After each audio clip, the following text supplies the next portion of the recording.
attendance and watching the live stream. We have 9 members seated at the board table. Board member Arnold will be via Zoom. I think she'll be in and out. The Commissioner Watson is on my immediate left. Vice Chair Danny Zecht is next to him. Board Attorney Mark Ferguson is on my right, and our Board Secretary, Deborah Bremer, is on the far right. The mission statement for the Kansas State Board of Education is to prepare students for lifelong success through rigorous quality academic instruction, career training, and character development according to each student's gifts and talents. Our vision is for Kansas to lead the world in the success of each student. At this time, we will pause for a moment of silent reflection or prayer.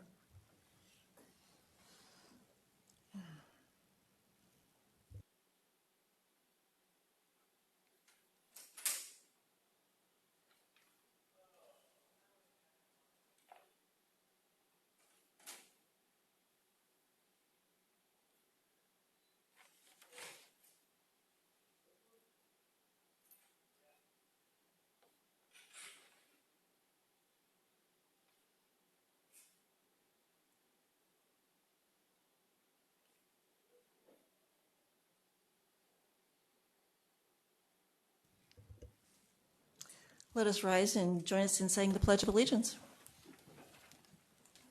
I pledge allegiance to the flag of the United States of America and to the republic for which it stands, one nation, under God, indivisible, with liberty and justice for all.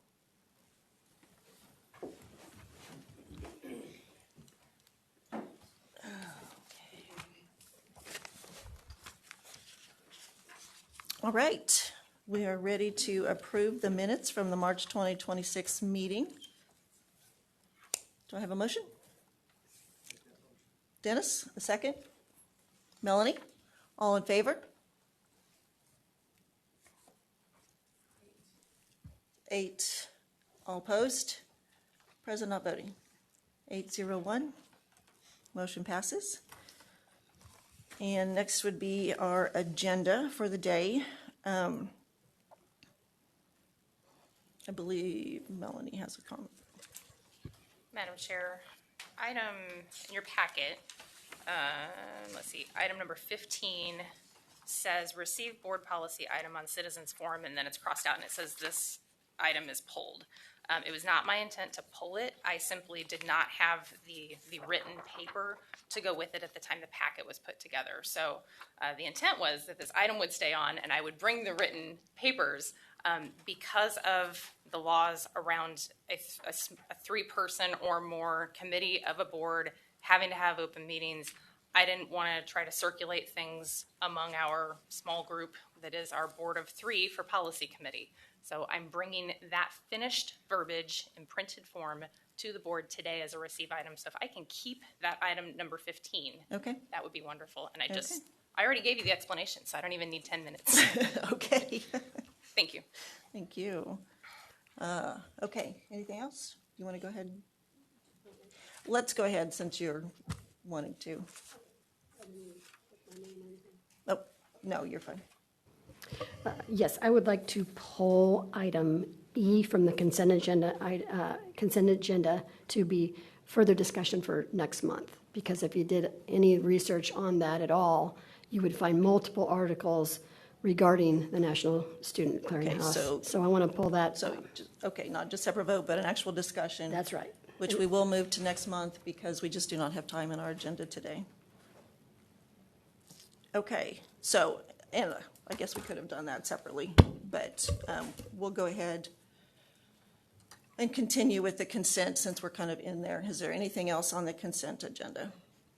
Yes, thank you, Madam Chair. Yes. I'd like to pull item D for a separate vote. Okay, perfect. So let's approve the agenda, and then we'll separately do the consent. Okay. Do I have approval for the agenda as submitted? Melanie? Second by Jim. All in favor? Okay. 9-0. Is she on? I don't think so. Okay, and then the consent agenda minus D and E. Do I have a motion to approve? Jim, second. Melanie, all in favor? Okay, 9-0. And then since we have completely pulled D separately, if I could have a motion to approve. Jim, second. Melanie, all in favor? D. Are we going to not have discussion? No, you pulled for a separate vote, so we're having a separate vote. Okay. Okay, all in favor? Okay, and opposed? President not voting. Okay, and I'm sorry, would you say the number 621? Okay, and that passes. Okay, thank you. Okay, next on our agenda, we have Senator Mike Argabright with the Kansas Educational Leadership Institute for some introductions. Good morning and welcome. Good morning, Madam Chair, and thank you. Kansas State Board members, thank you very much for taking care, representing, and guiding our children from all four corners of this great state. Appreciate what you do. Thank you. Madam Chair, I just real quickly want to thank all of you for allowing Dr. Randy Watson to be our commissioner for several years. Someone that is more than just committed to kids, staff, administrators, but to all of Kansas. Someone that was always in front of us across the state, and the demographics of that is very impressive. He was always visible, and although I don't get to look at him, he's behind me. Dr. Watson, we truly appreciate you. Thank you for your years and years of service to kids. It's my honor, Madam Chair and board members, to introduce some really good people that are working really hard for all of you in superintendents of schools. It's not an easy job. There's a lot of moving parts coming and going all the time. They work with elected people, and the people behind me are doing a great job. The Kansas Educational Leadership Institute, we just refer to it as Kelly. And by the way, Dr. Watson was a big part of that way back when and still is. That's a mentoring program for building administrators and district leaders that I wish we would have had for years upon years. Some of these people behind me honestly don't need it, but some of them greatly need it across the state, and they're very appreciative of having someone that can help guide and coach and talk to when the issues get real steamy, and they do, and they will. Dr. Michelle Miller, who I think most of you know, is the executive director, and she's behind me over here and does a fantastic job of leading this organization. So enough of me talking. I want you to put a name and a face to the people behind me. They're going to introduce themselves so you get an idea where they're from across the state, and I appreciate all of them very much. Thank you, Madam Chair.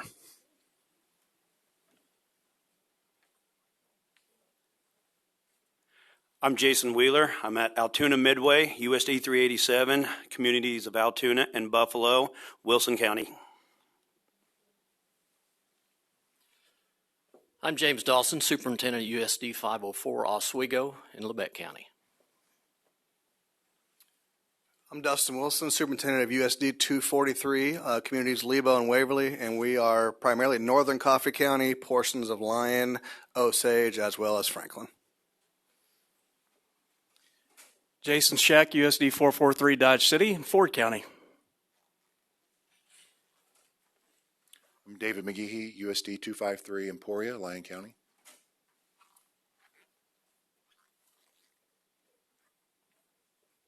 Thank you for having us, Madam Chair. Well, thank you, and thank you all for being here. It's an honor to be able to meet you and put more faces. Obviously, I have one in my district who I know quite well, but it's good to see more. Thank you for going through this program, to wanting to improve, wanting to do better, wanting to always see that improvement within your district and your relationships with all those you have to deal with. And it is a big job. I've learned that hardcore. Danny, do you have? Yeah, thank you, Madam Chair. I just want to say we're taking over the world.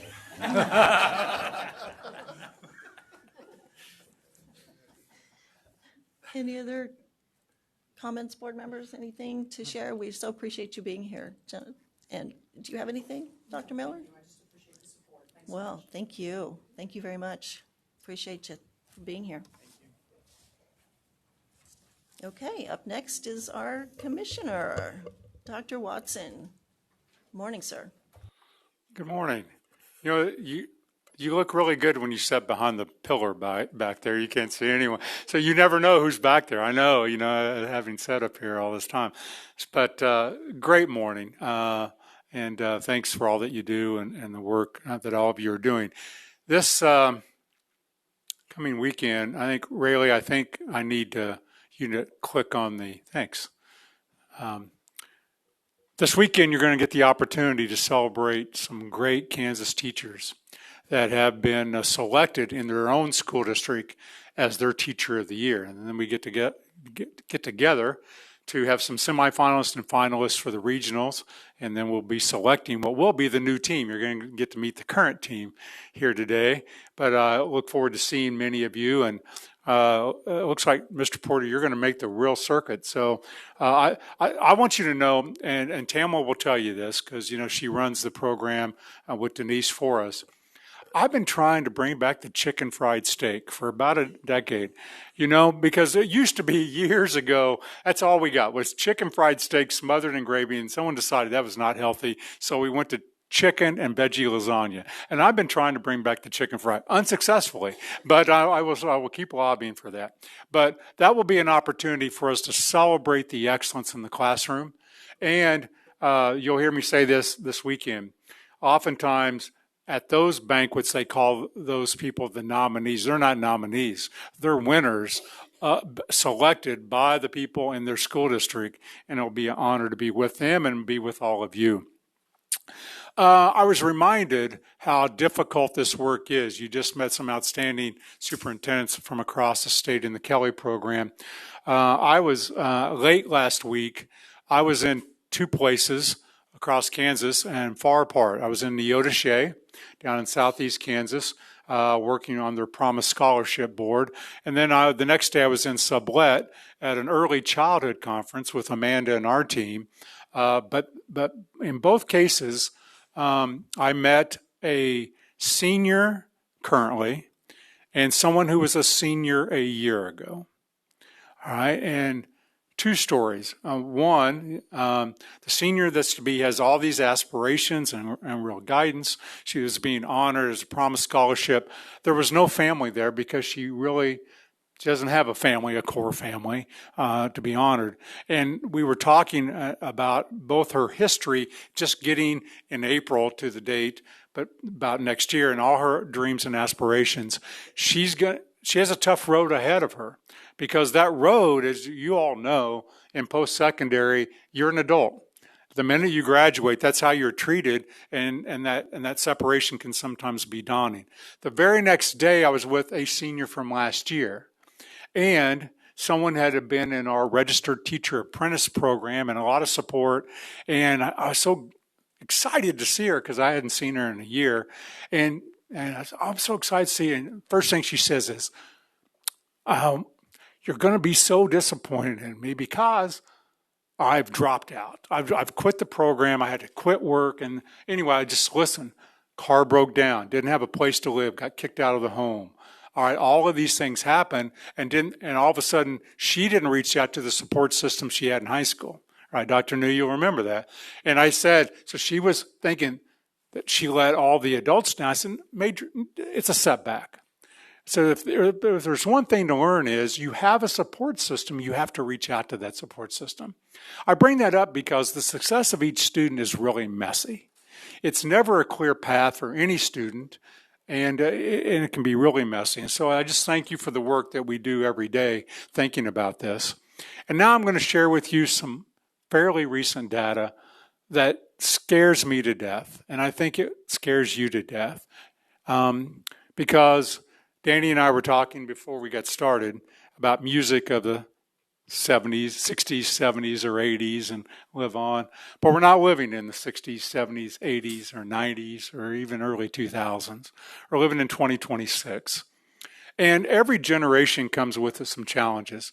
I'm going to be sharing with you some research, two major research studies that have just recently been done. Here's what you're going to see. We're comparing students who were the same age 2 years ago to students today, just 2 years ago, not 1955 or 1997. And you're going to see the chart. More challenge, are the students more challenging in this area? No change. And what they surveyed were early childhood teachers and early childhood administrators. Okay. And here's the first question they asked. How are students at following instruction? So what you're going to see first are the pre-K teachers and the pre-K administrators, and then the K-3 teachers and K-3 administrators across the United States. So this is not Kansas data. Following instructions. Pre-K teacher says 72% of kids are more challenged to do that than they were 2 years ago. 76% of K-3 teachers said there's more issues in doing that than just 2 years ago. I'm not sharing and taking turns, 60%. Talking well enough for others to understand what you're saying. Think about that, just using the oral language, over 60%, right at 50 or 60%. Putting on coats or sweaters without assistance, half the kids. Tying their own shoes, more than half the kids. Difficult, wasn't 2 years ago. And you know this, you and I had this conversation because we were early on somewhere in your district and they said, we have kids that are not potty trained. Not just one or two, and not because they have a physical disability, they're not potty trained. This is research that teachers and administrators are saying is a more of a problem today than 2 years ago. Now, that's just the conditions.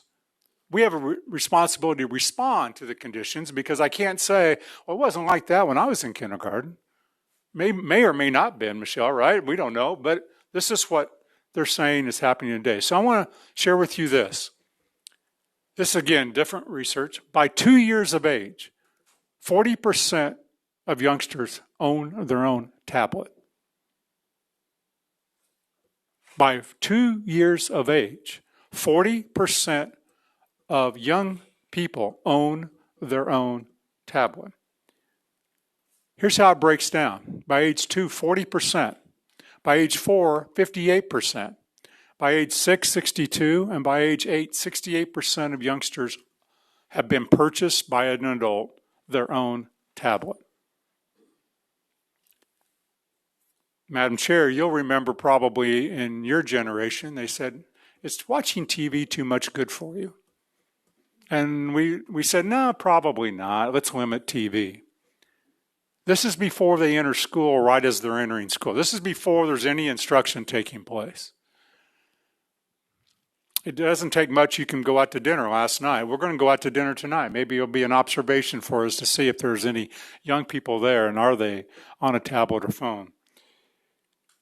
I'll just give you some more data. Average screen time, under 2, 1 hour, 3 minutes on a tablet a day. 2 years old. 2 to 4, 2 hours. It jumps an hour. These are kids not in school. These are home-issued devices. 5 to 8, it goes up an hour almost in every one of these sections. So by the time they enter kindergarten, they're spending 3 hours a day on technology. A little bit more, broken down by income. Going back to 2011, you can see that by income from 1 hour and 52 minutes to 2 hours and 32 minutes, going now to 2024, you can see, interesting enough, and this is the research you can clearly see, if you are more wealthy, you tend not to have your kids on devices. That stayed pretty consistent over the last 13 years. If you're in a lower income, that's gone up significantly. In fact, if you work in the tech sector, Melanie Haas, who's done that, guess what most of those people don't allow their kids to do, be on devices. That's in the tech sector. These are the people that work in the sector. These people engineering, right, making really good money. I'm not going to go over all this with you, but it's same thing holds true with your education. And then they surveyed the parents. Do you think we're spending too much time on screens? 80% of parents said yes, even though they're purchasing the devices for their kids, but they're concerned about it. Screens' impact on their attention span, 79%. How much sexual content? They're concerned about that, concerned about violence. They're concerned about their mental health.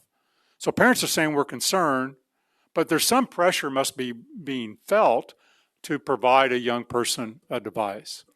And in fact, I don't know, because since I have a newly turned 5-year-old granddaughter, many of you are in the grandson, granddaughter, great-grandson, great-granddaughter age, you will know that at age 2 or 3, what you can do with a young person when you give them a tablet is silence them. They don't scream anymore. They're highly entertained, and they will do that. By the way, I've watched some of you, and you'll do that too. You'll look at cooking videos for hours, right? It's addictive. It's an addictive thing, and so it does its purpose if you want to keep someone quiet. It doesn't do its purpose if you want a brain develop. A year ago, what was it, a year and a half ago, 2 years ago, thank you. It's time flies. You commissioned a Blue Ribbon Task Force on Screen Time. This legislative session, there was a law passed. I just want to remind you what the very first recommendation of the task force was that you were on, that you commissioned. There it is. Implement a bell-to-bell personal electronic device in schools. Implement a policy to store those devices in a secure location inaccessible to them during the school day, and develop robust safety and emergency procedures for those that need it. That was just one of the recommendations out of that task force that you gave. And over 225 school districts responded to have a policy before there was ever a law. Before there was ever a law, they responded. People behind us, they responded and said, let us do it. Betty and I were in Andover just recently, and they talked about a 1.5-year process where they brought their community together to talk about how was it going to work in Andover. So you should feel very proud of that work that you did and laid the groundwork for that. You also heard in February, just a couple months ago, from our staff, some things around district issue devices, and I'm just going to go over those quickly with you. What the research says and doesn't say. The research is still empirically unclear. And I need to say that, and I liken it to this. My parents were products of the late 1940s and 50s, and they both smoked cigarettes. And by the time the Surgeon General, about 1960, said, this is bad, causes cancer, they were addictive. My mother quit. My father quit, but never really did, because it was cool in their generation. They didn't know. We don't have empirical evidence on what this is doing to young people because it's not long enough down the road yet. But there are telltale signs that we're seeing that all researchers will tell you we suspect some correlational data here. But I just want you to know it's not empirical, right? We're going to have to study this for a long time. It's just unclear. But quality and quantity do matter. Is it active or passive? Is it used instructionally or is it used for fun? If you're on TikTok or you're on Reels, as I mentioned, it can be extremely addictive. You can watch cooking videos. You can watch something, and all of a sudden you will realize, oh my gosh, 20 minutes has gone by. 30 minutes has gone by. And I've learned a little bit, but it can be very addictive. Be able to articulate why, when, and how devices are to be used. You heard from Clearwater a few months ago say, when we took kids off a reading device and went to cursive or went to writing, scores went up by that simple act because we thought about how to use it and when not to use it. Again, expectations for device should vary. A high school student in a journalism class is going to use technology much different than a first grader, and should. Again, safeguards and how to address. I'm not going to go over those. These were all presented to you. Digital literacy. We are not doing this. All right. And again, I say that, and I think whenever someone says that we're not doing this or schools aren't doing this, there's this implication that someone's at fault. This isn't at fault. It's just, go back to the early 1900s. My great-grandmother, how you wish you appreciated your elders at the time that you were young, and I didn't. But I've told this story many times. Going over to her house, one of the best stories I ever heard from her was the courtship of my grandfather and my grandmother. When my grandfather came to pick up my grandmother on the first date in a Model T, and my great-grandmother was having nothing to do with this. This new thing called a car, when a horse and a buggy was already well fed and watered and ready to go, and my grandfather said, "It's going to be great, it's going to be okay," and the car broke down. Okay? And my great-grandma thought no good's going to come of this. Okay? But it was so different. But soon after that, what did we do? What did all of you go through? We did something in school called driver's ed. Because we said, if you're not 16 or 14 for a learner permit, we don't even care if you drive on the farm. You're not going to get the keys to the car until you go through driver's ed program and then get insured. And then at age 16, we'll give you a license. We're allowing 2-year-olds with a tablet with all the things that can happen. We have to think about that as a society, I think.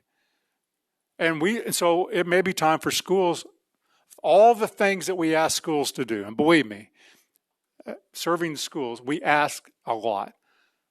But we still do driver's ed. Why? Because we don't think it's appropriate to give kids keys until they know how to drive. Should we not help them on what social media and digital literacy looks like? So, I'm going to ask you today. I'd like, in case you don't know, some people tell me I'm retiring, so I don't have very long with you. I would like to bring back to you in May a guidance on school-issued devices and the appropriate use that you can share with school districts. And I'd like, Madam Chair, to have Danny Zek and Melanie Haas, because all of you beat me up on this, but they beat me up more than any of the rest of you. I'd like for them to help me. I've asked them if they would be willing to meet hours with me between now and then to bring you what the research says and what should be done so that we can give guidance to school districts so they can start making the improvements I know that they want to make, and they can start having conversations in their community. No one's at fault. No one's to blame, but we can have a different response if we work together. Madam Chair, I'd be happy to answer any questions.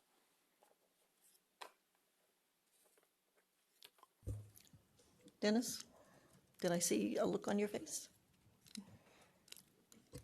Well, Dr. Watson, I appreciate your interest in kind of closing out your tenure that way, because I think that is a discussion we need to really dive into, and for you to open that door and help us get started, I appreciate that. I've just been doing a lot of reading, and I'm really concerned about it. So I just really look forward to what you will bring us, and Melanie and Danny. So thank you. Anybody else? Okay, Melanie? You cannot unvolunteer. Did I tell you that? I would never unvolunteer. As you know, this is my passion. I could give a long backstory here. I just wanted to point out that in addition to your disturbing slides, we should all really be shaken by what we just saw. There was an article that came out just in the last week or so out of UMKC. Some researchers did a study on how many words people speak in a year, and they were surprised to discover that starting just a few years ago, that number was dropping by 300 words per individual per year. However, for those under the age of 25, that number was 450 fewer words. I'm on a group that works on math things right now, and we've been talking about calling out when we see math in the wild and celebrating math where you see it. I celebrate when I see kids reading books. And I've been in a lot of choir events lately. So I went to a choir recital and I saw I don't know, she was probably 11 years old, sitting on the floor in the corner reading a book in the choir classroom. And I was just so excited about that. I'm like, yes, read that book. I sit in a lot of choir and I sit in a lot of auditoriums where now you've got kids on stage. And those little kids that you were just talking about, the little brothers and sisters that should be watching their siblings up there giving those fantastic performances, are all face down in a phone. So I would be glad to do this work. Thank you. You know, did you have some more questions? Okay, I'll be quiet. Connie? This is not a question, this is a comment. I asked my dad years ago when he was a younger man, how'd you get your driver's license? Because, you know, we take driver's ed now. He said, I went to the local drugstore, put a quarter on the counter, and they gave me a driver's license. Just to know how big a change that is today, that kids are learning how to drive. So thank you for suggesting that. You know, that data about the number of words being spoken, there's two things I think you have the opportunity to change. I really do. And it is this discussion, so that moving forward, we can start to address something that I think will be ahead of the curve. Okay? And do it in a very meaningful way. The other thing, because I do think that young people need to have conversations and older people need to have conversations. And I would say for the people that are seated behind you, one of the things they're going to tell you that's difficult in their life is that we don't know how to handle conflict anymore. We do it third party or we do it some other way. And, you know, and having conversation and not being stuck in a phone, right, or stuck in a tablet, but have that, I think, is important. And so I think you can lead the way on that. And I'm happy to work with Danny and Melanie to bring you back something. Betty. I think Betty. Betty, are you wanting to speak? Okay, can you hear me now? Yes. I feel like a Verizon commercial. Okay, you know, while I appreciate everything and I think it's great, I also want to caution that we're not looking for this silver bullet because it can unrealistically set expectations. Uh, I do feel that all of this is contributing, but if we put all of our eggs in the basket and say, you know, this is going to solve all of the problems for our kids, they're going to do amazing things, that is an unrealistic expectation.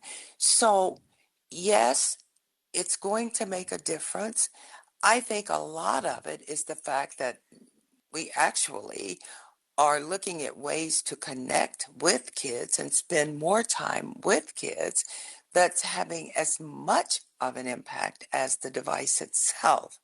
So just moving forward, as long as we make sure that this is not viewed as a silver bullet that's going to solve all of the problems, because it won't. This is a step in the right direction, but just do so with some realistic expectations. Thank you. Okay. Anybody else? All right. Thank you. Think we're good. Thank you, sir.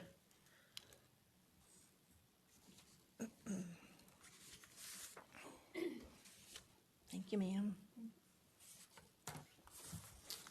Okay, up next is our Citizens Open Forum.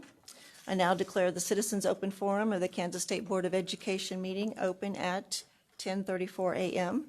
The State Board provides this opportunity for citizens to share views about education issues or education topics currently being considered by the State Board. The State Board asks that speakers identify themselves by name and the name of the group they represent, if applicable.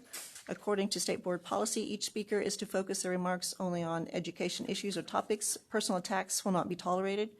Each speaker shall be limited to 3 minutes. Any board questions will be for clarification only. I would like to add that today we are honored to have a couple of members of the deaf community with us. American Sign Language interpreters will be with them, and so the time will be extended for each of those persons as the interpretation process takes a bit longer. Okay, up first we have, I'm sorry, I'm going to try to read this, Petra Horn Marsh, thank you. And second will be Harmony Jarrett.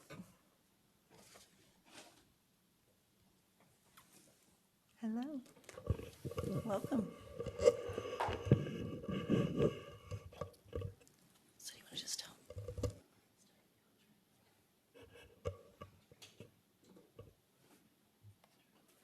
Good morning. Good morning, everyone. I am thrilled with Randy's presentation about technology and iPads and devices.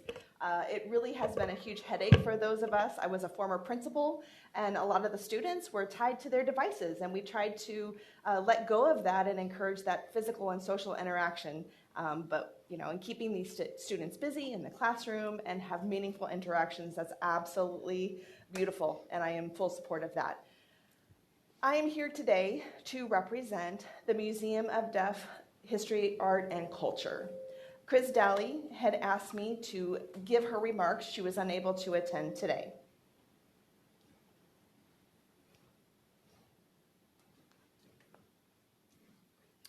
And these remarks in regards to the superintendent search for Kansas School for the Deaf. Chris also represents the deaf community, and I also am a member of the deaf community. There are huge concerns with the superintendent search as it happened. There was no deaf input. There was no deaf individuals that served on the search committee. The task force that was enabled before had no deaf representation, and a lot of issues were brought up from that. The deaf students needing to see representation, needing to see the superintendent who would be chosen must be aware of cultural, linguistic, and theories of how we can educate our deaf children, and so we have huge concerns in regards to that. First of all, the task force of hearing parents that brought concerns to the board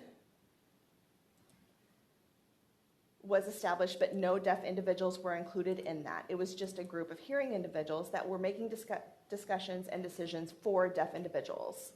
If you were to involve deaf individuals, you would have more collaboration, more literacy, more reading, more math success, more linguistic successes if you were to involve deaf adults. Now, for the Kansas superintendent, KSDE superintendent search, it seems like that is concluded. And again, where is the input from the deaf community? Or where are the deaf professionals that were involved in this and giving input? Who is making all of these decisions? Certainly not the deaf community.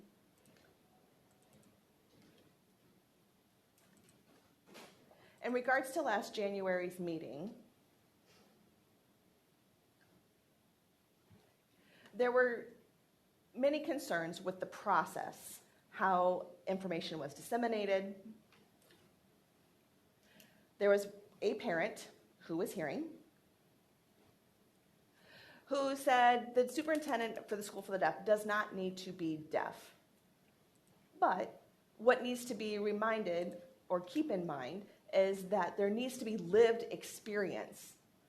For those who are consumers of deaf education, they are the best representation, and they know deaf students' needs, they know how to support parents, they know how to support staff and training needs, and can navigate for the best. We have fought for so many years, time and time and time again, and Chris, was an integral part of that LEAD K language assessment efforts, and it worked so well, and Kansas is doing leaps and bounds, and it was great collaboration with the School for the Deaf, and things went forward.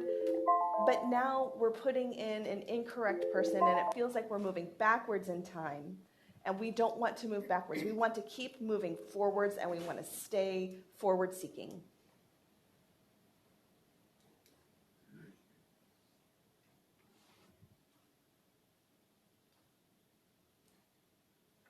So we will ask you, the board, to please carefully consider that the candidates that were chosen are not necessarily qualified. We would like the search to be reopened and include deaf committee members and in this process and in that vote. Please consider that.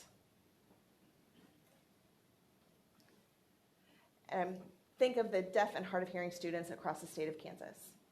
Thank you. Thank you. I will stand for any questions if there are. Any clarifying questions, board? Okay, I think we're good. Okay. Thank you. And last, if I could say, Yes. our mission, our students come first in every board decision. And you, the board, please keep that in mind because deaf students are part of Kansas students. Thank you. Thank you. Next will be Harmony Jarrett, and then Steve Roberts.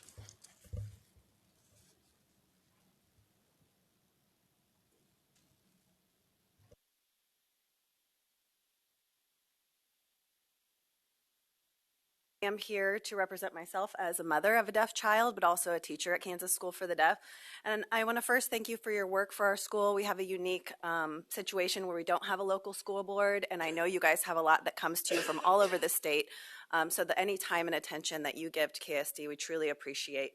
And also, I am excited and want to thank you for the site council that has been set up. I am excited that there are deaf people on that council, and I hope that you will consult them as you guys move forward with any discussion or decisions. As was mentioned, we really need deaf individuals and people who are experts in the field of deaf education specifically, not just special ed. Deaf ed is not ELL. It is not English as a second language. It is its whole own thing. So I appreciate that we have that vehicle now, and I hope that you guys will consult with them moving forward. Today, I'm actually here to highlight language deprivation as a major crisis and really epidemic in the deaf community for our children. So I want to start with a quote from a deaf person. This is from a book written by Oliver Sacks called Seeing Voices. And this quote is from Leo Jacobs, who is a deaf person, and he describes the all too typical estrangement of a deaf child in their own home. He says, "You are left out of the dinner table conversation. It's called mental isolation. While everyone else is talking and laughing, you are as far away as a lone Arab on a desert that stretches along every horizon. You thirst for connection. You suffocate inside, but you cannot tell anyone of this horrible feeling. You do not know how to. You get the impression that nobody understands or cares. You are not even granted the illusion of participation. You are expected to spend 15 years in the straitjacket of speech training and lip reading. Your parents never bother to put in an hour a day to learn sign language or some part of it. 1 hour of 24, that would change a lifetime for you." Why I bring up this quote, I need to highlight that this is a crisis and a systemic issue for our deaf children. Language deprivation and lack of access to full communication in the home is detrimental to our students' ability to function and to learn. Imagine all of you look old enough to have probably had a child or a grandchild. Imagine you have a baby and you decide not to talk to them for 10 years. That's what many of our students experience. Imagine a child who needs a wheelchair, goes to school, and is provided a wheelchair, but at home, you have to crawl around. You can't have your wheelchair at home. This is what our students experience. Imagine two people are climbing a mountain, one deaf, one hearing. The hearing person is given climbing gear, not the deaf person. This is what 90% or more of our kids are experiencing. I know many of you will visit our school tomorrow, and I want to encourage you to see our students through this lens. Our children are coming way too late to KSD from us. Last year I had 4 students, ages 9 to 11, come to me with no language because they had been left at their local school districts. I urge the board to really partner with our outreach program, with our site council, and to start encouraging school districts to send us their students before it's too late. In conclusion, before we talk about reading levels, test scores, or any performance measures, we need to be talking about the systemic crisis of language deprivation in our population. Without language, you can't think, and without thinking, learning is almost impossible. Thank you. Thank you. Thank you. Next is Steve Roberts. Thank you, Madam Chair. Steve Roberts, citizen, former board member, friend to most of you. I was going to talk about 2 issues, paying professional educators as professionals. We can do that in Kansas. That's part of leading the world in the success of each student. Ties in with teacher retention and everything else. And then I was going to talk about taking a bite out of racism. I think I'm in a unique position to do that, actually, because of some things that have transpired. But as I sit here listening, I'm reminded of just how many issues we have. And as I've done rideshare for close to 9 years now, I get almost universal support for the idea of paying professional educators as professionals. But what about technology?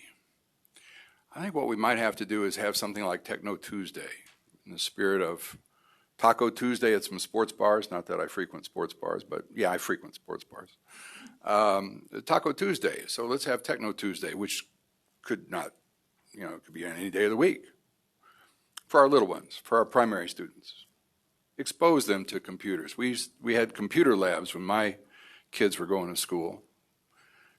You would go to the computer lab and spend an hour with screen time. That might be part of the solution. I don't know. But really what I want to do is thank Randy Watson for your leadership and your knowledge of the forces that shape this thing we love called education. And so as I try to put myself in a position to work with you and make good on the promise that Kansas leads the world in the success of each student, I am reminded that politics can sometimes get in the way. And just because somebody of certain amount of political stature in the state of Kansas claims that you are insensitive to racial issues and demands that you resign, they could be wrong. It doesn't mean you're insensitive. And if you're a stand-up person, you just don't resign over that. Thanks for your time. Thank you. The State Board Citizens Open Forum is closed at 10:47 a.m. We would like to thank all of our speakers for sharing their views with the board. The State Board will determine if any of the issues should be addressed as an agenda item at a future meeting. Thank you. And we will now have a 10-minute break before our next presentation. I'm back at 10:57.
Okay, next on our agenda is our Kansas Teachers of the Year team.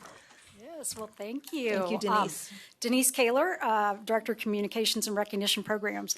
I have the honor of introducing our 2026 Kansas Teacher of the Year team. They have been traveling together for the last, how many months has that been now?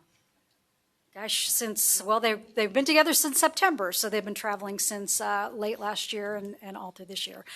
They're going to take a minute to introduce themselves, and they're going to let you know what their journey's been like this year, what they've been up to, what their experiences have been, and kind of some of the messaging that they've been sharing. So I'm going to turn it over to the team.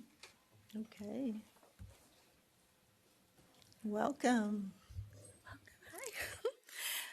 Board of Education, Madam Chair, Dr. Watson, thank you for the opportunity to be here today. Over the past year, we have had the privilege of traveling across Kansas, stepping into classrooms, walking hallways, and listening to students and educators in communities from one corner of our state to the other. Standing beside me are the 2026 Kansas Teachers of the Year.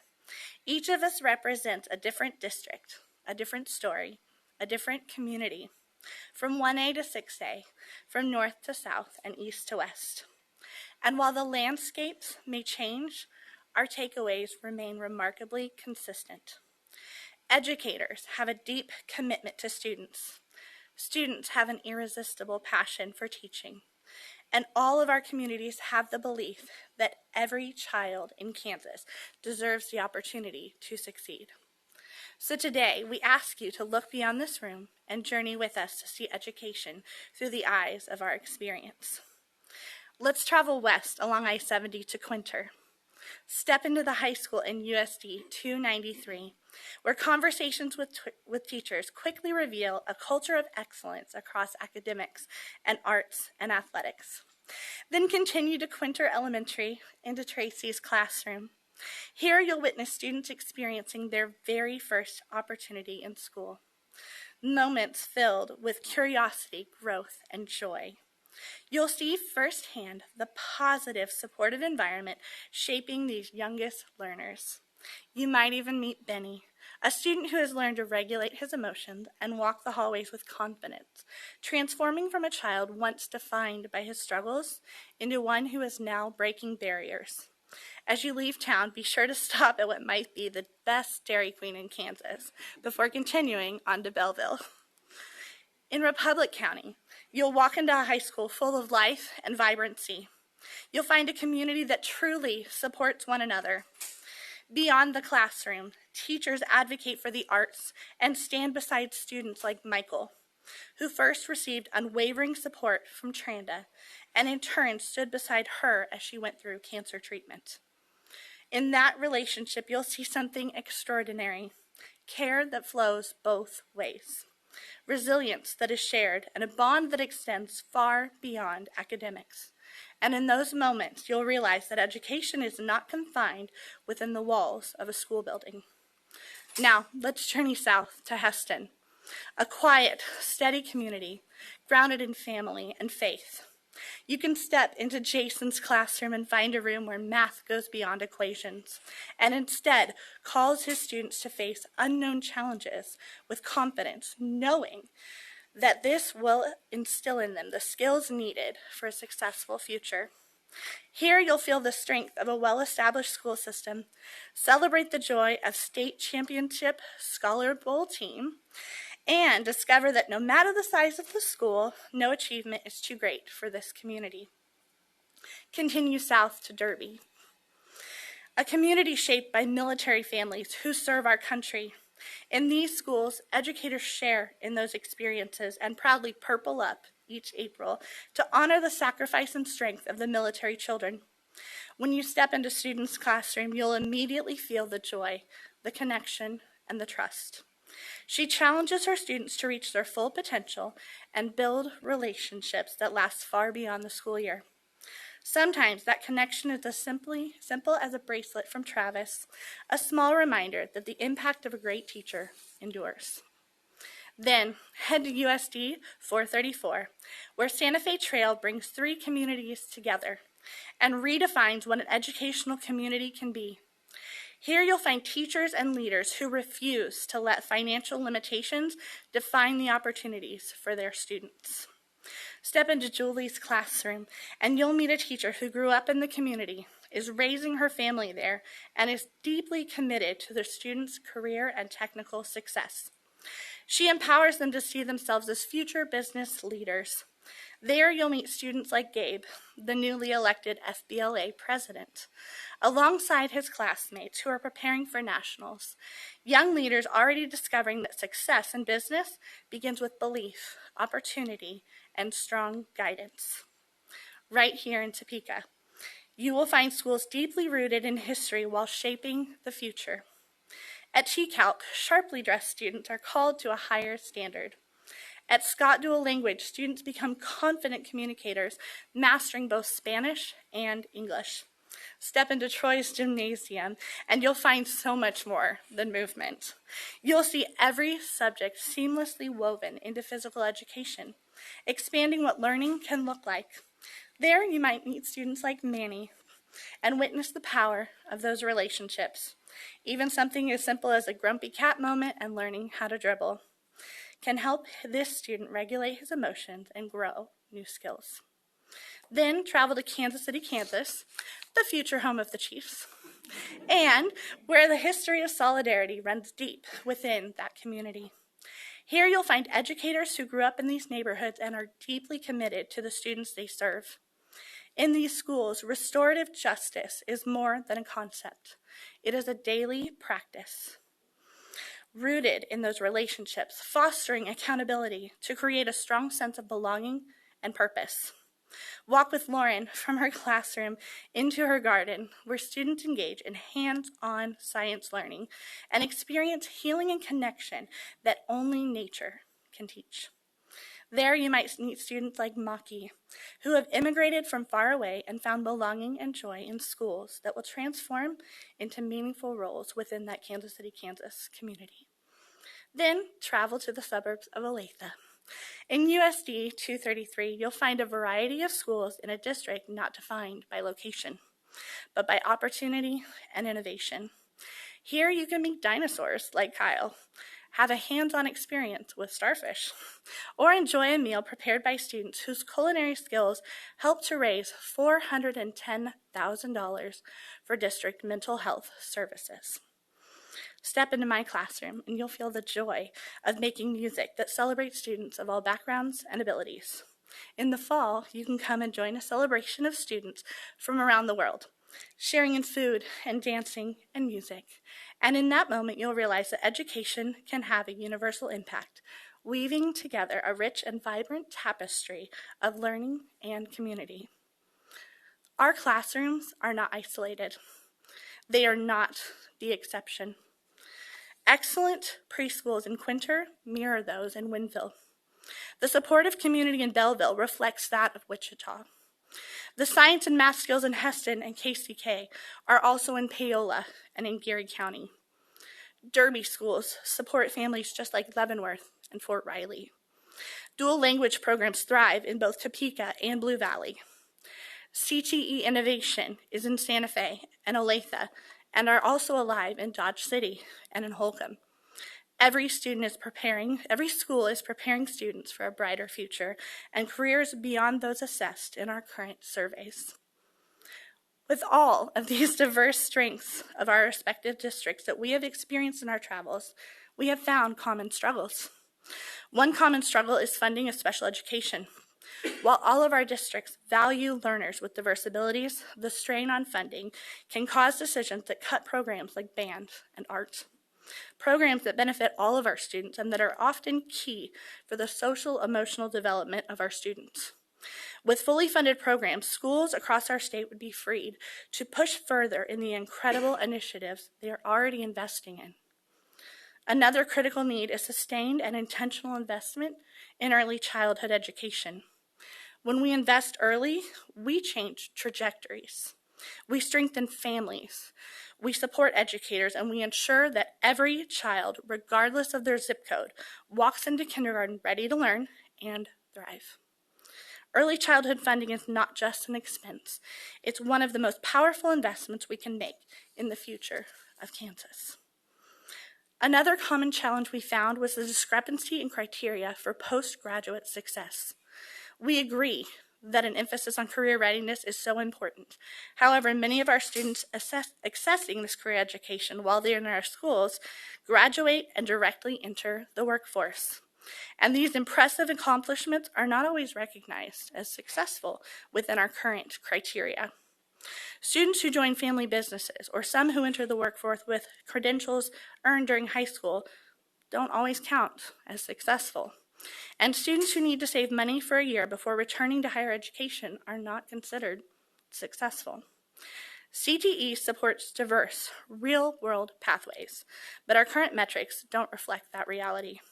We encourage a broader definition of success that better captures the range of outcomes that our students are achieving. So, we ask of you, please travel our state as we have. See for yourself the incredible work happening in our schools. Listen to students. Highlight the stories of amazing educators across Kansas. Help these educators find a seat and a voice at the table where the legislative decisions are made. And help us change this narrative. Educators care deeply about our students, and we know that you do too. At this time, we'd like to turn that request into an action. I'd like to invite the members of our team to step forward. Each of us represents a different community, a different story, and a different place of what makes Kansas education so strong. As we come forward, we are extending a personal invitation to each of you to visit our schools, walk our hallways, meet our students, and see this work firsthand.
I know. That's what we've been asking too. No. So these invitations that we provided are much more than symbolic. They are an open door, an opportunity to continue this conversation, not just in this room, but in our classrooms, in our communities, and alongside the students we get to serve every day. We believe, as the song says, we believe the children are our future. Teach them well and let them lead the way. Show them all the beauty they possess inside. Give them a sense of pride to make it easier. Let the children's laughter remind us how it should be. We ask this board and the new commissioner to follow in the steps of Dr. Watson, to continue building trust with educators, valuing their voices, and championing for what is best for students in every corner of our state. As we close, we encourage you to ask hard questions. We are here to engage in honest conversation because we want to see meaningful change. This is especially important as we look to the future with new leadership at every level. Thank you for your time. Thank you for your dedication. And thank you for standing up for education, believing as we do that all Kansans can. Thank you.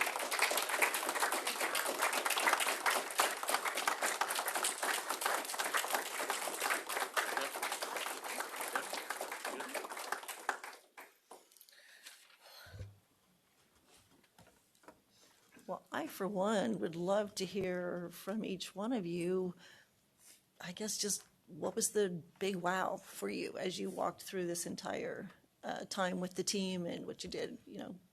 I would love to. So I'm from a very small 1A school, and I shared with Michelle and Jim that I always had the feeling that I would never want to teach in a big school. I am a small town girl, and I never want to step foot in a big school. It's too overwhelming for me. But after seeing these other teachers in their element in the big schools, it's the same kids, it's the same teachers who care, it's just a bigger building. And after experiencing this, I could so totally see myself in a bigger school.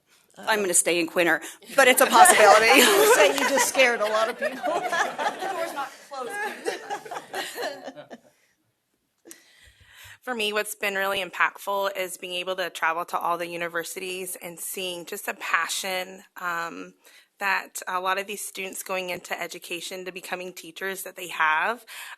There's so much hope for the future of Kansas. And so just getting to be a part of that and getting to share our experience and our knowledge with them and them soaking it up and just wanting to learn more has been really, really impactful for me. Mine is connected to that also. At the universities, one of the questions that we asked the students was, what's your spark? Like, what made you think maybe I could do education one day? And so many of them said my mom. But I think second in line was so many teachers who came before them. And when we traveled to our different districts, it was clear that in every building, there were teachers who so loved the kids and the work that they were doing, that they would go above and beyond. So for me, it was watching the connections that teachers have with their students and how that's carrying forward into the next generation. Mine was also the connections that the teachers and students were willing to share. Not realizing that everything that goes on in your classroom can also be applied to others, and the willingness to share and kind of looking at it as our state instead of just my classroom or my school or my district was amazing. I mean, the connections that we all made from administrators, superintendents, to the college students, college professors wanting us to come back and speak to their future educators was amazing. So that complete connection that you don't always hear about in the media and stuff, but the educators truly are looking at this as our state, and the more we can share, the better off we all are. I am also from a small town, and so going out and actually running into some of my students that were going into education was so powerful, because as teachers, sometimes we don't know the impact that we have on them.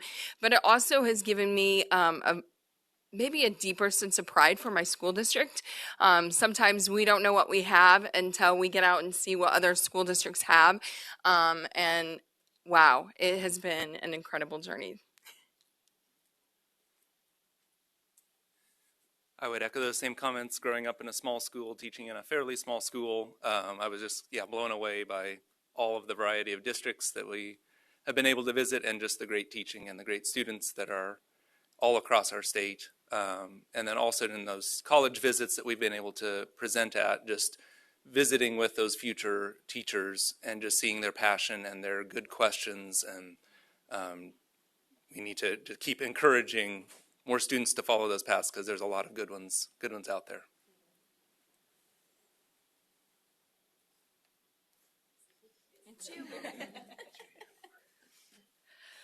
I think the thing that really struck me in our travels was the excellence that we saw every single place, every single school that we stopped in. I think so often it's human nature, right? We focus on problems, we focus on the things that need to be improved, but there are really such amazing things that are happening in our schools all across the state, in every single district, in every single building. There are teachers who care so much. There are students who are so passionate to learn. And so I think one thing that I took out of this is to really hope for more collaboration. That is collaboration with, science teachers in Quinter, right? Collaboration with students who are getting together at FBLA conferences or other such events across the state to really enable this and to empower this in the future. And that includes collaboration between teachers and legislators. because a lot of decisions are being made for teachers right now, and it's not with us. So that's another thing. I think like collaboration being a theme that we're seeing really being empowered in schools, and hoping that we can continue to do that and to broaden it across our state. Board, do we have any questions, comments? Dr. Watson? So, Rachel, and Tracy, come forward. All right. How many students in Quinter, K-12? K through 12, we have around 200, maybe a little over 200. Okay. And in Olathe? Just under? I don't know the number, but we have 36 elementary schools. We have like 15 middle just under schools. And 30,000. yeah, we have a lot. Okay.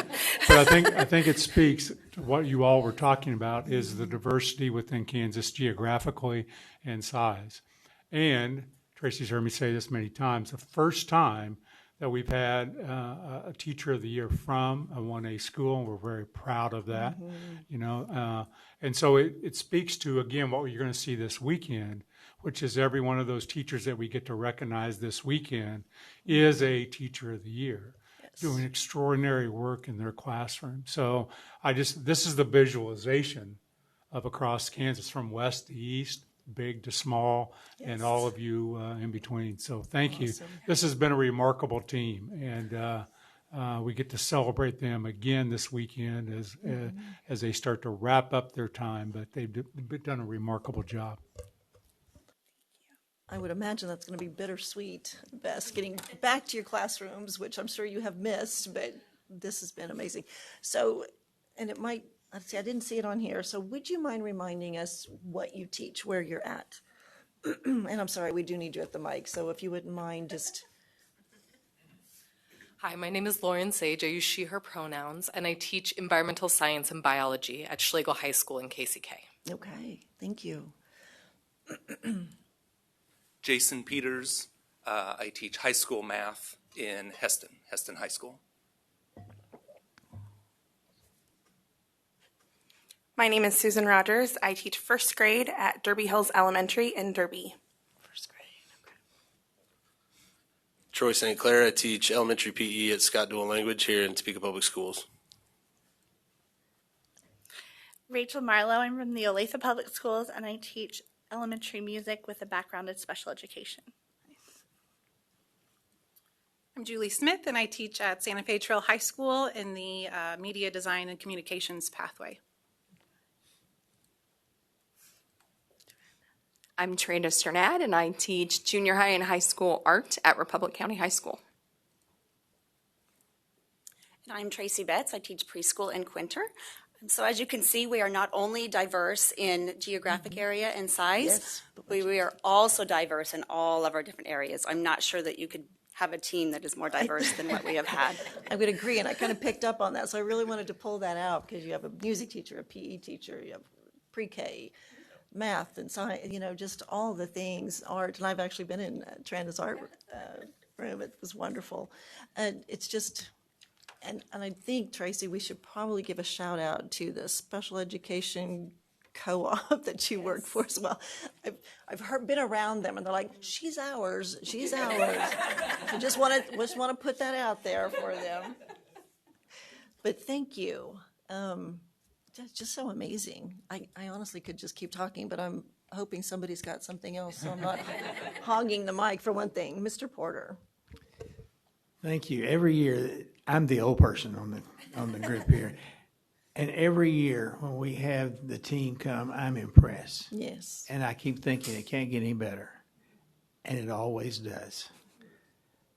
One of you indicated that you represent not just yourselves, but the fact that many, many people are doing absolutely outstanding work in public schools. And I appreciate you representing them. And I appreciate you recognizing that we have thousands of people doing absolutely dedicated work that don't get the credit that they need. And you represent them, and you represent them very well. And by the way, I always say this to the chair. I'm the only one that has people that are going to be nominated this weekend in all 4 districts. So I will be making sure that you let's have the same speech 4 times. And I will smile and look interested each time. But thank you so much. This is absolutely outstanding, and you represent the best of the best. And also recognize that there are a lot of people coming behind you, and I especially am pleased that you are making an impact on people that are planning to come to the classroom. Yes. Thank you so much. Love that piece with the up and comings. Dennis? Well, I just want to thank you for being good examples of, when you go to those universities and you talk to people that are in that, kids that are in that pathway, they're very young yet. And they need to see, I can be stable and good and influence in a classroom someday too. I think that's one of the best things that happens with this is you traveling and just being the on-site encouragement. And I just got to do a shout out for Heston because Jason, I got this invitation, but I've already been in his classroom, so now I get to go back again. It's a wonderful place. Yeah, I could. Just great to have you today. Thank you. Melanie? Thank you, Madam Chair. Congratulations to all of you. I know that this has been a cool experience. It's always great to hear the stories of just the different things that you get to do. We had a wonderful chat here at the end of the table, and I want to say thank you all for the invitation to come into your classrooms. I probably don't get to say this often enough, and people are going to kick me later, but we don't always get those kinds of invitations. And so I welcome any opportunity to see the different things that are happening inside of a district. It's really common to get to go to like that same school always in KCK, and not get to visit some of the other ones. So I just want to say thank you for inviting us in. It makes a really big difference. Think about what you want from us. I mean, I really kind of want to turn the tables and say, do you have any questions for us? But I might get kicked for that too. But I mean, that's why you invite us into the rooms, right? So having that specific ask in the conversation that we just had, I think that that's really important, and I applaud your efforts specifically on making sure that teacher voices are heard when decisions are being made that affect teachers and students. So thank you for all that you do. Yes, and hearing the comments about the discrepancy that you see in the criteria for post-secondary. I mean, that's definitely a conversation we can have. So if you got something formulating and percolating, email works. Send it to us. Let us know a little deeper what you're thinking within that. We would love to hear that. Okay. All right. Do you have one more thing? Yes. So, as you started this journey, we said, boy, you're going to your eyes are going to get open to this wonderful teaching all across Kansas and higher ed, and now you have a great reflection of that.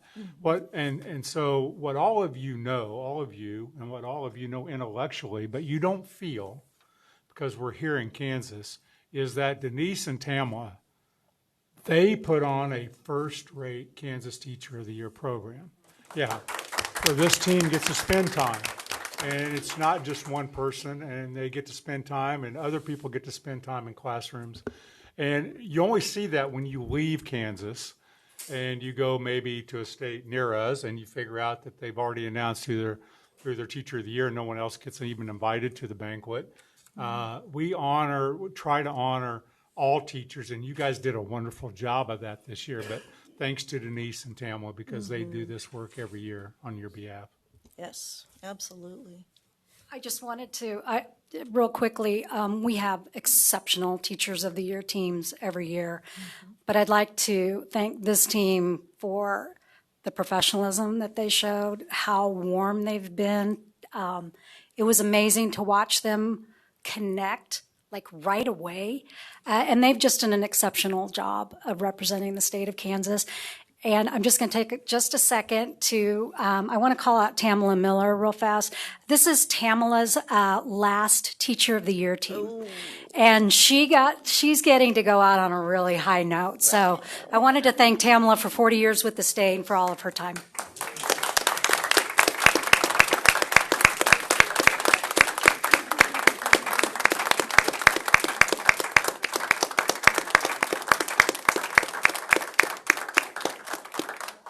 Get any words from you? No? That's okay. She's good. She and I are All right. dancing all weekend, right? All right, well, we do want a time of pictures with you. We have certificates for you, so let's take a few minutes and get close, because it'll take getting close to get us all up here, but let's do that.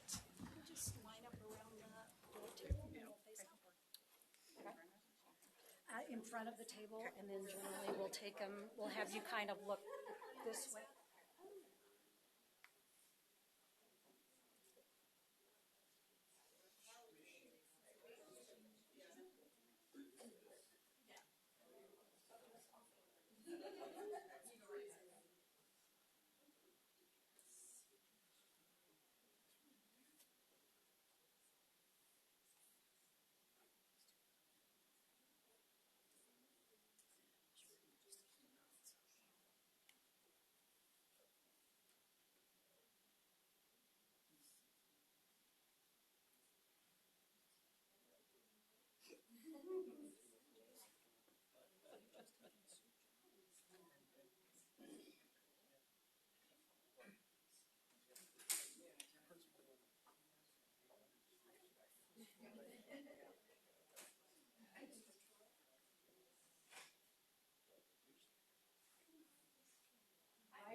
Scooch in, get real close and personal.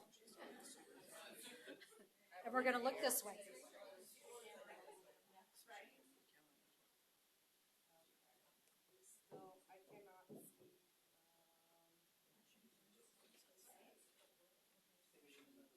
I can't see this path. So yeah, we need another row.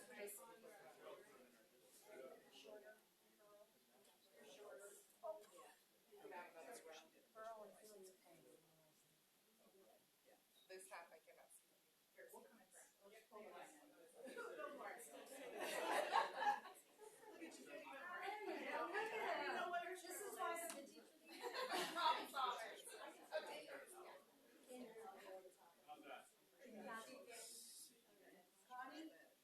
Sorry, we're going to make you come cry. All right, there with you.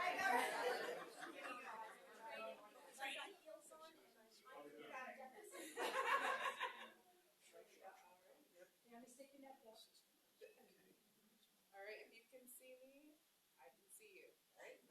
1, 2, 3.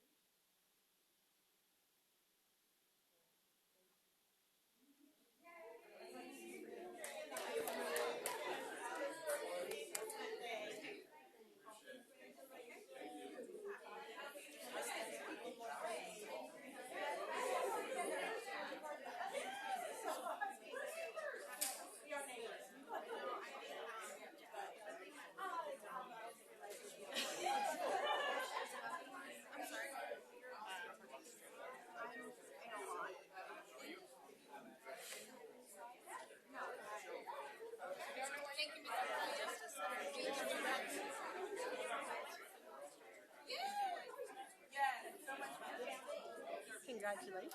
Thank you so much.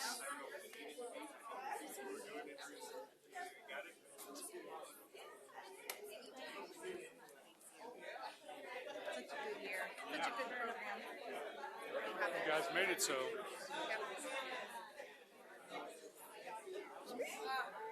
You know.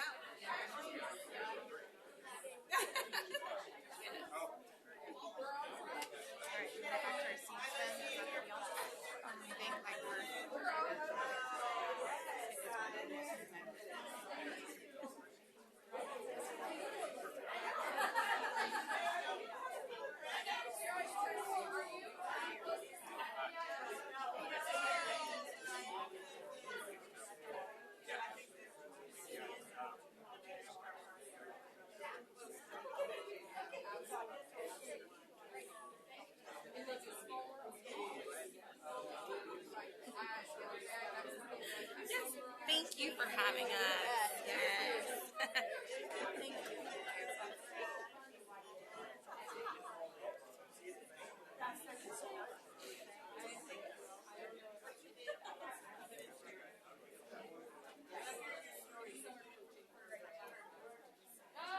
Thank you.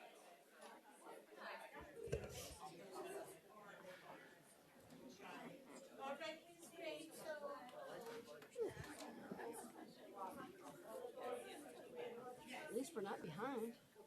We're actually ahead. Are we really? Yeah. We're 15 minutes ahead. Oh, just time flies when you're having fun.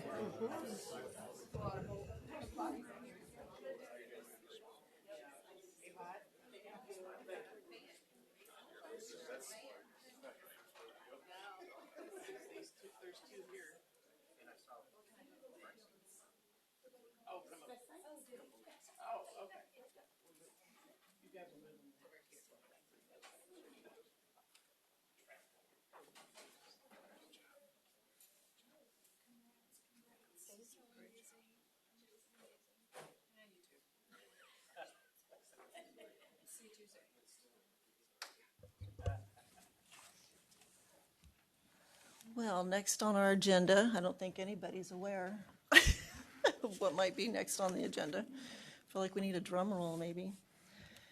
Okay, next on the agenda, we will be taking action on hiring the new commissioner of the state of Kansas.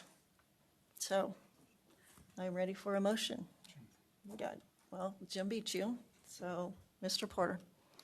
Thank you, Madam Chair. I move the Kansas State Board of Education approve the appointment of Dr. Jake Steele as the Kansas Commissioner of Education.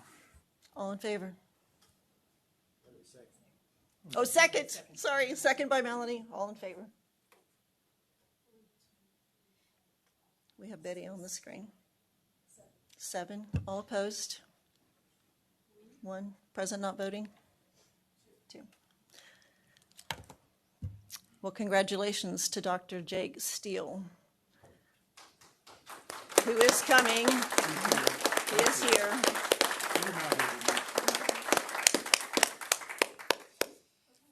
Just a sec. Unless he ran off.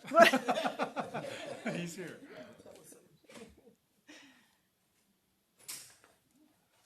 Yes, no, there's time delay.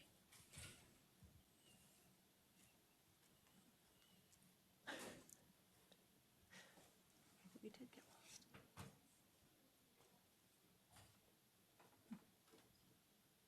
That's not Jake.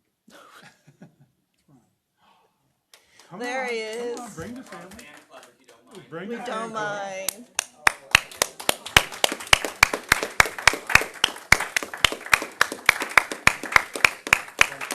Our students right there in Kansas. I know.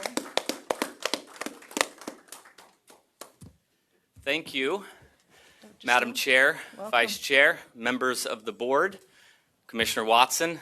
It is my honor and great privilege to be named and the opportunity to serve as the next commissioner in the state of Kansas. I love Kansas.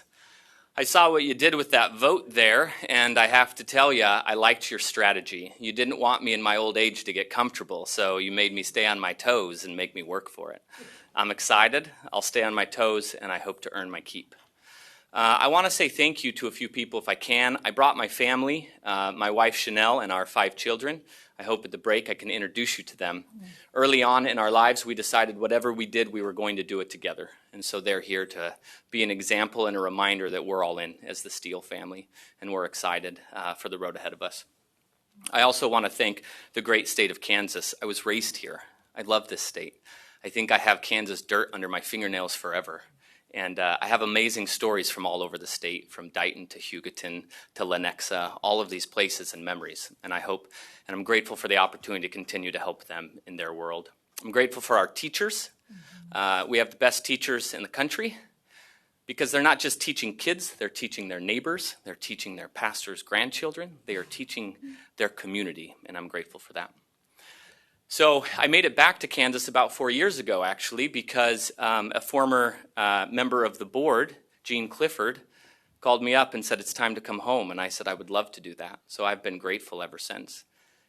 In all seriousness, I'm very grateful for each of you as the board. I'm grateful that I think what makes democracy great is not that we can vote, but that we have people to vote for.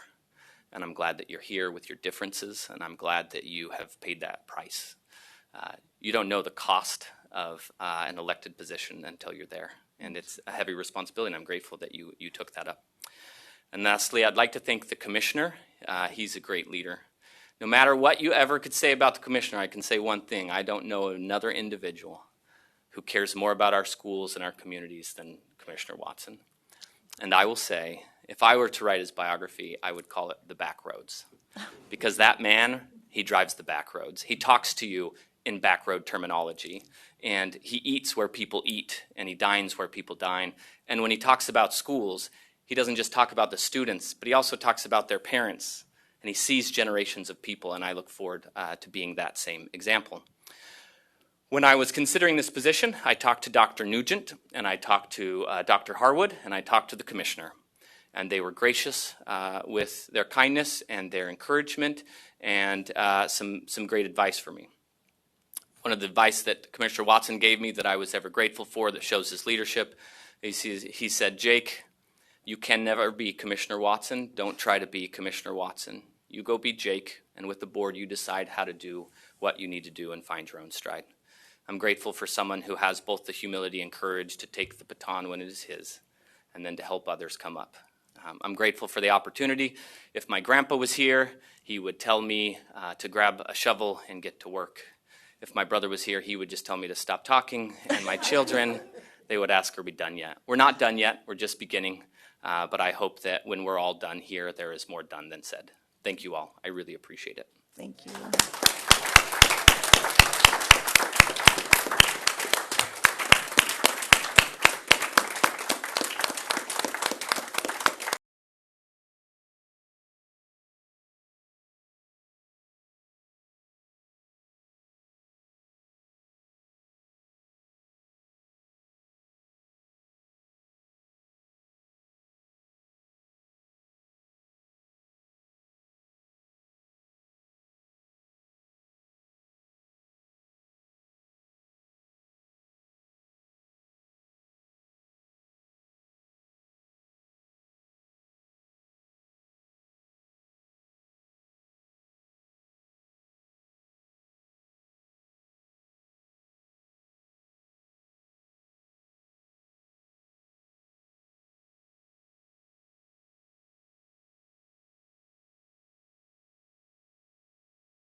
All right. Get rid of my phone. We are back after lunch.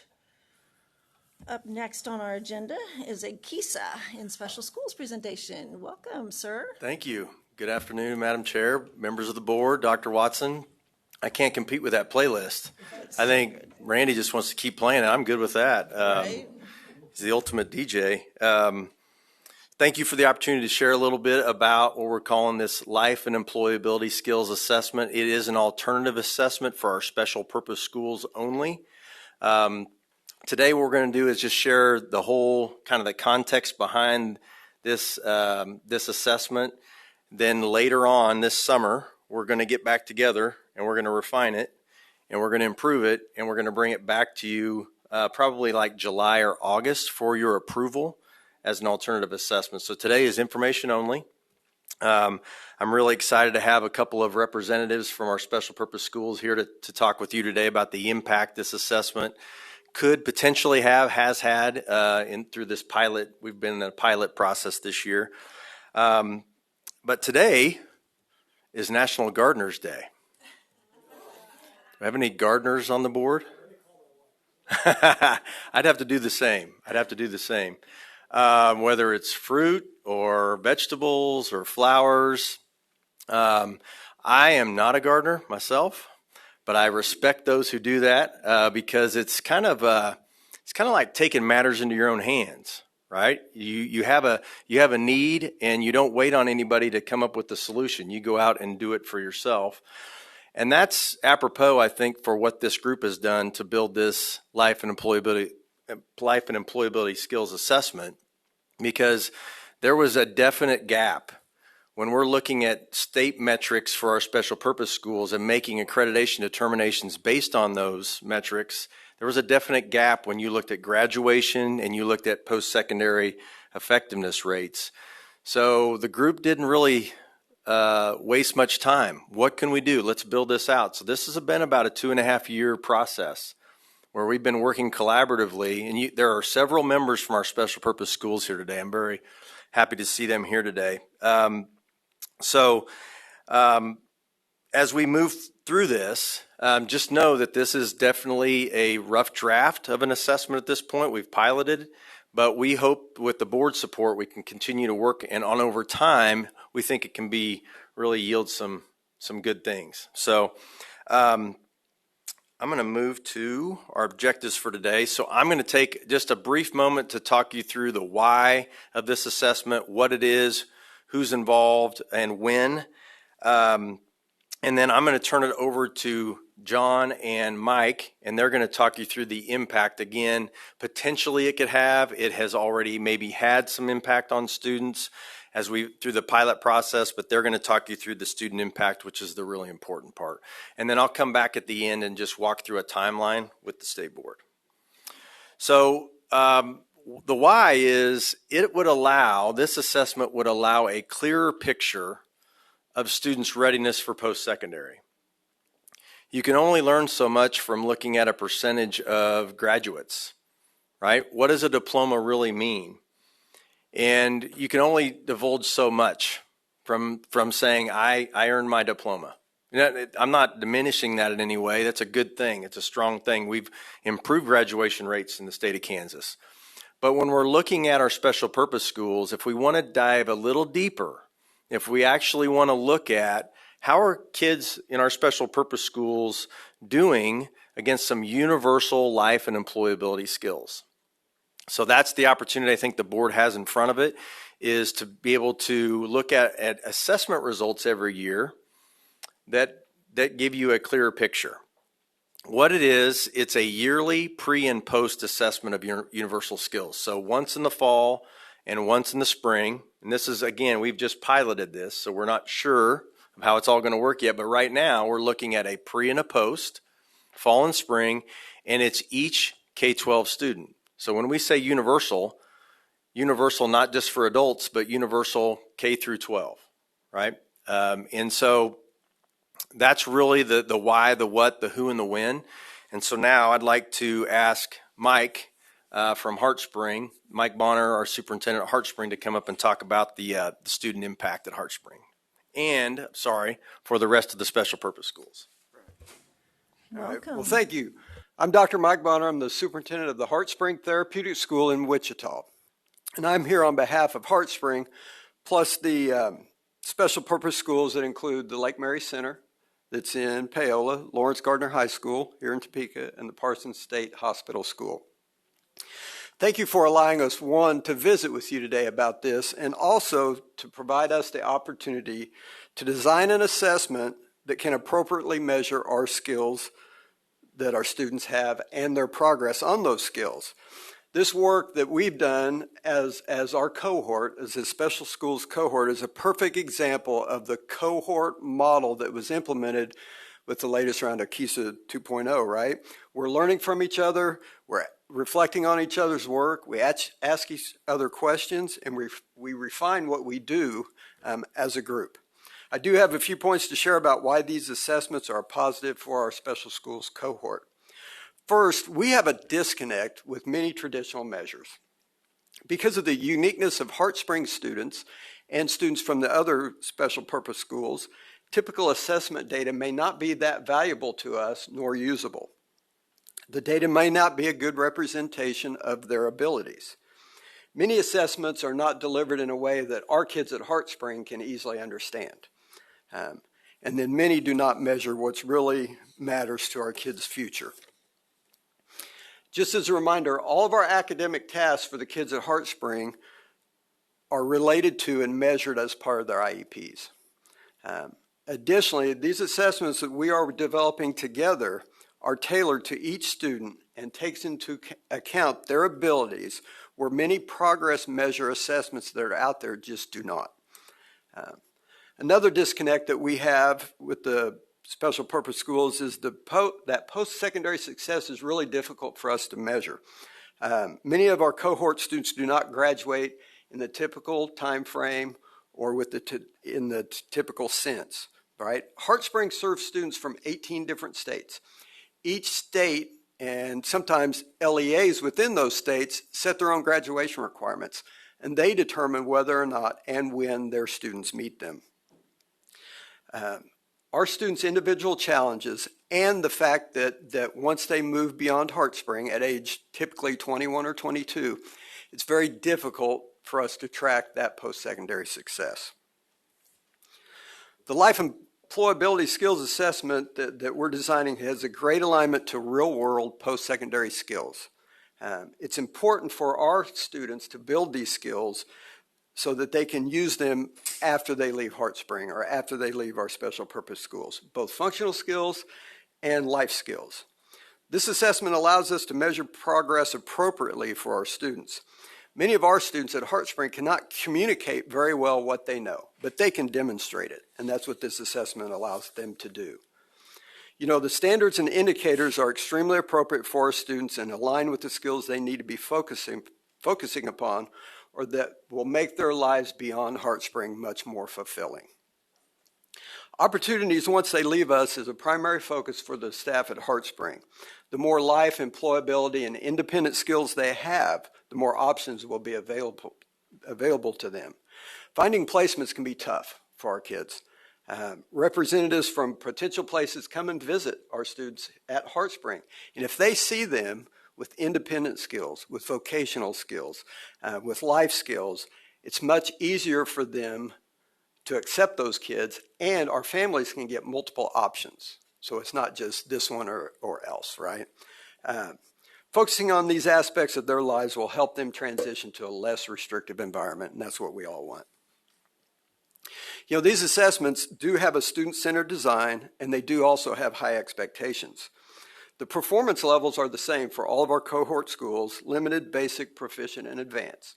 But each school can tailor what those levels mean for each of our unique students. Progress is measured appropriately for our kids, which is important as well. The domains and skills that each student is assessed on is the same across the board. But again, we can tailor those indicators and I guess make them appropriate for our kids and how they can demonstrate those skills. Because each of our schools have different populations. They all have unique needs, right? And so what might be a great indicator for a life skill for our kids might not be for one of the other schools. So it's really been incredible to be able to design an assessment that is really useful for us and for our kids. And they maintain high expectations for our skills to be in, for our students to be in that advanced level. It's a reach for them, and it's a stretch for them, and it takes much work and much time. This assessment focuses on growth rather than comparison. You know, a lot of assessments and things we see always compare how this group does to their peers, or how they do across state averages, or what the norms of the tests are. And that's just not that appropriate for our kids. Similar to their IEPs, we measure the progress of each student individually. It's not relevant to compare those results with anybody else because each student is different and unique. Plus, it allows meaningful progress over time. Jay talked about that a little bit. Not only do we have a pre and post assessment as designed right now, but we have kids that will stay with us. We're getting ready to have a kid leave us here that's been with us for 13 years. It's going to be a tear-filled ceremony, I tell you. But we can track that progress over time as well, because our kids at Heartspring, they move very slowly. They progress very slowly. And so if you think that pretest is they're going to be at limited, and by the end of that time frame, they're going to be at advanced 2 levels, that's probably not the case.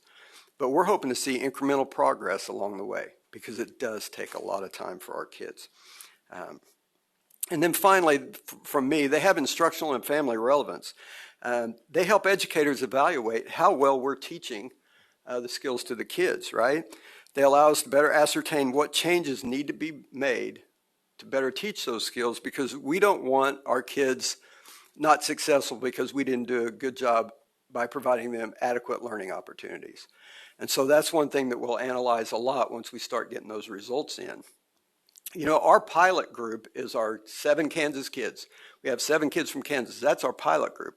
But our goal is to, when we implement it across the board for all 71 of our kids. The other thing that is important is these skills are so important for our families as well. They have the same goal that we have. Most of our kids will not return home. They'll go on to an adult placement. And families want their kids in the best, most least restrictive spot where they can get out, where they can have perhaps a job that's appropriate for them, where they can have independence. And so the more we can help those kids acquire those skills, the more fulfilling their life will be beyond us. So I thank you for your time. John Harding from the Kansas State School for the Blind is going to share his thoughts next. Thank you, Mike. I should have gone first. I mean, he covered it all. But I want to thank Jay and Myron and the whole team really for giving us the opportunity. Thank all my supporters. Developed some relationships with people that I didn't have before.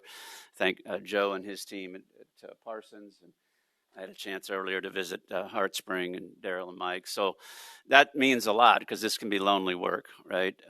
So I appreciate the opportunity and the chance to present to you maybe an alternative way to measure success and accreditation. So as Mike said, you know, measuring, and by the way, you have a coffee team too. I didn't know that. We need to get a coffee competition going, I think. The assessment of the impact for us at the School for the Blind, you know, again, measuring what matters. It isn't that assessments for academics doesn't matter. It does, and we still pay attention. So I don't want the message to be that we're not paying attention to academics. We do have high standards for that. But we've often said that it has to be more than that. And I think what this does is it validates other forms of growth, not just math and reading. Those are important. If our kids are going to be successful, they have to do other things. And that's really what this assessment is about. And it's talking about readiness skills. Are you ready for adult life? So many of our kids come in, we know they're not ready yet. We know that they've got some growth to do. And as Mike said, you see that growth over time. Some kids come in and you think they'll never be ready. By the time they leave, wow, they're starting to pick up some things. And maybe what we did had an impact on that. But we've never intentionally measured that in a way that the state values that or honors that. And I think that's what this can do. So authentic outcomes, driving instructional precision. That may be a strong word at this point because we're just piloting these things. We measured all of our kids, ages 3 to 21 this year.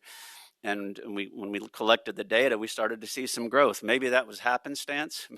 Maybe it was just in spite of what we did, but I think we're measuring it and saying this is what we are going to measure, and we need to get good at targeting our instruction to this. So focusing on those other measures and then adjusting as we go. You've talked a lot here about IPS, individual plan of study. And I think for special ed kids, it gets lost or maybe subjugated to IEPs, but they're really related. And that allows us to focus on the what's next, not just the year goals. What about the long-term goals? What do mom and dad want to see for their children? What do we want to see? So this I think can help us drive the focus for these long-term goals that hasn't always been there. Strengthening post-secondary transitions. If our kids are going to work, we have to know what the employers want. We have to give them experiences out there and to start to develop those skills. So this is a way to move beyond the seat time, 1,116 hours, just knocking it off. What are we doing within those hours? We emphasize urgency, and I've heard Dr. Watson use that word many times. There's an urgency. Time goes very quickly, but this can help us move in that direction and make it more urgent. There's also a longitudinal component. They come in sometimes, and I know with other schools, special schools, kids come and go. It doesn't matter if they're there 6 months to me or if they're there 6 years. Have they improved in these skills? Have they grown? That's what matters to us, to be able to show that. If we can't show that, then what are they doing at our school? I often say they have to grow in these areas. So it does drive that. And then I think lastly, there's a bit of a cultural shift, right?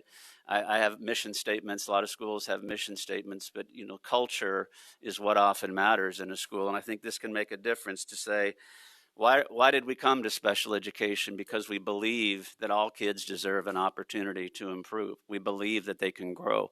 This moves it from maybe just marginal growth academics. We know that's frustrating at times because we'd like to see larger gains. But there's also more than that, and this can show some of these other types of growth that matter to them just as much. And then there's a unified accountability piece for us. It creates a shared language in our school. So when we talk at professional development, we can say, how are we doing? What are you doing? And how can we support you to make sure that we're moving kids forward on these indicators? How can we do that for you? What are your challenges? So it does provide a bit of a unified accountability.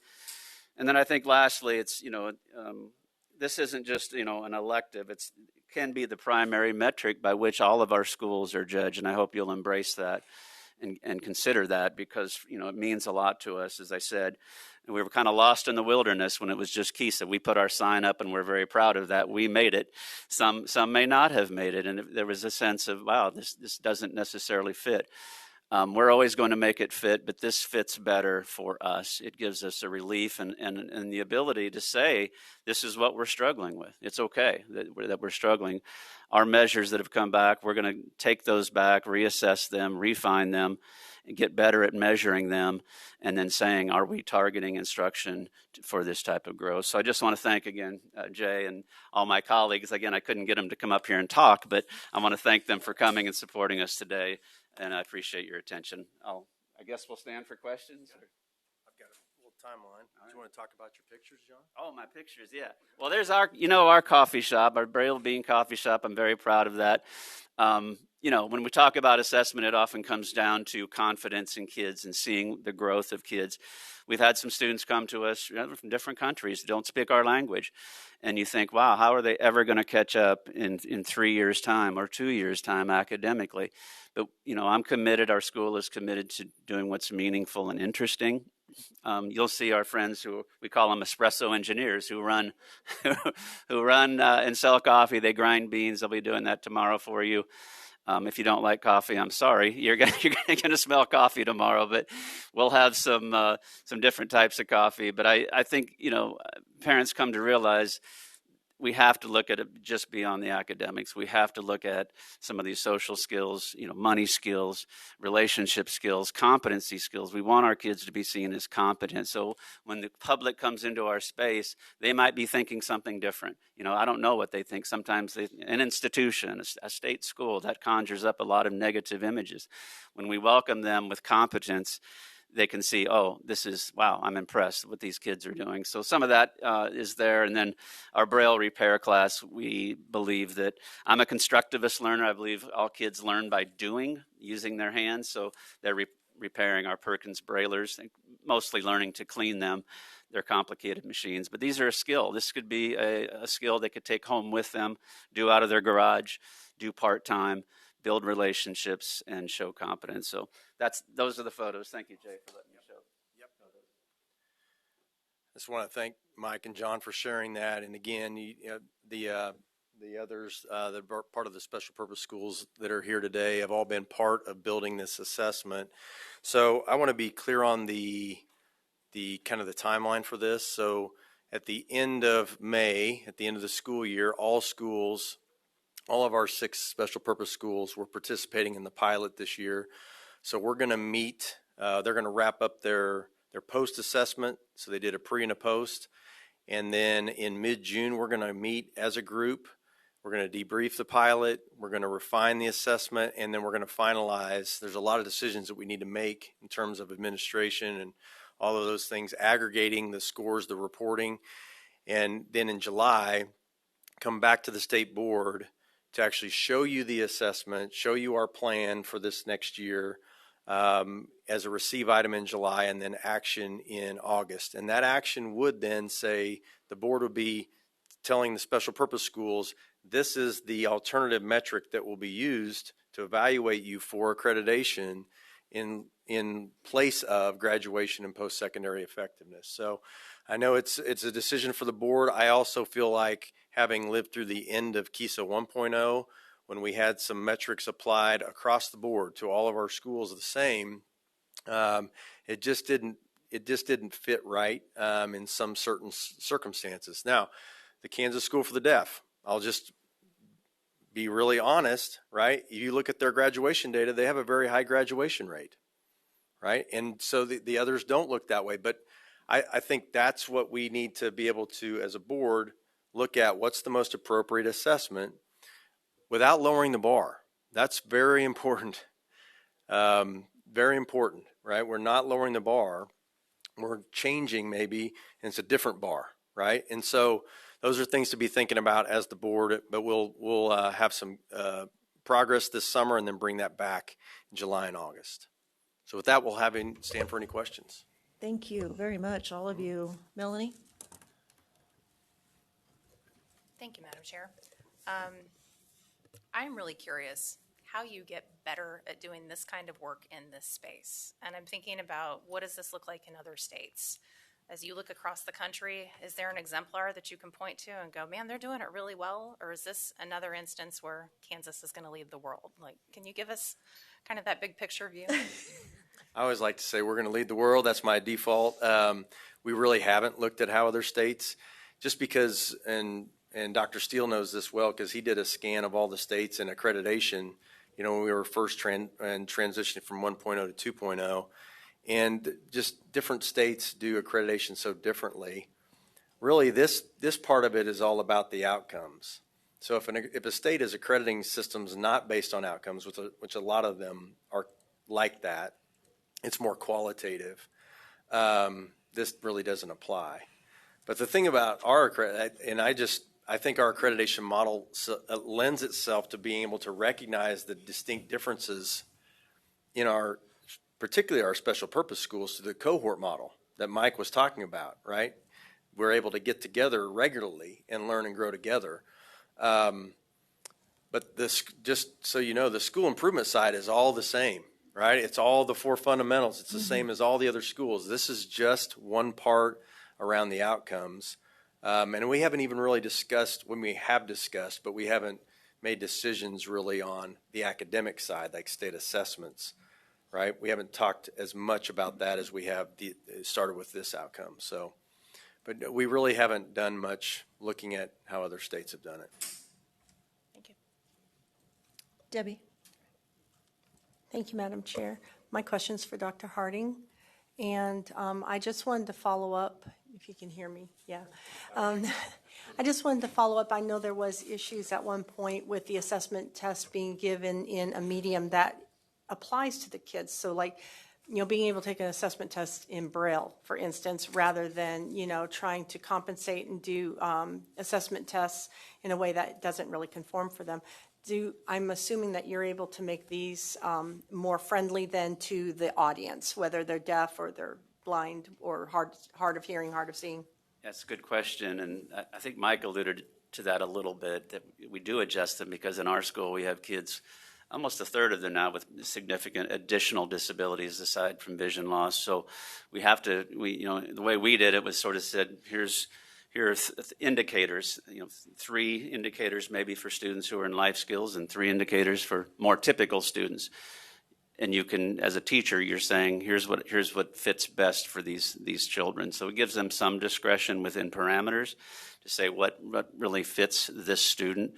And we feel that that's that flexibility probably that was missing or is missing with these other formalized measures that are designed for K-12 public schools. I hope that answers the question. That does. I just wanted to kind of hear your feedback on that. And I do have one kind of off-the-wall question. Do y'all have a T-shirt for your school? Does your school have a T-shirt? We have many T-shirts, yes. I've got Jackrabbits one, but I want to buy one when from you the come school tomorrow, for the Braille blind. Bean Okay. T-shirts, and I didn't see. I just need a collection. I didn't see of them, Heart that's Spring all. T-shirts, but we have T-shirts. We're happy. Heart Spring, you're in Wichita. I can do that. We're happy to sell you one for the right price. No, thank you. Right. Were there other questions? Yes, Michelle. Madam Chair, so a few months ago, we had a parent that was very open with us about her child at the School for the Deaf, just being realistic and knowing that she wanted to see some gains with her own child, but her success would be to see her someday serving, like just being in a volunteer situation, and that was success to her. So we have to make sure we're defining success based off of the parents as well for what they expect from their child. Now, I know sometimes we want to push them beyond, because sometimes they can't do that or they won't be able to do that. But I think it's important to know that even in the USD schools, we have people that just go out and serve. They go on their mission. They're volunteering, and that's what they want to do in their life. Maybe be a priest or whatever. But and we define that as success. So I think we need to be looking at that when we're talking about life skills as. It doesn't necessarily have to be they're employed somewhere, but they may just be serving the public, serving the community, and that is a huge milestone in those parents' eyes. And I would think it would define success for that child. Absolutely. And that's and both John and Mike talked about. We've set some. I didn't mean to make anything happen like that. We've set some. We've set some common domains for life and employability skills, and then common skills underneath each of those domains. And then we've said to the schools, come up with your own indicators. So that's where you have a little bit of standardization across that are universal, but then you have indicators. And I think the key to that, Michelle, is that these are how we've done it in the pilot is teachers are actually observing students doing things. And then they are scoring them, so to speak, as they see them. So if it's Joe at Parsons State, if they've got a work release, not a work release program, sorry, that's the wrong term, but a work study program, right? Students are out in the community. The teachers could actually observe them using these skills, right? Applying them. So I think that's an important piece. Well, and as I listen, and I mean, it is the KESA framework that then allows that flexibility. I mean, we see that, across our USDs. And so I love that within the framework, we can still do that no matter what the situation is. And I think it's beautiful. I love the collaboration. I go to the school improvement days, and that is just so, you see so much coming out of that as they're talking with one another. It's just been so, it's right there. Like you see it happening. You see it as they mix together. So I so appreciate all the hard work. You guys are just continuing to show that the framework works. and that we can do a lot within that. So thank you. Thank you very much for bringing it forward. Thank all of you for coming and supporting the whole work that you're doing. Appreciate it. Yes, thank you.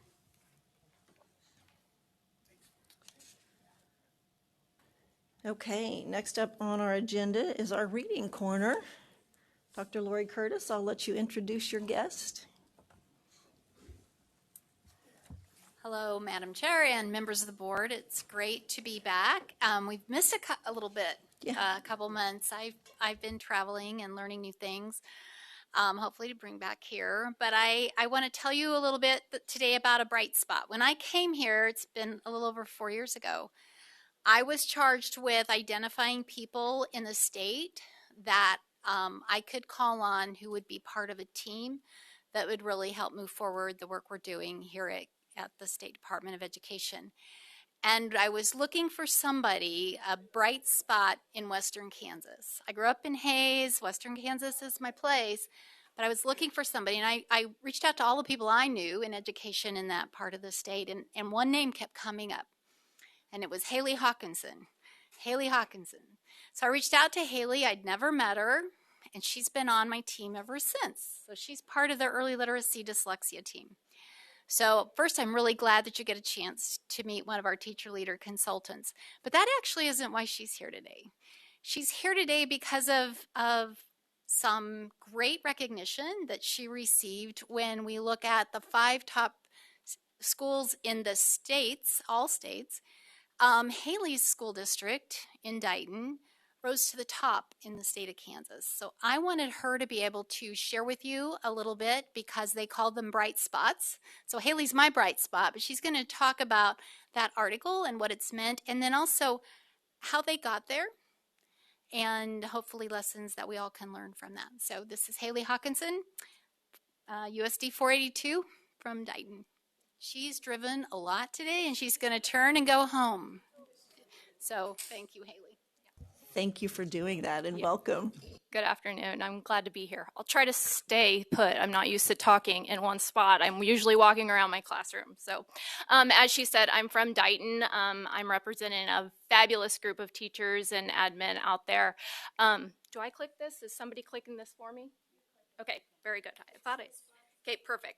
Okay, so many of you are probably wondering where Dighton is. Dighton is way out west. Here we are, that bright spot, that yellow spot there on this map. The 74 project was the article that Lori was referring to, and what it looked at was just one particular 3rd grade group and their reading assessment scores. And it found that Dighton Elementary had scored 95% proficient, which put us at the very top of all of Kansas. And what it looked at was that poverty level in our district. They expected with our 48% poverty level that we would only have 41% of our students proficient in that grade level, where we rose to 95% of our students proficient in that grade level. Now, I will tell you that is a bit of an outlier. We typically do score above the state average, and we are almost always above where our poverty level would indicate we should be. But this is a bit of an outlier. 95% is very, very difficult, as you know, to reach. But with that, what I did was when Lori reached out to me, Dr. Curtis reached out to me, she asked me if I could talk a little bit about how are we getting these results with kids that typically shouldn't, or we wouldn't expect them to be there. So what I did was I did talk to all the other teachers in my district, and we kind of collaborated and talked about how we did this. So starting our structured literacy, the very beginning, we actually started clear back in 2012. This was, I was a pretty new teacher. I had been teaching for about 4 years. I came in, we were doing balanced literacy. That's what I learned in college. I didn't know any different.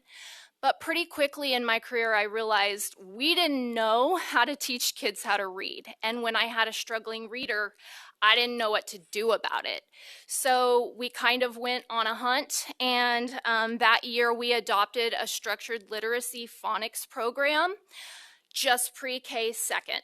And with that, the program that we chose actually had very intense training for our teachers to implement it.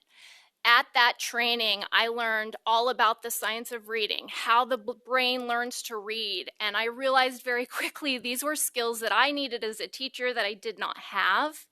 And so using that program, that was really the very beginning of this long stretch of change for our district. With that program, there was a very strong core teaching that you would teach to your whole group that was on level. But that program also came with very intense small group where you would target lacking skills for individual students. And that was really the first time that we had taught small groups. We had done centers with small groups of kids, but never targeted instruction with small groups of kids on skills that they were lacking. And we very quickly realized how important that is, because we were immediately seeing just great growth with our kids. So here's just some quotes. I am representing a fabulous group of teachers, and of course they couldn't all be here with me today because they're at home teaching our kiddos. And so I just wanted to share some quotes with you. First of all, our third and fourth grade teacher, when I asked her what she thought was contributing to the success of our students, she said, I think there are multiple things that contribute to the success of our students. Number one, the majority of our teachers are veteran teachers. I think veteran teachers play a huge role in the classroom and knowing what works best for their students. Veteran teachers also know their curriculum extremely well. And the kindergarten and preschool teachers, this is so true.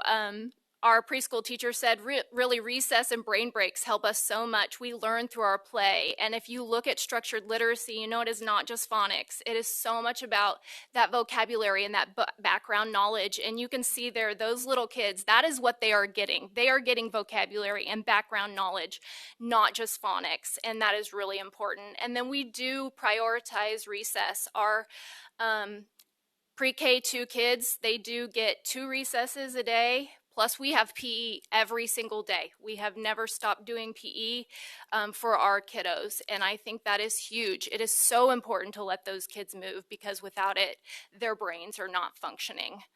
So very important. So with this, we did overcorrect a little bit. In 2014, when we started, we were seeing all this great growth with small groups. And so we started doing more and more small groups and leaving out the core instruction as much. Well, we very quickly realized that then what we were doing is just trying to intervene our way out of having good core instruction. And so we kind of backtracked a little bit and decided we've got to even this up a little bit. We have to go back to having strong core and strong interventions. So with that, when I talk to the teachers about what makes our core strong, again, these are some of the things they said. We do have veteran teachers that are highly qualified teaching core subjects, and most of us have been in that same classroom for a very long time, and not jumping around like that really does allow teachers to hone in on their skills and really develop those skills well. We also have a really strong teacher retention in Dighton. I think it contributes to a lot of things, but it has been very important because if you're having new teachers in and out, that's very difficult to improve your scores. I also think that this is really important, sticking with the same curriculum long enough to know if it's going to work. Sometimes I think we abandon ship too quickly because it didn't work the first year or the second year, but you've really got to give it some time to make sure that it's not necessarily the curriculum that's the problem, but how you're implementing it. So we have stuck with the same phonics program that I was telling you about. We still use it. We have done the updates that they've done. We've kept up with it and made sure that it's updating the way that that it should be, but sticking with the same thing for a while, I think, has been a huge help to us. That gives you time to become familiar with your subjects and your curriculum. And what we have noticed with that curriculum is we all know there's no perfect curriculum. At the beginning, we had no idea there were holes in it, gaps in it, because it was new to us. Over time, we have found little pieces that we needed to supplement, but once you have done that same curriculum for a while, you realize where those holes and gaps are and you can adjust. But you can't do that the first several years you're using a curriculum. So we have been able to do that as well. Our district also very much prioritizes professional development. They encourage us to go to places. They want us to get out of the classroom and go see other things, and we find that to be very important. And then, again, like our kindergarten and preschool teacher said, we do prioritize play and movement. Our kids can't learn if they're just sitting there getting the information. So looking at small groups, moving from core instruction, a very strong core instruction, which is where it starts. You can't intervene your way out of a good core instruction. Looking down into the small groups. Our third grade teacher said that we look at our data to help guide our decision-making process in that. Where do we fall short? What are our strengths? We use the data to help guide what interventions our kids are needing. So when we look at this data, we're not just sorting kids as low and high, and then these are your groups. We have to dive way further down into, okay, you're low, but why? And we're really using our data to decide what exact intervention those kiddos need and how we're going to implement. So very, very data-driven. And when we look at that, one of the ways that we do that is having a very consistent PLC time. We have time set aside. It's changed this year. We're a 4-day school week this year, so we're doing it on one Monday a month when we don't have kids. It used to be every other Friday, and we have set aside that time where teachers can talk, because if you don't have that time where teachers can talk, then kids get stuck in the same spot, and then they never leave that group and don't get the things that they need. So we have made sure that we have that time so we can move kids and change them as needed. We also have a very strong student improvement team. So before a kid would even get to the point of an IEP, our student improvement team often is meeting and coming up with solutions and interventions that would prevent the student from getting all the way to needing an IEP. So that has been very important to us. And we have a direct collaboration with our SPED department. Our SPED teachers are fantastic, and we utilize them for our intervention times with SPED students, but other kids joining as well sometimes, and we really are in close connection with those teachers. We know what those kids need in our classroom. They know what those kids need in our classroom, and I cannot say enough how important that SPED department is to our growth. We have a very much all hands on deck mentality for interventions. It is not me in my second grade classroom doing my interventions. It is all hands on deck, kindergarten through second, all at the same time. We use the title teacher. We are a title-wide school. We use the title teacher. We use SPED teachers. We use paras. We use every person we can get our hands on to run our interventions so that our groups that are extra low can have smaller group size. We utilize our experts to target the interventions. So our most highly skilled teachers are the ones teaching the most needy children in those intervention groups. The teachers who are not as skilled in that are still utilized. They might be teaching an enrichment group or an on-level group, but we utilize our experts to make sure that the kids get what they need. And then we really do just in Dighton have this, these are all our kids' mentality. It doesn't matter if they have an IEP, it doesn't even matter what grade level they are. Currently, I'm a second grade teacher. I have 2 first graders that come into my small groups because they're advanced and that's what they need. We have to have that kind of a mentality that it doesn't matter that they're not actually my class, they are our kids. So that really has been a major, that plays a major role in our success, is just, it's not just my classroom, it's all of our kids. And then also interventions are not just taught through an iPad, put them on a program. Interventions are direct instruction from very skilled teachers that know exactly what the deficits of those students are with a very intentional time. So I think that is very important too. You can't just call the intervention, well, it's Lexia, they're on Lexia. That's not an intervention. Intervention is a skilled teacher teaching those skills. So, and then last on this, we do include everybody in our intervention groups. If you're on level or in even above level, you are doing things with a person during this time. You might be in a bigger group. It might be an above level skill, but we're not just leaving you to your own devices. Every kid is doing something that is at their level. So finally here with these quotes, this is our administration. Our superintendent says that our students are blessed to have teachers who truly care for each of them. They are willing to sacrifice their own time to put in the work needed to reach every student where they are and helping them make the progress they need to make in a loving and compassionate way. And then our elementary principal, Mr. Ling, said, at Dighton, we're lucky to have both students and teachers who are always working toward one common goal, the best education possible. Our students are pushed to always do more, but it is because teachers believe in every student and what they are truly capable of doing. I think one thing that a small district has that large districts can't really have just because of there's people you don't even know in your building is we just are a family, and it truly does make a huge difference for us. So last but not least, these are just some ways that we would like to improve, because what we know is we will always have room for improvement. We're never done.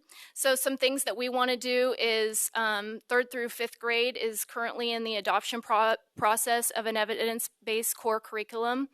K2 has done that phonics one for a while, and we know we need to spend some money and get the 5-6 an evidence-based curriculum. We are still working on getting every pre-K6 teacher the seal of literacy. Our accuracy as far as students decoding is awesome. That's strong. Nearly 100% of kids going into the 3rd grade are always accurate the last few years. But we know our fluency still needs work, which is the speed at which kids are reading. So we're still working on that. We want to communicate better our results and our goals with our kids more directly. We want to be very direct with them about where they're at and what they need to do better. And then we don't often take time to celebrate our wins. We're always focused on what can we do better. And so we want to celebrate wins with kids and do better about that. So just key takeaways, it's consistency over time. Remember, we've been at this for 14 years. And some schools are just getting started with structured literacy. It takes time. It takes so much time. Be patient. You will see results. It does work. It is coming, but it does take time. Core first. You have to fix the core before you can fix interventions. You cannot intervene your way out of poor core instruction. Always use data to decide what instruction needs to look like, and it's got to be a team effort. You cannot do it on your own in your classroom. it's not going to work. It has to be the entire team. So, questions? Sorry, I didn't know that was going to go off. Dennis.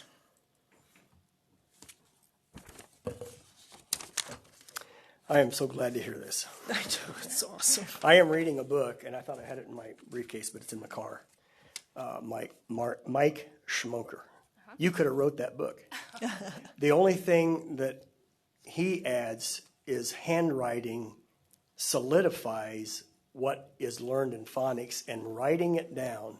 Kids learning to write down what they read is just brings everything together. Absolutely. So I'm just excited to hear because you're the proof. Yes. What I'm reading is true. Yes. And man, if we can just get back to core stuff. Yes. Thank you. Yes. Melanie. Thank you, Madam Chair. Amazing presentation. I just want to say thank you for proving that your zip code doesn't have to determine your outcomes. Yes. Nice. This is just, it is really hard for me. Dr. Curtis can see my face through this whole thing, and I went from really happy to honestly, like, really sad. I'm really sad that there are so many kids in this state, across the country, frankly. This isn't a Kansas problem. This is an everybody problem. But that aren't having this experience right now. Right. So I guess my question would maybe be for somebody that's not you, but like, what else can we do to help drive in this direction? And I loved what you said about PE, as well as, yes, your point about writing. So, Yeah. thank you. Yes. I think the answer to that was in the stability that she continued to constantly stand in. The stability, we talk about that with Kisa, we have to stay here and watch this build and continue to grow and grow and grow. And, you know, you reinforce that as well. Like, it's what we see. If we keep doing these things, if we're pulling the right levers, and we are, we Right. really are, we will continue to see the positive outcomes. So much. Oh my gosh. Do you guys have any training for your paras when you talked about all hands on deck? Do you? Yeah, we actually have had several of the paras that help us in the primary grades over time. They have gone to the same, we've sent them to that same phonics training. Yes. And we are down to bare bones on paras right now, unfortunately, with funding.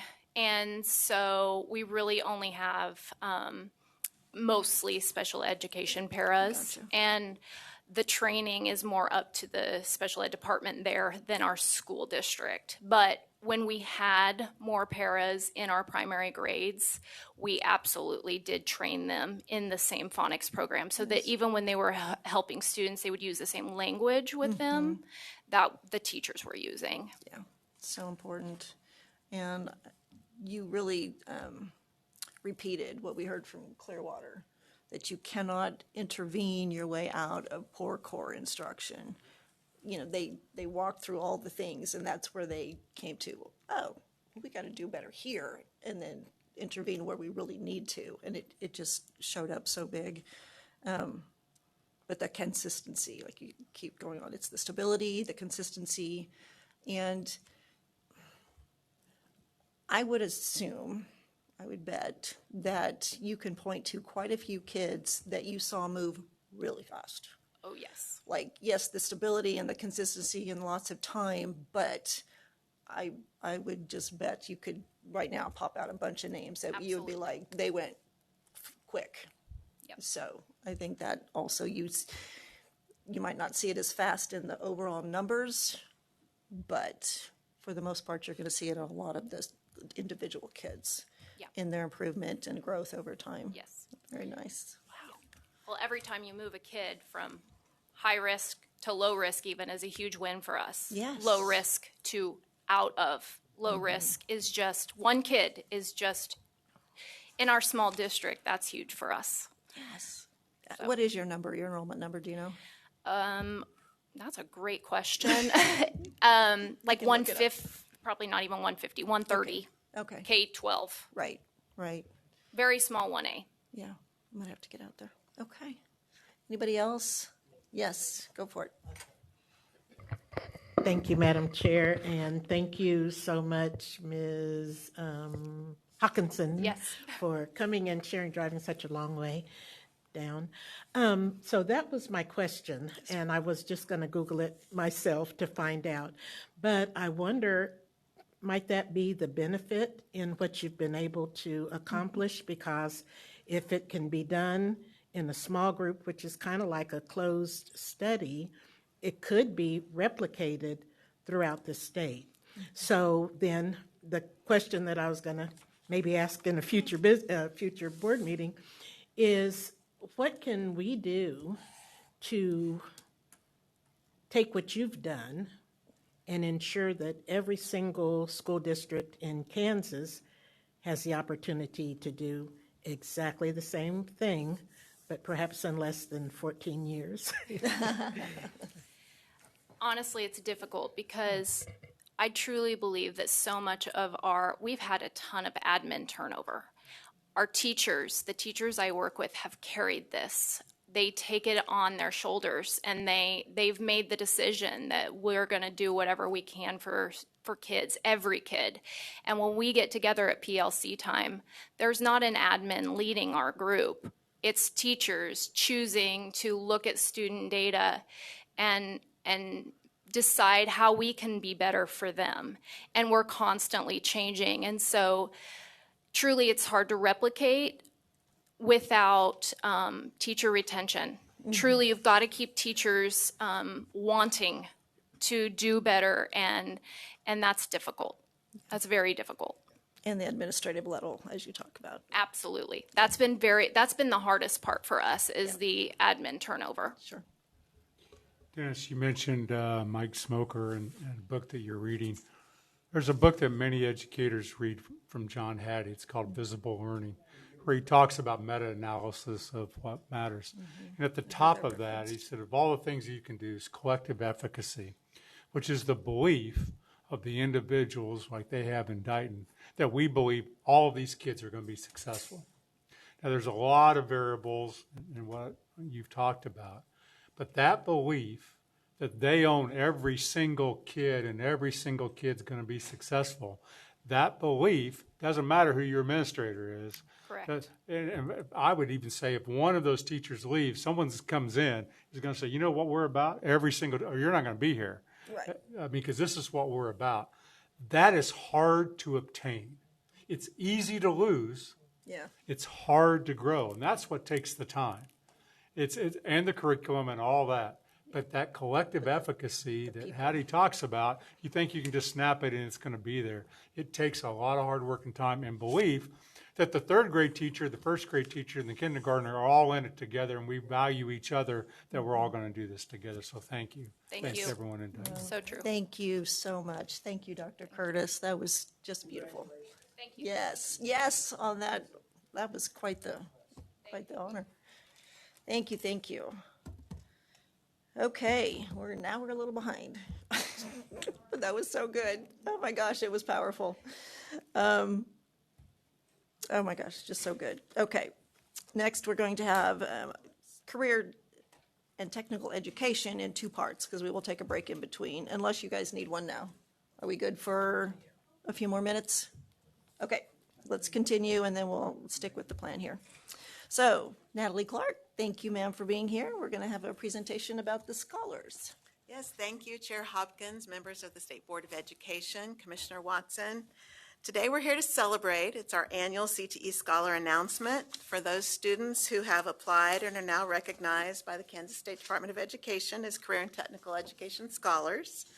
And these students identify and exemplify with distinction the characteristics of a successful high school student.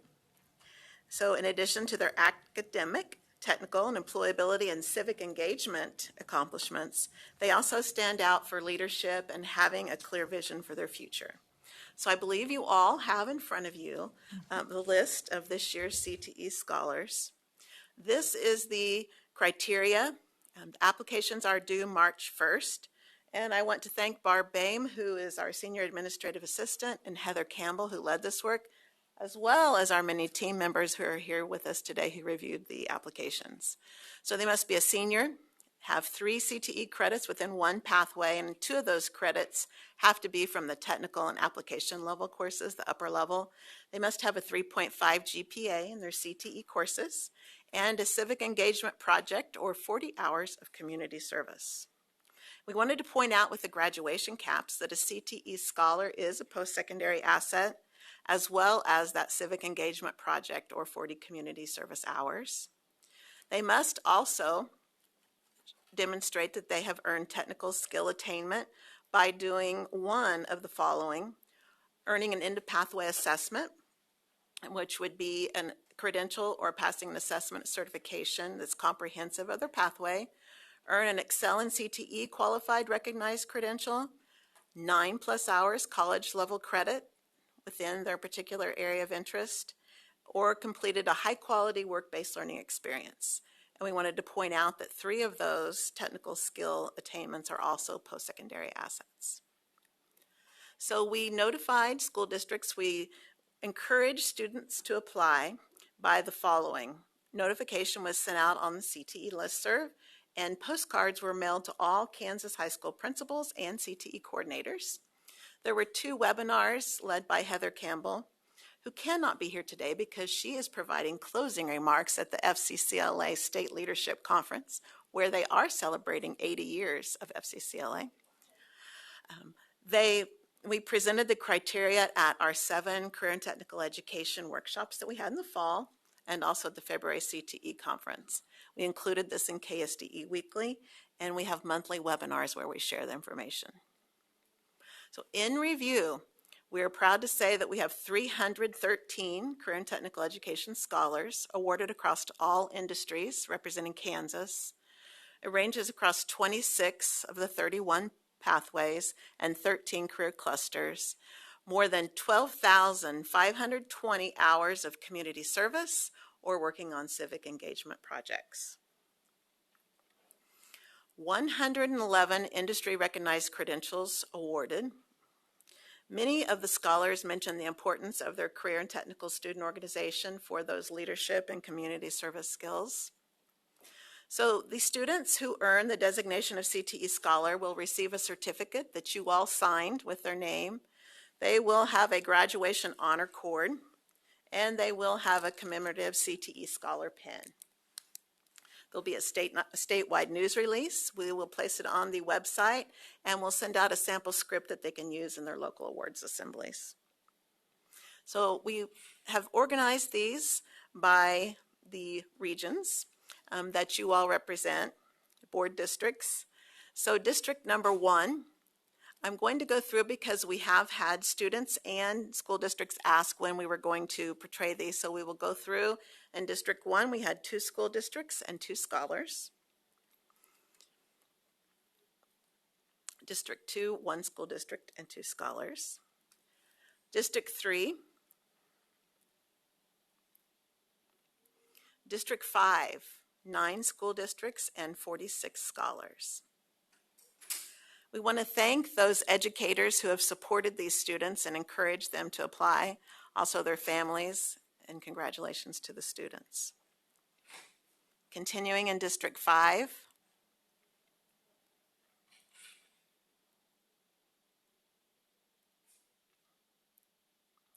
District 7, 5 school districts and 21 scholars.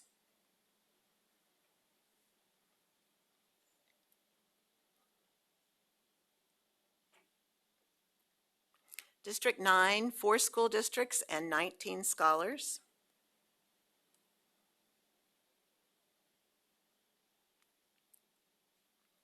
District 10, 5 school districts and 37 scholars.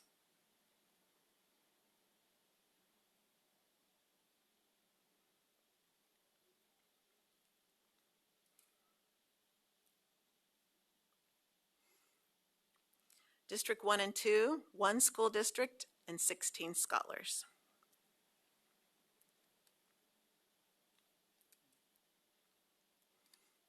District 1, 4, and 6, 2 school districts and 23 scholars.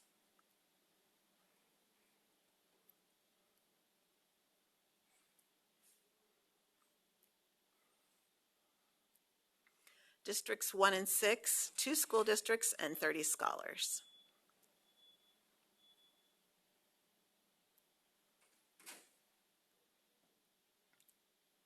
Districts 2, 3, and 4, 2 school districts and 74 scholars.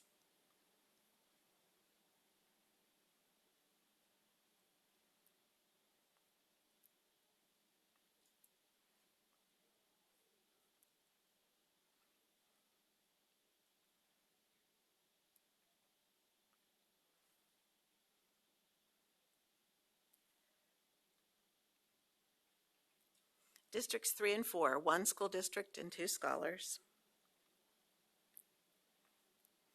Districts 3, 4, and 9, 1 school district and 2 scholars.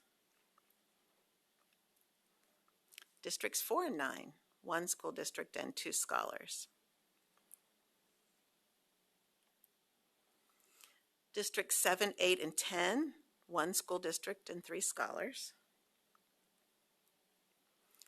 Districts 7 and 9, 1 school district and 18 scholars.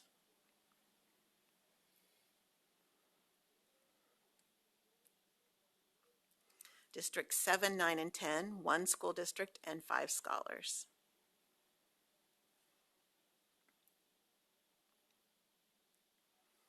Districts 7 and 10, 3 school districts and 8 scholars.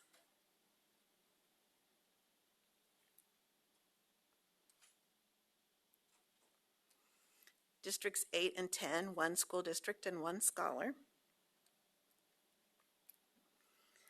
And we want to certainly congratulate all these students. They will receive packets. It'll be mailed out tomorrow with all of the certificates that you've signed. And thank you for supporting and allowing us to celebrate these students and their accomplishments.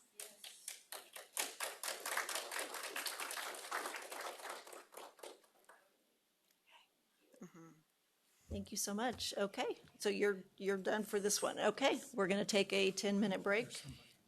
Oh, Dennis, I am so sorry. Thank you, Randy. Okay. Thank you, Natalie. I just really get excited when I see kids getting a certificate. Or is there? This is more from a problem area. Is there a group of kids that maybe don't quite get there, and if they go to secondary, we don't know them? I mean, post-secondary, something happens where they get interrupted in their pathway, and then they pick it up later at a tech or JUCO or something like that? With our collaboration with post-secondary, I think we're seeing more of students can start some of that coursework, and the post-secondary partners have been acknowledging their work during high school so that they do not have to repeat any of the instruction that's occurred. If that helps answer your question. Mm-hmm. Yeah, I'm just wondering if that, we don't want to forget that something may happen in their life that they can't continue, but maybe a year, 2, 3 years later, they pick it up again. And something we've been working very hard at is thinking about the program of study, thinking about the multiple entry and exit points in the pathways and the occupations that they're interested in, so that they know that they can begin in one area, and perhaps if they do need to take off, they know with a little more training or education they can go on to that next point. So pick up where they left off. Okay. Yeah, I would encourage anything like that would help employment, maybe even a few years later when we've lost them when they're post high school, but it does play into their success in their workforce or whatever in later years. So, thank you. Thank you. Thank you. Natalie, does Olathe still offer the scholarship opportunities for the CTE scholars post high school?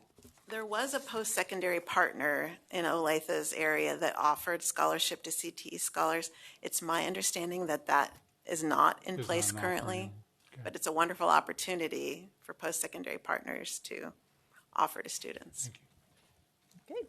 All right, board, we'll take a 10-minute break back at 2:48. Thank you.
Oh, I'm sorry. Okay, round two with our dear Natalie Clark about the career and technical education cluster reviews and pathway credentials, which is a receive item. Okay. Yes. Thank you. So during the break, we left you a notebook with information. We certainly are not going to go over or through it all, but we would welcome you to review it. And if you have questions, please reach out to us, but we'll touch on some of the points. So the Kansas Modernized Career Cluster Framework, in the back of your notebooks, you have a 26-27 Career Cluster Guidance Handbook.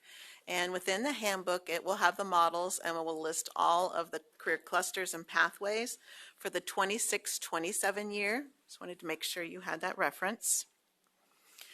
Thinking about the statute for CTE weighted funding. So the CTE weighting of each school district shall be determined by the state board by multiplying the full-time equivalent enrollment in approved CTE programs by 0.5. So that is why we're coming to you today for information. We have a cycle that reviews our clusters every 5 years. Now with the update to the modernized framework, we did look at some priority areas sooner than 5 years, but today, when we think about the pathways, our consultants who are here today, and I'm going to introduce them as we go along, they are approved by our pathway consultants who are expert in those particular areas. The window for that is November 15th through March 15th. So we just had applications for the 26-27 school year. And this year we have 97.2% of our school districts have at least one or more pathways. So the majority of our schools in Kansas have at least one or more pathways. If there are, we talk a lot about tiered technical funded, tuition-free Excel and CTE courses. Those can be part of the pathway, but they do not receive the weighted funding because they do get the tuition reimbursement. So this year, we had the opportunity to review the following clusters: management and entrepreneurship, advanced manufacturing, digital technology, supply chain and transportation. And these changes that we'll ask to come back for you for vote won't go into effect until the 27-28 school year. So what you have before you is for 26-27, and today we're going to share recommendations that would go into effect for 27-28 if they are approved. So we have the Kansas Advisory Committee for Career and Technical Education. We meet at least quarterly, if not more often, and we have business and industry that represent each of the clusters across Kansas. We also have a state board member. We have state board member Danny Zeck on our committee currently. And these industry professionals lead the cluster review committees. These are the number of individuals who volunteered to review the clusters that we're talking about today. There are 80 total individuals, 29 individuals representing secondary education, so those educators that are currently teaching the courses, 26 from business and industry, 14 from post-secondary, both 2 and 4 years in those particular programs that align, and 11 individuals that represent our staff or state agencies. So that's the makeup of who were on those particular groups. Within your notebook, we have all of their names and where they're from as far as our KACCTE committee and each of the cluster review committees. We try to make sure that we have educators from across the state, different sizes of schools. So the business industries, and down at the bottom of the slide, if you're interested in learning what it looks like currently, pages 24 through 28 will have the business clusters. But I want to introduce Chaplain Askins.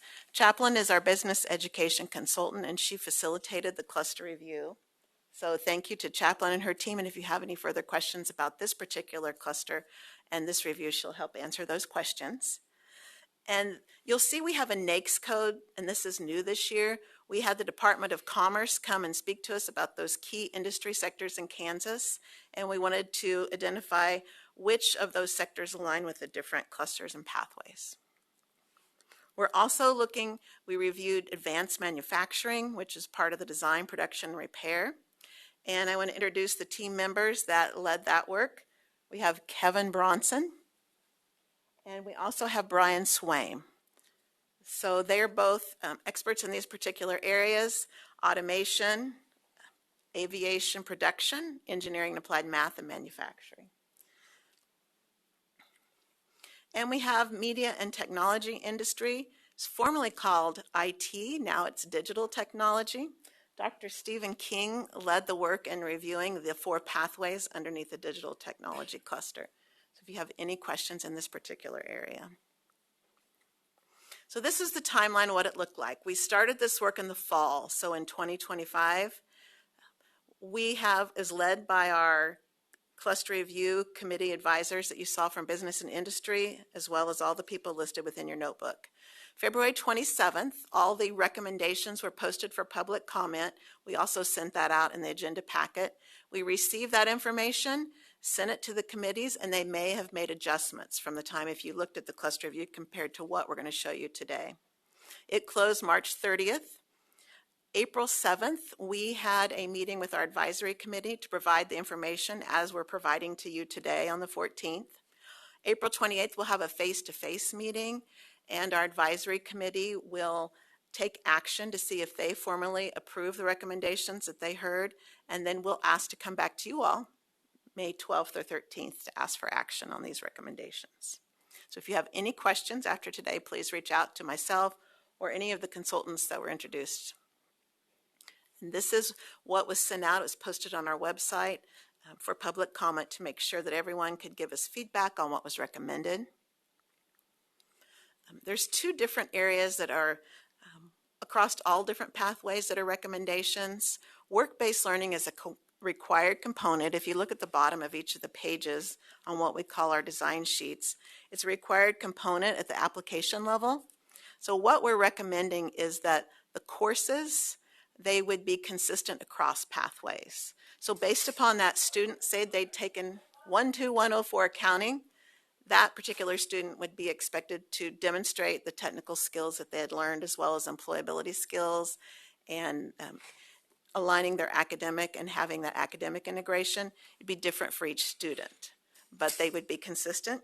If you'd like to look at those competencies, they're at the back of your notebook underneath the work-based learning tab. Something else that we're reviewing is 12053 is entrepreneurship.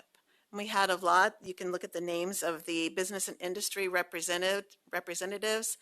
Network Kansas, which is under Department of Kansas, has a state entrepreneurship challenge that will be held the end of this month at Kansas State University.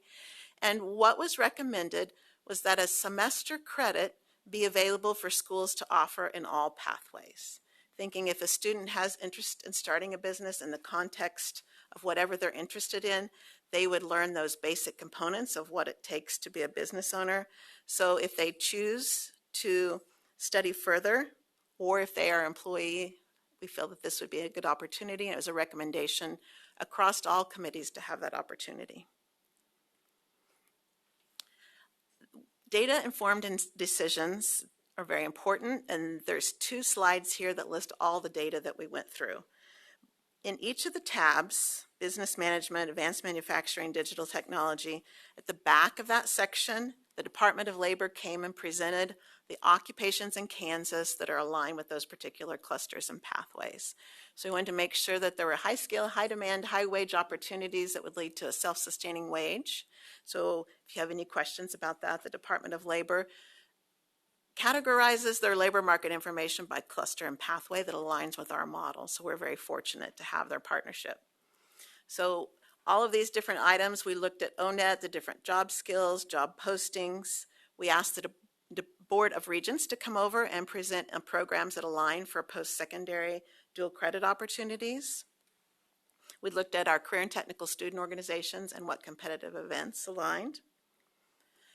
We also reviewed advanced placement courses. We currently have 3 AP courses in our clusters and pathways, and we're recommending adding 3 additional AP courses. We have 2 IB courses that are already within our pathways. And I mentioned briefly that we did ask the Department of Commerce to come and report on industry sectors to see how key sectors in Kansas align with our pathways. And we noted those with the NAICS codes. So each of our team members who facilitated these reviews took their committees through all of these different data points. So going to ask you to turn in your notebooks to the Business Management tab, and if you'll flip that first tab, you will see, and within the notebook there is what the pathway design looked like prior to the review. There's some summary of changes if you have any questions about what was recommended. And so basically what I'm showing on the screen, and you also have in your notebook, are the recommended changes for the 27-28 school year. In this particular pathway, you can see there's a new AP Intro to Business course, and that would be an opportunity for students in addition to the Business Essentials course. So if you have any questions, we're going to briefly go through these, but you have all the information if you'd like to look at it further. In the Advanced Manufacturing, that is the next tab in your notebook, and there are 4 different pathways within Advanced Manufacturing. The first one in your notebook that you'll see is currently Automation Engineering. There's a recommended name change to incorporate industrial machine maintenance. And there are quite a few recommendations you'll see prior to the review and recommended changes for 27-28. So if you do have any questions, the edits are in red, and then there's a summary of what those recommendations are. But with automation in the state and looking at all the occupations in Kansas, looked at what was needed for those particular occupations. Second pathway, engineering and design, and it would be the next one in your notebook. Currently it's called engineering and applied math, so there is a recommended name change. And what I have projected and in your notebook, recommendations for the 27-28 school year.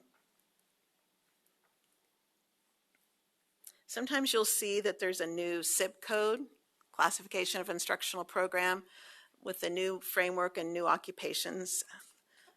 There are some recommendations for change. Aviation production. This was interesting. A lot of our aviation industries in the Wichita area gave us feedback, and we had a lot of good feedback on this particular pathway. Again, the design prior to the cluster review and summary of changes for the aviation production. We have competencies for each of our courses, and in the packet there was a link, and you can get in, you can read every single competency for the courses. So if it does say there's been recommendations to competencies, there are recommended updates. Manufacturing is the 4th pathway in that particular cluster. There's a lot of work done. It hadn't been reviewed for several years. If you look at how it looked prior to the review and the recommendations that are recommended for the 27-28 school year, with the new automation pathway, you'll see the maintenance strand. A lot of those courses went into that pathway, and the recommendations that came out were to have a welding production strand as well as a machine tool technology strand. So those are the recommendations for the advanced manufacturing, which includes those 4 particular pathways. Digital technology. Digital technology, we had a great group of individuals, both the secondary, post-secondary, and business and industry, led by Dr. King. The tab in your notebook, digital technology, there are 4 pathways, the first one being information support and services. If you look at the recommended changes, there's a lot of change in that particular area because of all of the technological changes. We're fortunate there's 2 AP courses that they're recommending be an opportunity for students also. And this particular pathway, AP Cybersecurity. Media Design and Communications is the second pathway that was reviewed in that particular cluster. Networking and Telecommunications. Networking and telecommunications is the third pathway.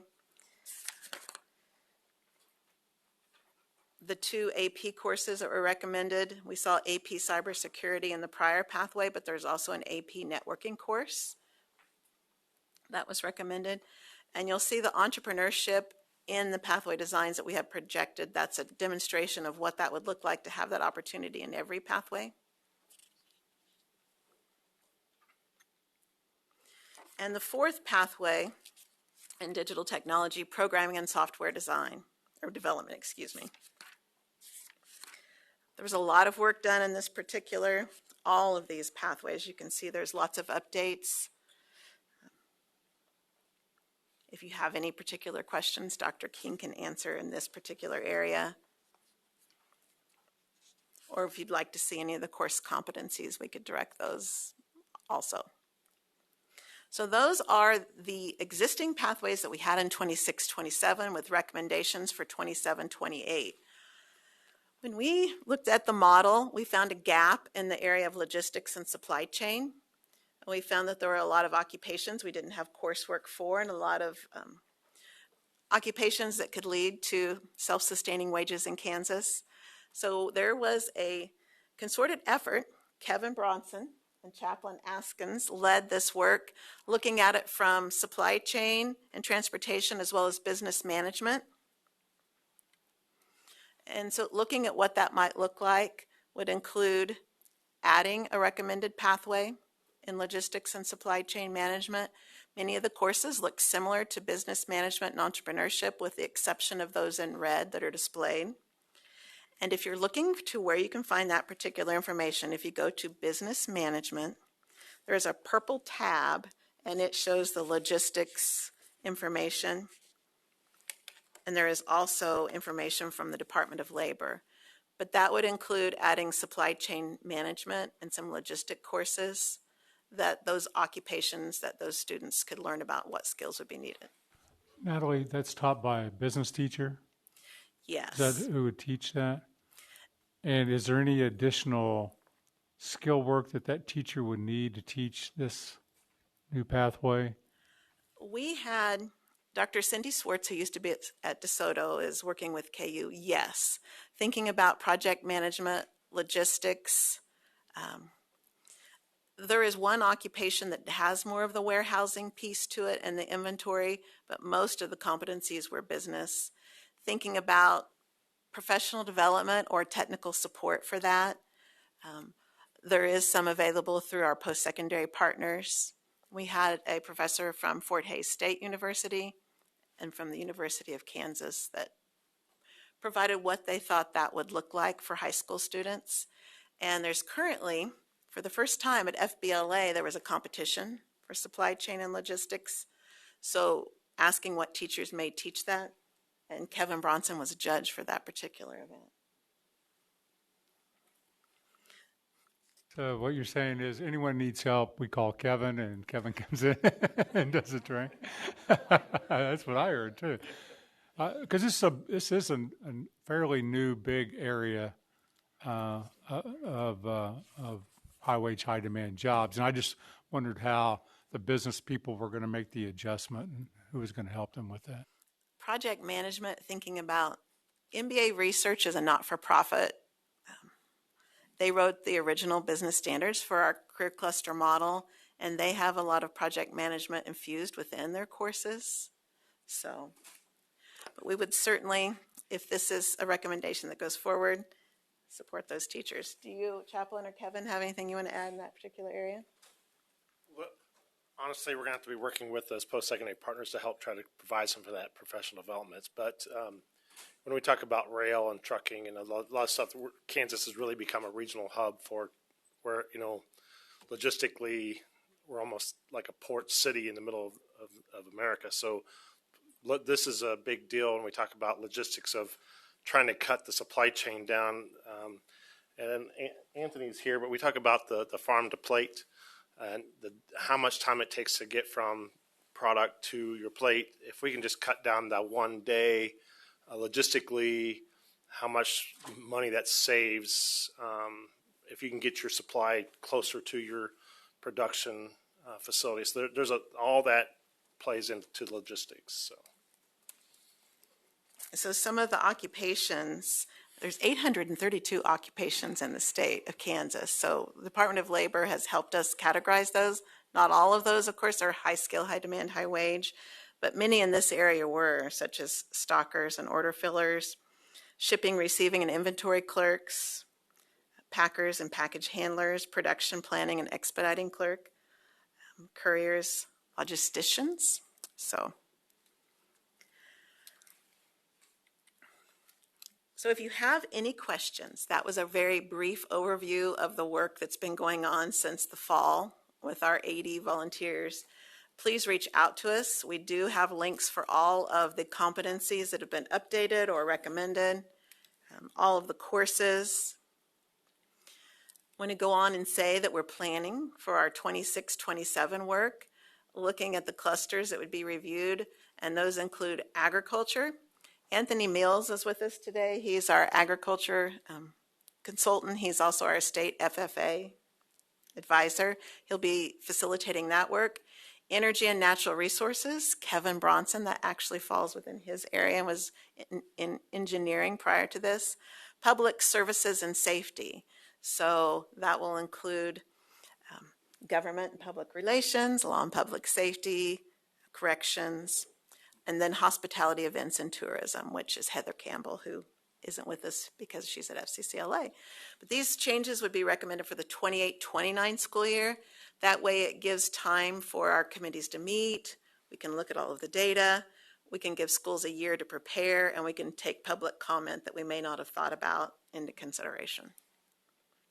So if you have any questions, these are the team members that help facilitate this work. We wanted to provide the information to you and look forward to coming back for recommendations in May. Looks like Debbie might have a question. Thank you, Madam Chair. So I actually had a parent call me whose son was interested in one of these pathways. Now, this is like a year ago, but they didn't offer it. So it's like candy in a candy store here, and the kids see it and they're like, oh, I want to do this or I want to do that, but maybe it's not offered in their area. Is there a way for them to, are there remote ways to do some of these, or, or where do I direct them if I want to say, okay, parent, I don't know, that's between you and your board, but how many kids have to be involved in one in order for there to be enough interest in a district to bring one of these in, that kind of thing? So I would encourage you to reach out. We have a listing of all the different districts that offer clusters and pathways, and then what courses are offered. In some instances, schools work together if they're in close proximity. Sometimes they can work with a post-secondary partner or with business and industry, thinking about a person who has had that particular career and coming into the classroom. So having that qualified educator and having those opportunities. But we do see a lot of schools working together if they don't have the teachers trying to go to that neighboring district. That probably varies by district. They'd have to have the opportunity to have that teacher. So yeah. Get back to that comes down to the people, right? Okay. Lots of information. Thank you. Sure. Lots of changes. It feels like there's just a lot this time. So we try, business and industry give us their recommendations on if you're interested in these occupations, what would be some of those competencies that would be helpful for students to learn at the technical level. One thing I'd be remiss to say, I'm thinking of last time, you'll see the courses in here at the introductory level. Introductory level courses receive base state aid, but they don't receive the weighted funding. Oh, gotcha. But the technical and application courses do. Gotcha. Okay. So, thank you. It's really good work. You have a lot of It detail. is. I'm going to take you now back up to about 10,000 feet. All right. So the state of Kansas, where does all this come from?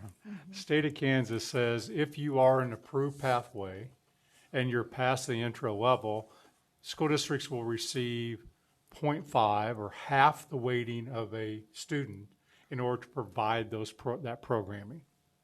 So that's where they get the funding. But in order to do that, what Natalie just took you through, that's the process that is required then in order to go through it. So industry has to tell, and post-secondary has to tell our staff, this is a high wage, high demand, skilled way in Kansas, in the region. And here's the courses, here's the advice of the courses that students will need to take. And that process then has to have public comment and feedback in order for all that to take place. That's what the statute basically set up. Mm-hmm. And then you could go beyond that to the old Senate Bill 155 and post-secondary coming in. But that's where it kind of started, was with 0.5 funding. There's also Perkins funding that align with that, comes from the federal government, but that's the state initiative. And then there's the federal initiative of Perkins that come together to see the clusters and pathways that you see. I hope that's helpful as to even why are we doing this. So. Right. Okay. Okay.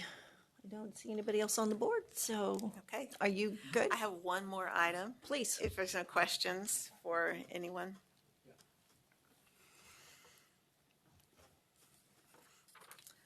Okay, so within your notebook on the left-hand side, these were sent out in the board packet, but there are also documents that we'll reference. So in career and technical education, there are 3 separate pieces of law and compliance responsibilities that relate to CTE credentials. So we're coming to you today and we'll explain some of those. The first being, Commissioner Watson mentioned Senate Bill 155. And within the documents you received today, I believe it's the second, there is a draft of what's recommended for the 26-27 Excel and CTE credential list.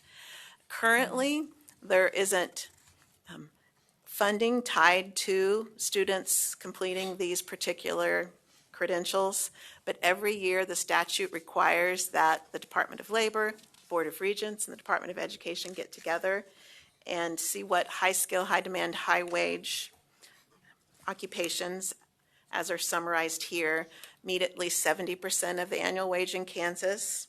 There is a post-secondary program that aligns with that. And the Technical Education Authority voted to approve this, and it will go on to the Board of Regents. But I wanted you all to be aware of it because we refer to it a lot. And we look and we see, okay, do business and industry post these in job postings? We don't have a chance to meet just yet, so it might not ring any bells. We have a mutual friend, though, Eric Kraft. I was with Eric earlier today. It's not cooperating for him shutting it off. I'm a local clothing guy that's here in Kansas City. Make it stop. Anything from professional. Apologize for that. So that's okay. Those one-on-one devices away. So we're going to talk about high-quality credentials, of which we didn't have a definition for, but this is the list that we deemed would meet that definition.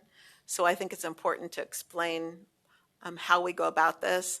After reviewing this with all of those different agencies, there were occupations that were agreed to add to this, one being farm equipment mechanic and service technician. So looking at the ASE certifications that are recognized in industry.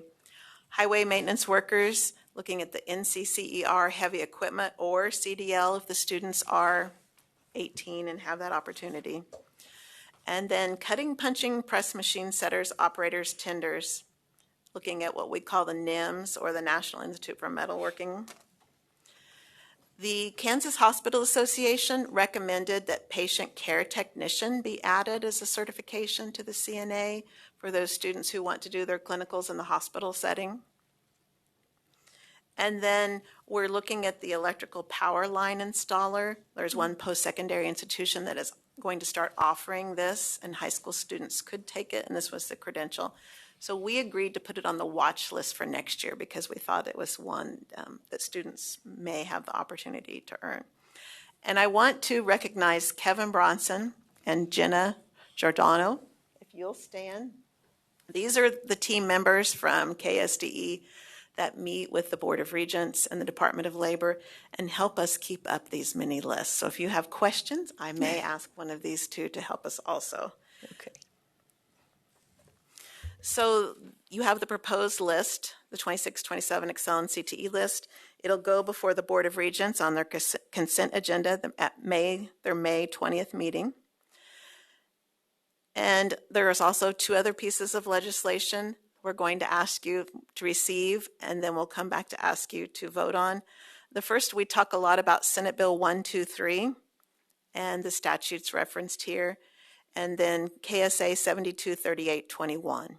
So these basically say on or before July 31st that we bring it to you all, the State Board of Education, because they are statute and compliance, to approve a list of industry sought credentials.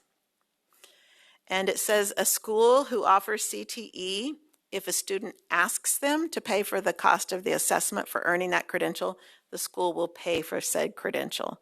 There wasn't any funding tied to that.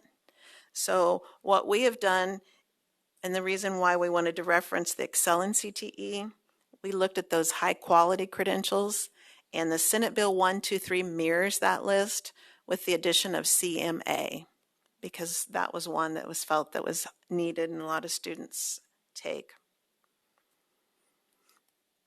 So what we did, and is what is also in the statute, is we sent an email out to every superintendent, and the Board of Regents sent out an email to every president of community and technical colleges, and we asked them to submit a survey that we have open all year long for credentials that meet these criteria. And we went through those. The TEA approved them, and they'll also be on the consent agenda for the Board of Regents May 20th. So again, they mirrored those additions that we just looked through on the Excel and CTE list. So if a student does ask for this district to pay for it, these are the additions for this 26-27 year that are recommended. There's another piece of legislation. It asks you all to determine high value and standard value credentials. So part of the handouts that you were given was a list of high value credentials, which mirror the Excel and CTE list, the ones we found on job postings that lead to the self-sustaining wage. The other credentials are those that are mentioned and tied to pathways, but we have referenced those as standard, so any of the other credentials that are aligned to the pathways. So the high value would be mirrored from the Excel and CTE list, and the standard credential list would be all those others. We have another list that we call the KPAC, and so we organize assessments, credentials, certifications by pathway. So those are also listed for you. And we highlighted the additions, or we have, and if you have any questions, Kevin, Jenna, or myself would be happy to answer those.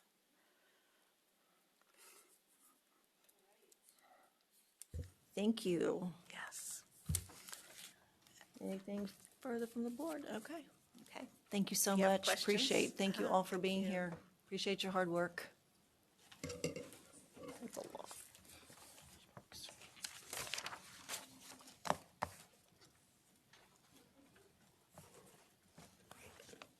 Yes, sir.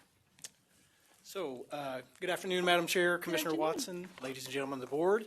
I would just like to confirm I am not Dr. Church, but I did want to give you a little introduction before I bring Dr. Church up here. First, to let you know that you will be receiving some updates on data from me that I collect for the licensed personnel report and our vacancy data.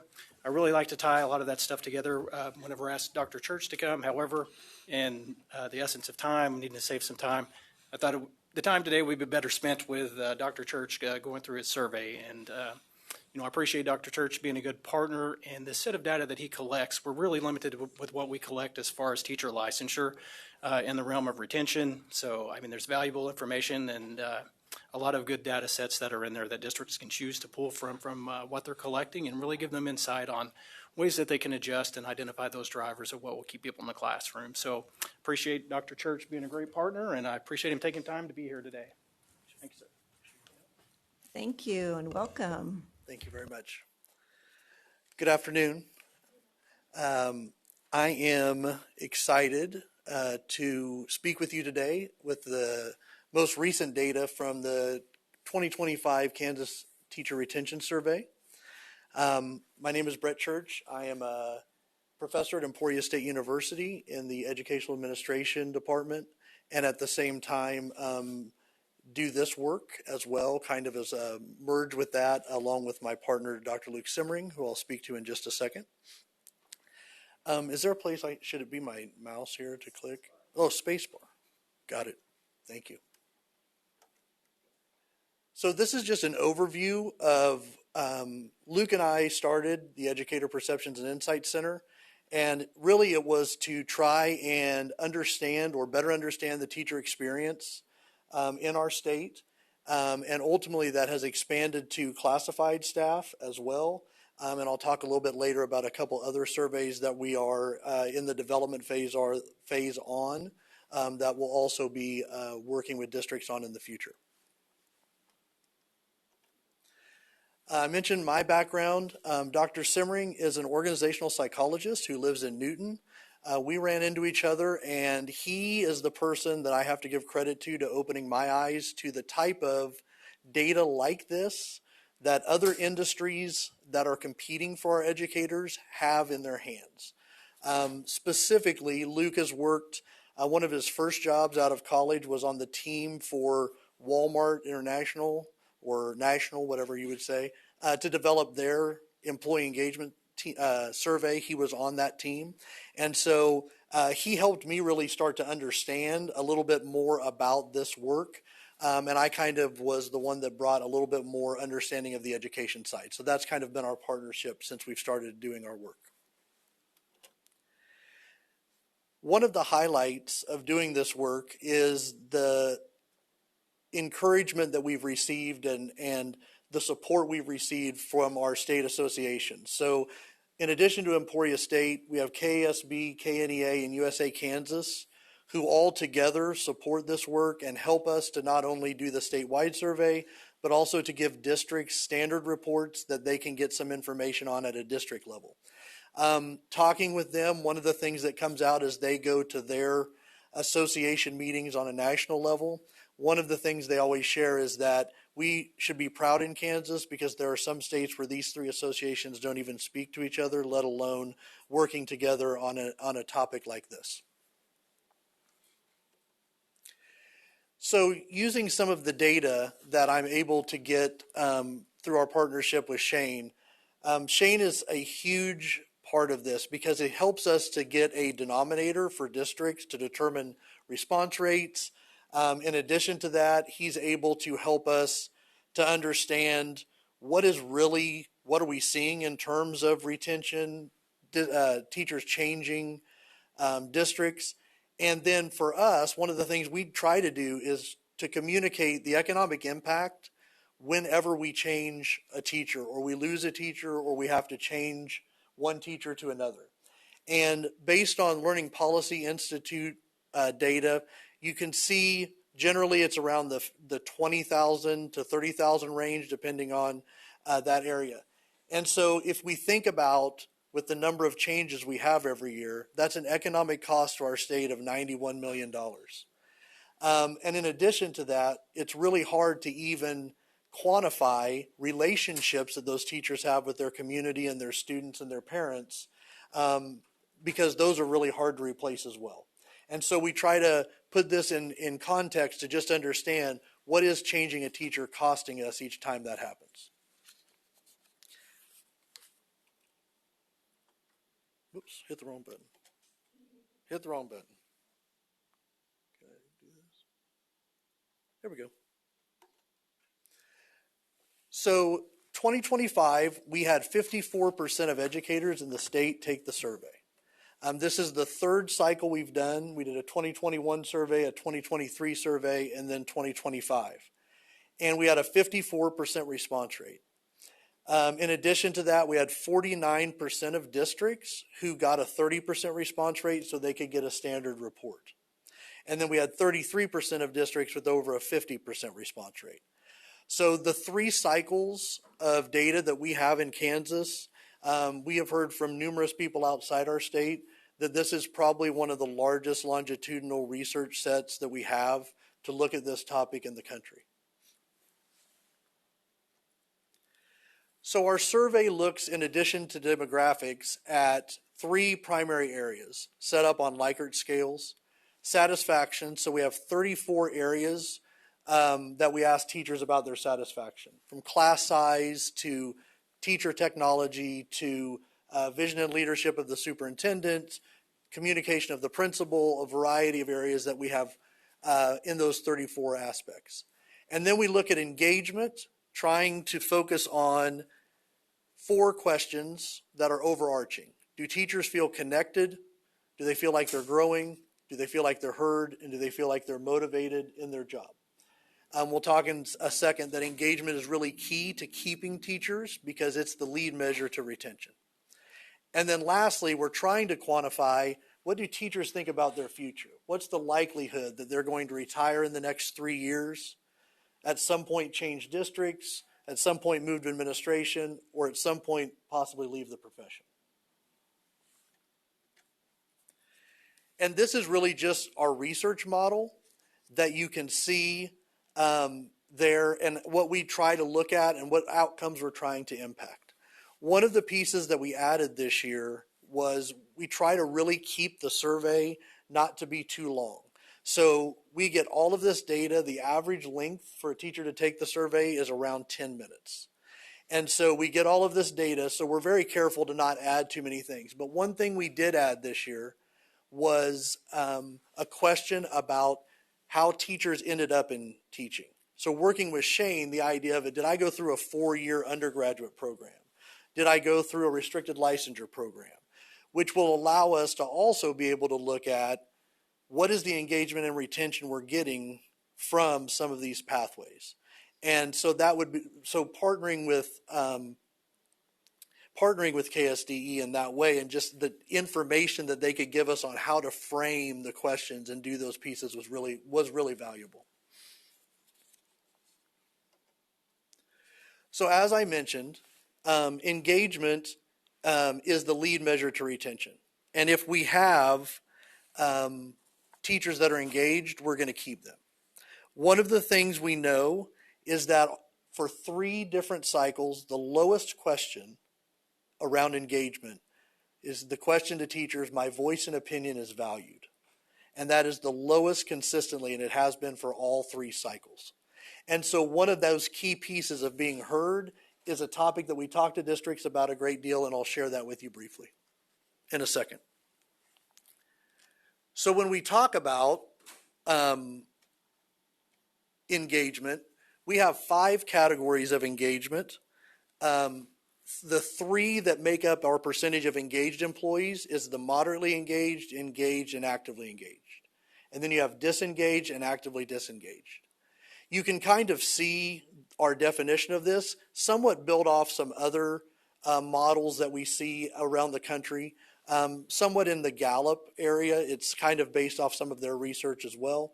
But what we really try to communicate is the difference between the engaged and actively engaged, or the disengaged and the actively disengaged, is the impact they have on others, whether that be in a positive way or in a negative way.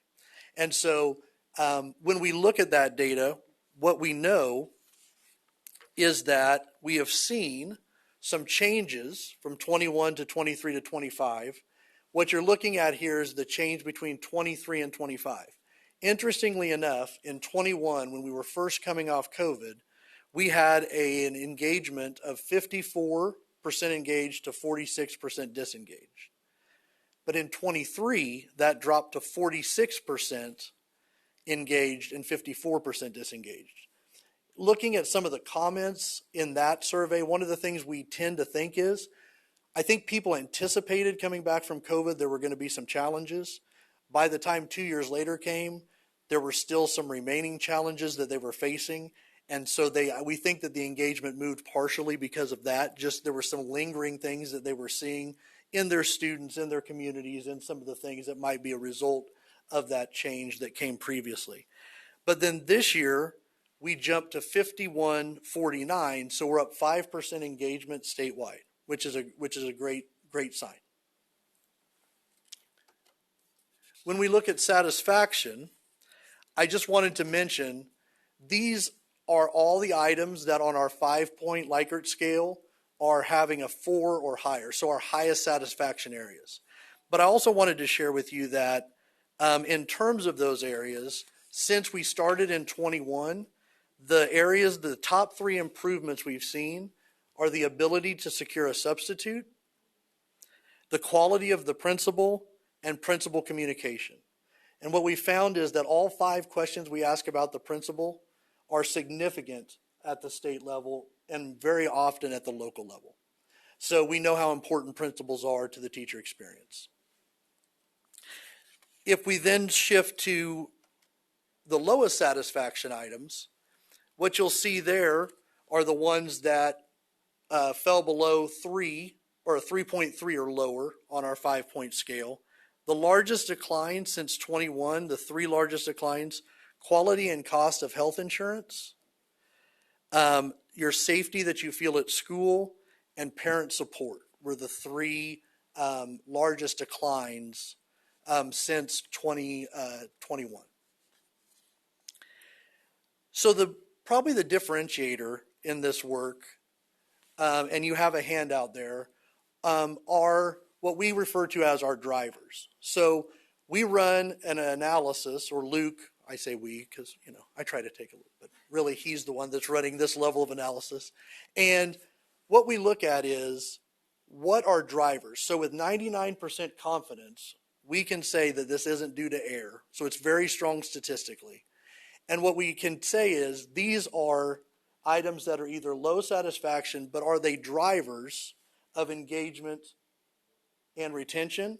Are they drivers of just engagement and not retention? Are they drivers of retention but not engagement? Or are they not drivers at all? And what you see there, we produce a very robust report for the state every year off of this research.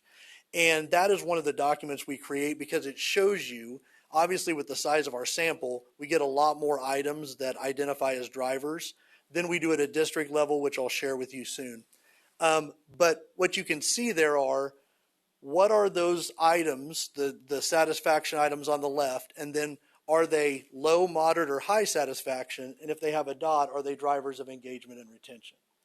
And so what we see here is, as an example, the support in place to handle challenging student behaviors and situations. That's a driver of engagement and retention and low satisfaction. So what we want to do is try to not only help at a state level, but at a district level, say, if this is low satisfaction and we can focus on this and make it better, the experience, we're going to have a lot better impact than if we're focusing on investing in something that's not a driver of engagement and retention. At the same time, if we look at high satisfaction items, we don't want to pull from those buckets because they're helping us. Teachers are satisfied with them and they're really important. So when we talk about drivers, we're really talking about, in a lot of ways, importance. How important is it? It's not just, for instance, very seldom, I'm sure that there are a lot of teachers in the state who would like more tuition reimbursement to advance their degree.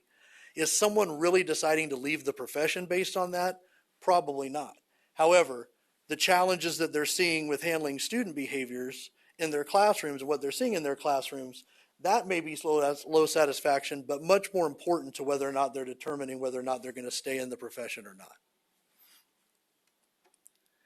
And so we try to quadrant sort these, and which is basically what I just talked about those low satisfaction drivers. If we have $1,000 in a district, invest that in a low satisfaction driver, right? High satisfaction drivers, let's keep those positive things going because that's where we're going to get the impact that we want to see. And then intentions. This is also a positive sign in that when we were looking at 2021, what we call the risk factor. So you'll notice the top item and the bottom item, it says retention risk factor, not just a retention factor in the middle. Why? Because when we say, what are we facing as a state in terms of replacing our teachers, we know those that leave the profession and those that retire combined is the number that we're trying to replace. So when you see there, a positive sign is we were at 16% of teachers saying they were more likely than not or very likely to leave the profession at some point, and that's dropped to 12% since our last survey in 2023. Retire in the next 3 years is at 12%. It's the same. In 2021, it was higher. We're pretty much stabilizing. A lot of people who maybe were continuing to teach after COVID decided to retire at that time, and so we had a higher percentage saying they likely would, but we're getting more to a baseline now of that percentages of those that are eligible and choosing to retire. And like I said, that's a 4% drop from 2023. So our risk factor, those two percentages combined, we were at 28% in 23, 24% in 25. Just wanted to touch base on a couple demographic pieces. So these are groups that are significantly less engaged and significantly more likely to leave the profession. So statistically in that, not just like we statistically know this is the case.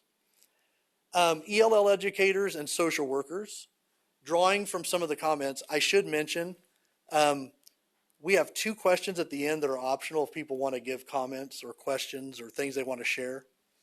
One of them is, what additional information would you like to share about your experience? And the other is, what questions do you have about this research?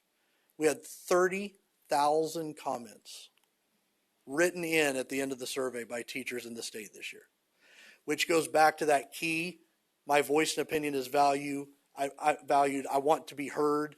And so we also have a lot of qualitative data that we're able to draw from that as well, but that is by far the largest number of comments we've had up to this point.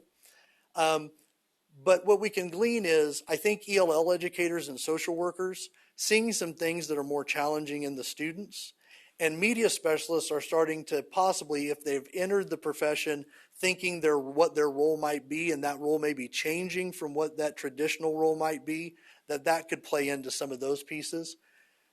Probably the key demographic that we talk about all the time, because in 3 cycles it's there, it's educators between 4 and 11 years of experience.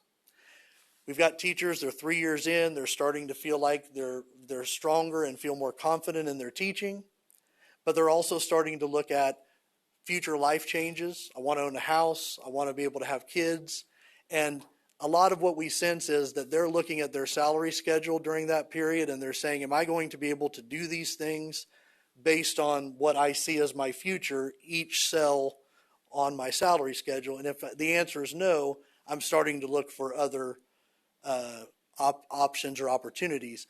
And it's just such a key group, and it's been there. We continue to try to find ways, and that's the other piece that we're going to start doing some work on hopefully soon in this next year is, can we get, and we do have teachers who volunteer to do additional like focus groups and things, and we can actually have focus groups with specifically those groups of teachers, hopefully to be able to get more insights from that group.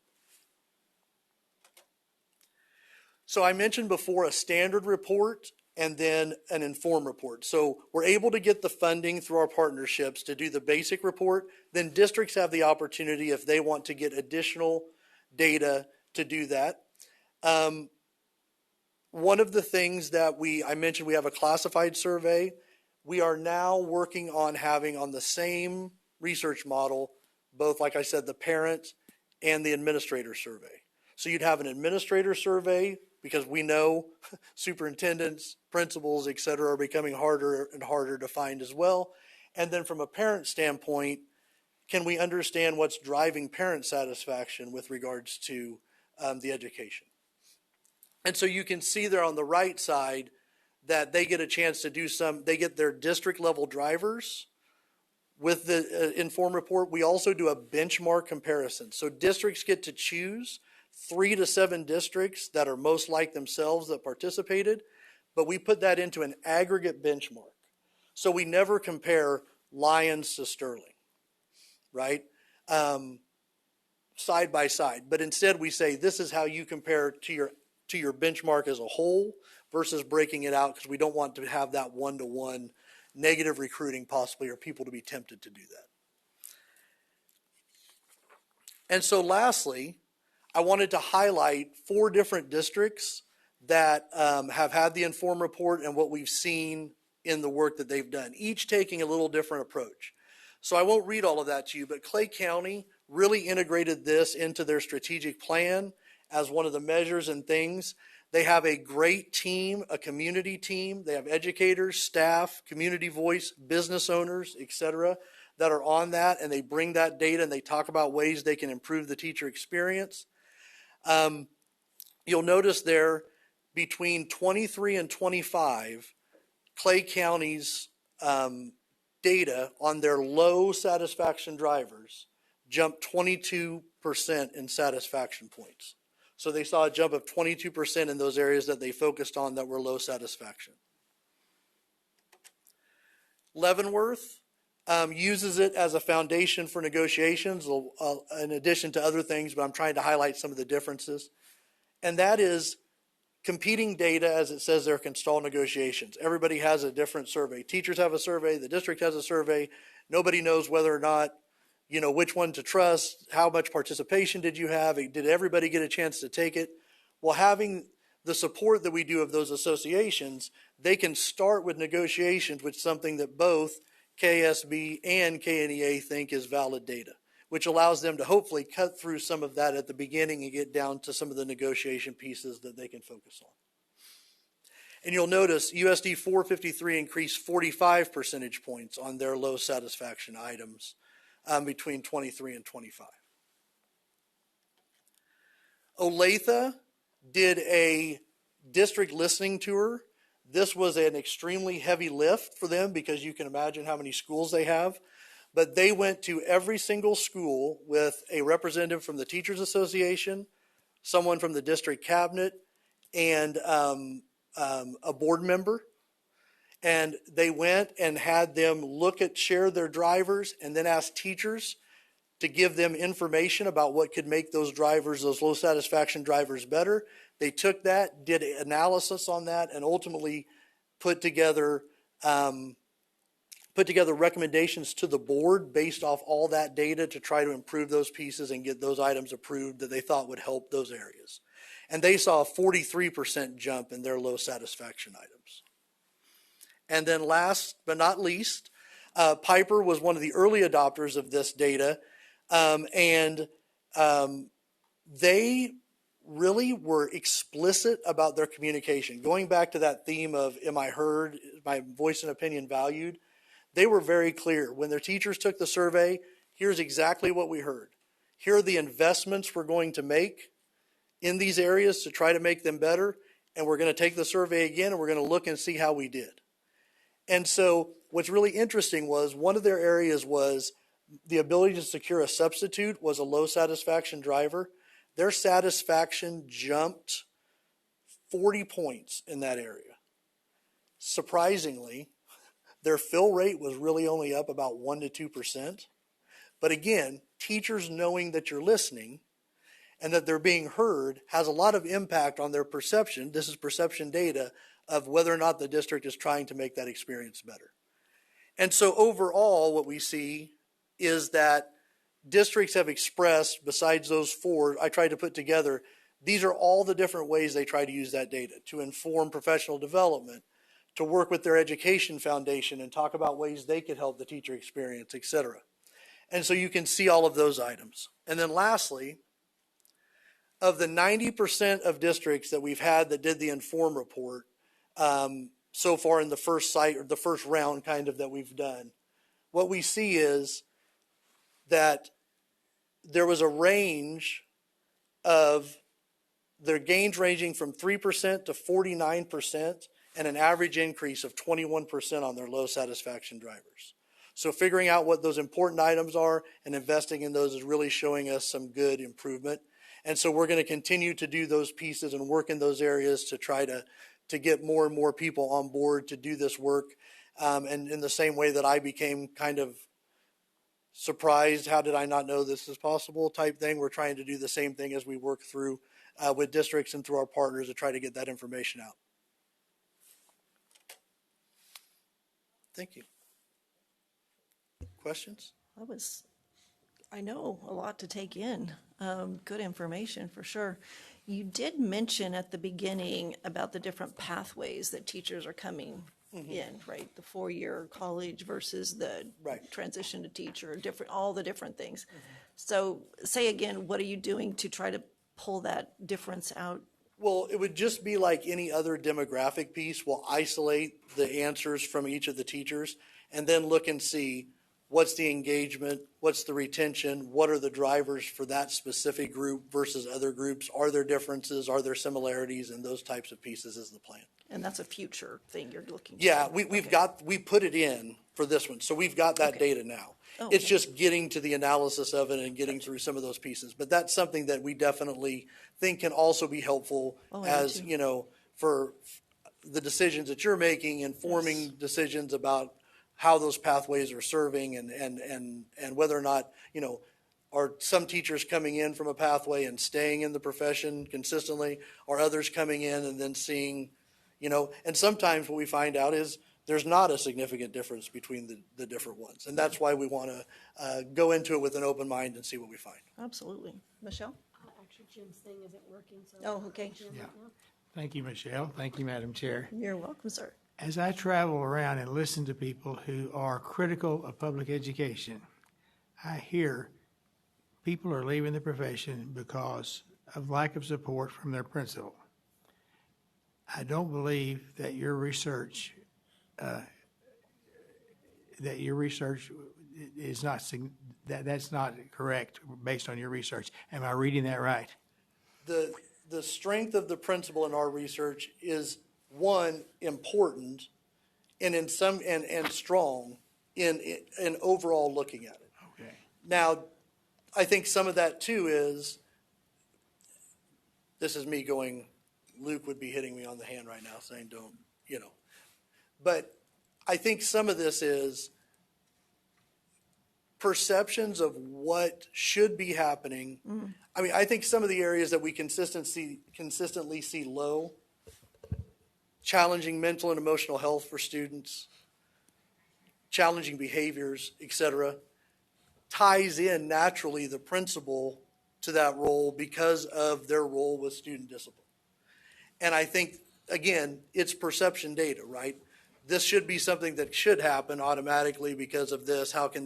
Where there are other factors that play into that as well, law, progressive discipline, things of that nature as well. So I think that sometimes we may be talking about similar things, but we're just attributing it. It's a lot easier to attribute it to a person or a role than it is to all the things, all these other things that might be influencing this. Yeah, I also hear all the time, the same thing. We have challenging students, and I don't know how to deal with them, and I don't feel supported. So I was actually surprised when this engagement driver, had very positive about principles, because there are two sides to that story. It's just right. It just concerns me when people that are looking to ways to blame districts or to blame schools just come up. Okay, the principals are bad, so everybody's leaving the profession. I mean, again, because that is being said out there. Yeah, and we do see it and we see it in comments and qualitative comments and those pieces. But I think it's also a matter of, we always have to remember, it's also a point in time, right? It may still be something that's really hard and people aren't satisfied with, but it may be better than it was 2 years ago. It may say, well, it's not where we want to be, but it sure wasn't like it was when we came off COVID, or whatever those pieces are that are more of what we call the color on the data that comes along than just the numbers. Okay. Dr. Church, thank you again for this research. It's really good. Jim, I think to your comment, I think staff do leave if the principal isn't supportive. What I think you're saying is, but that's been going up. Teachers are finding that their principals are much more supportive. And when you look at, their public attitude toward education is really still lagging way behind. One of the pieces of data that historically has driven Shane and our work at this level is teacher retention in the profession, and that if we provided proper support, that most people left the profession somewhere between the first 5 years. And if we could get people to year 5, that longevity tended to be, and that was a long research. Your research over the last few cycles is disputing that by talking about years 4 to 11. And I wonder if you could speak a little bit more to that as to really then, from a policy standpoint, what does that mean for this board or our local board in looking at, yeah, it looks like we're doing a good job of getting them to year 4, but it's at year 4 to 11 maybe where the satisfaction and leaving rate's going up on us now. Yeah, I think that we have 2 questions on the survey about salary. Current salary, what am I making right now?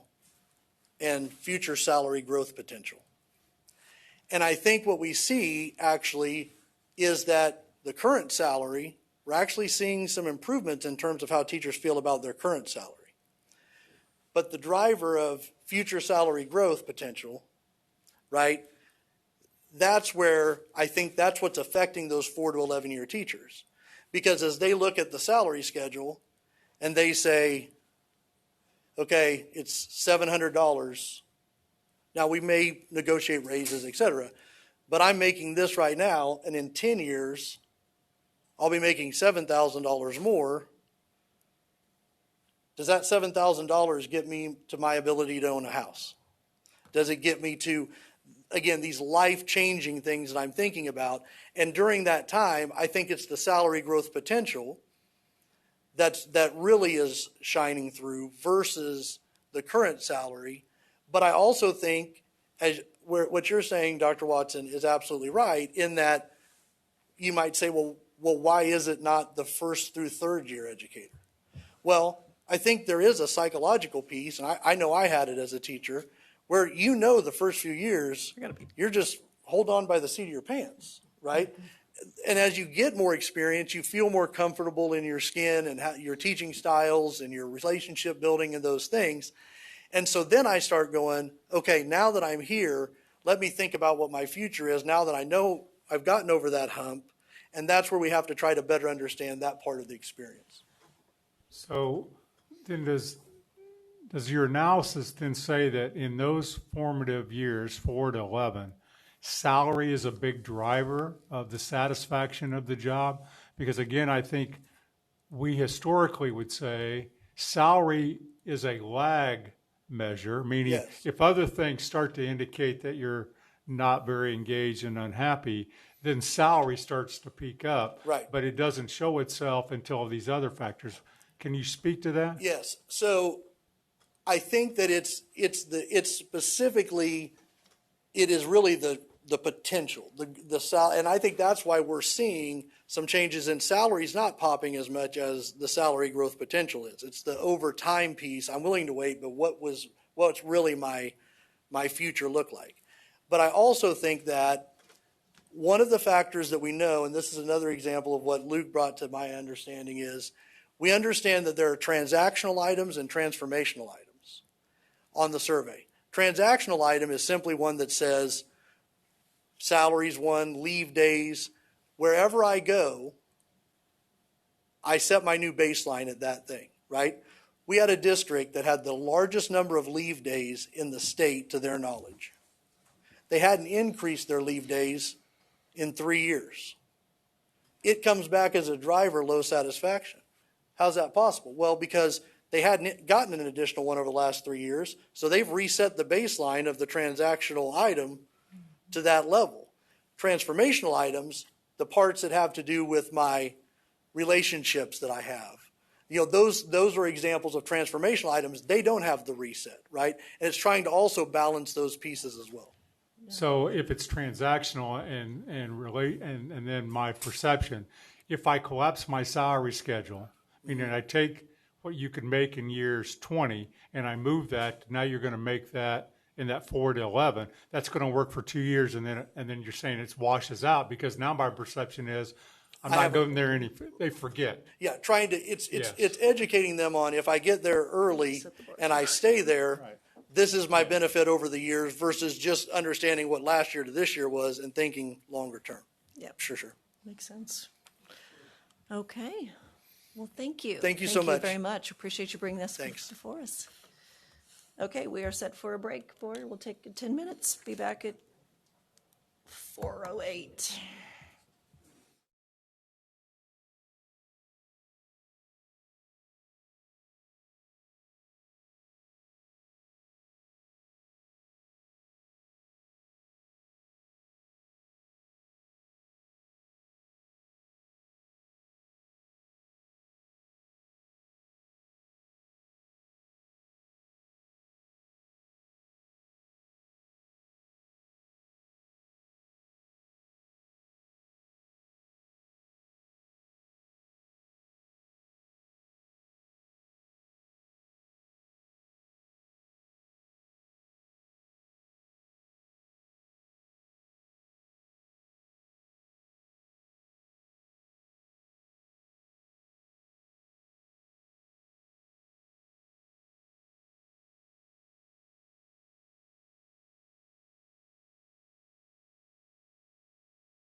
Right.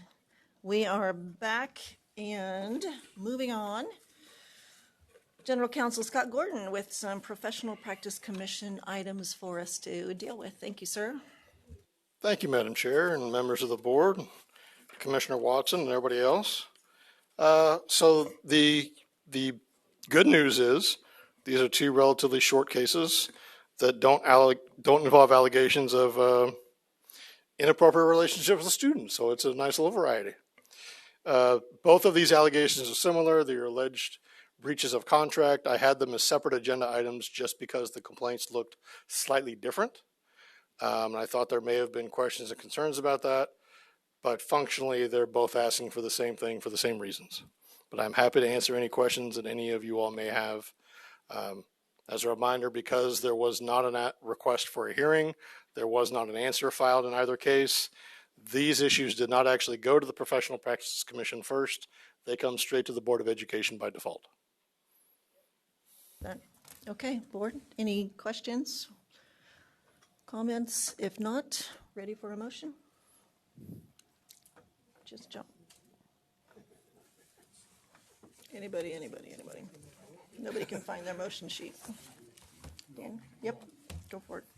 Okay, I'll start. Hopefully I can do this.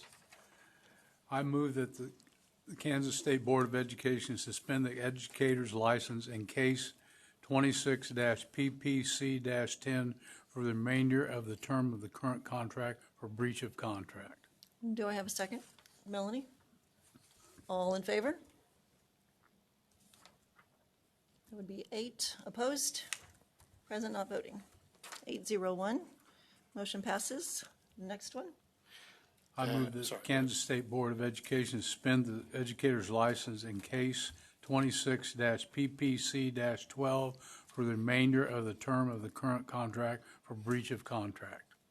Second, Melanie? Any comments, questions? Okay, all in favor? Opposed? Present not voting.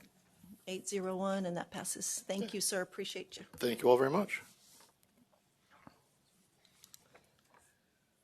Up next, Kelly Cheney, with our Director for Child Nutrition and Wellness, for a receive item on school breakfast program waivers. Thank you, ma'am. Well, good afternoon, everyone. Thank you for the opportunity to explain to you the Kansas school breakfast waiver process. I'm frequently asked, is there a federal or a state regulation that mandates public schools participate in the school lunch program? And the response is no, there is not a federal or a state mandate that our public schools participate in the national school lunch program. But there is a state statute that does require our public schools to participate in the school breakfast program.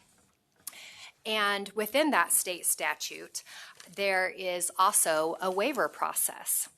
And so our public schools can submit a waiver through a waiver application that our team, the Child Nutrition and Wellness team, makes available.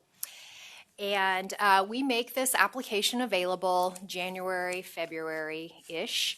And then based off of their March data, they would know whether or not they would qualify. And I'm going to get into the kind of the nitty-gritty of the specifics. I'm just going to start out with an overview of what this process actually looks like. And then our team appoints a waiver review committee. And the waiver review committee will determine whether or not to recommend to the State Board of Education to approve or deny the public schools waiver request. And then the State Board of Education receives this item and then votes on it. And we haven't had waiver requests for quite some time. When I can remember back around like 2015, we had over 100 breakfast waiver requests. Through training and technical assistance provided to our public schools, we've been able to we've been able to help our public schools, as well as our private schools too, participate in the school breakfast program waiver. And so this is the first application that we've had in some time. And there are certainly some unique situations surrounding this waiver request, and I'll share that with you in just a little bit. But first off, I want to talk about the criteria for even being able to apply, to be eligible to apply for a breakfast waiver. So in order to be eligible to receive a waiver for the school breakfast program, each school must meet the following criteria. So first off, they have to have fewer than 35% of the students in that attendance center or that school during March. Less than 35% of those students have to be eligible for free or reduced price meals. And then meet one of the following criteria. Either the school does offer breakfast, but the student participation is very low, or the school does not offer breakfast, and there is no evidence of need for the school breakfast program, and that is traditionally done through parent surveys. And then third, even though they might not officially participate in the school breakfast program, they have to make some type of morning nutrition available to the students. So if a child comes to school hungry, they have to have a process in place to be able to provide some form of nourishment. And oftentimes, it's a small snack. It might be milk and some crackers or something like that. So those are the criteria that have to be met in order for them even to be able to be eligible to apply for the waiver process. And so for school year 26-27, our team appointed the Waiver Review Committee, and serving on the Waiver Review Committee, we have Dr. New from the State Board. We have Cheryl Johnson, former Child Nutrition and Wellness Director, and then we have Haley Kotler, who is the campaign director with Kansas Appleseed. And they met on April 6th, so just last Monday, to review the application that was submitted by USD 272 Wakanda for their Tipton Community School located in Tipton. And the Waiver Review Committee voted unanimously to deny the waiver request. There were concerns. The free and reduced price eligibility at this particular school was 25%. There were concerns, and Dr. New can certainly speak better to this than I can. I'm going off of the notes that I was provided. There were also concerns that maybe even though there was a policy and a procedure in place where children could ask for morning nourishment, that they might be reluctant to do so, and there might be some level of stigma attached to that. And also, our team had provided technical assistance to the school regarding some very, very simple breakfast meal options that, a simple meal option might be a bowl pack of ready-to-eat cereal, milk, fruit, and juice. All items that have, with the exception of the milk, could be shelf stable. The juice sometimes is shelf stable, sometimes it's kept in a cooler. So some really simple ways for them to provide breakfast to the kids there at the Tipton Community School. And so the Kansas State Board of Education will then consider the recommendation from the Waiver Review Committee, and then in May vote whether to approve the denial of the waiver request of USD 272. That is the process, and I don't know, Dr. New, would you like to add anything to that? Well, thank you. I think you've covered it very well. I know that in this case, there was a significant number of children who could use that service. The reason for the school district not wanting to provide it did not seem insurmountable. And in fact, it seemed like one that could easily be, regulated so that the person who would oversee the breakfast could do it without any disruption to their regular schedule. So for the sake of the students, we thought that it was not a good enough reason to deny them breakfast.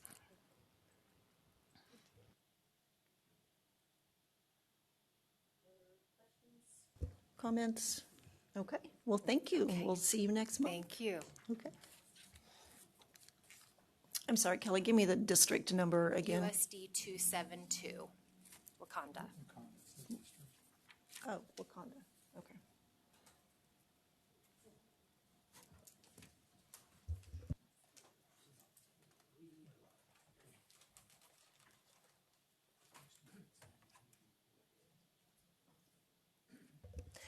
Hello, ma'am.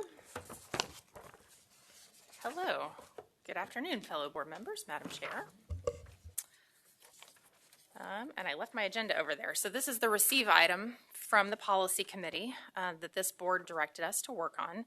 It is an update to the governance process for Citizens Open Forum.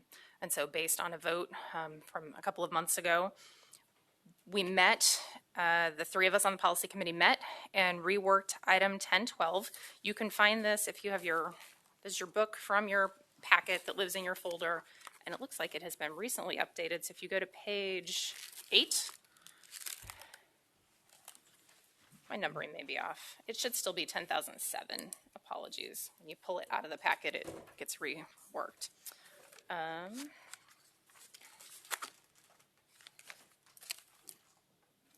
Nope, that's right, 1012. Sorry, I hadn't pulled it out of the packet myself yet.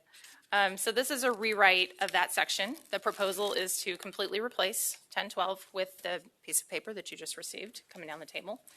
Essentially, the large change here is obviously, as we voted on, the Citizens Open Forum is now for non-board members only. An additional significant change, if you go to the back, you will notice that there is now under item 7, the Citizens Open Forum script. In the past, this has been something that is in the chair's packet, but it was not in policy. We felt that it was important to add this piece to policy so that it didn't change. When a member of the public comes up to this podium to provide their comments for open forum, we want them to know what to expect.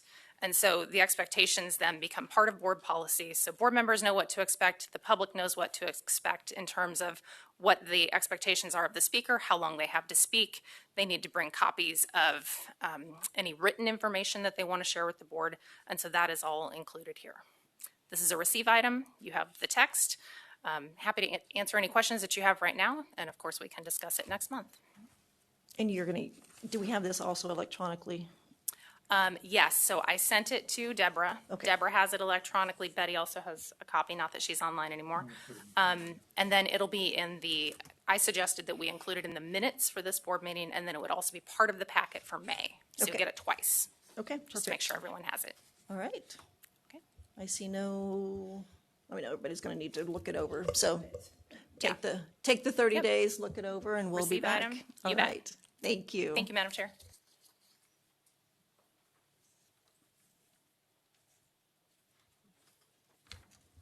Okay, up next, hello, the lovely Catherine, for our ERC action item. Yes, ma'am. Madam Chair, Commissioner, members of the board, thank you for letting me bring this action item to you. I don't want to stand in the way of your legislative update, so I will talk fast.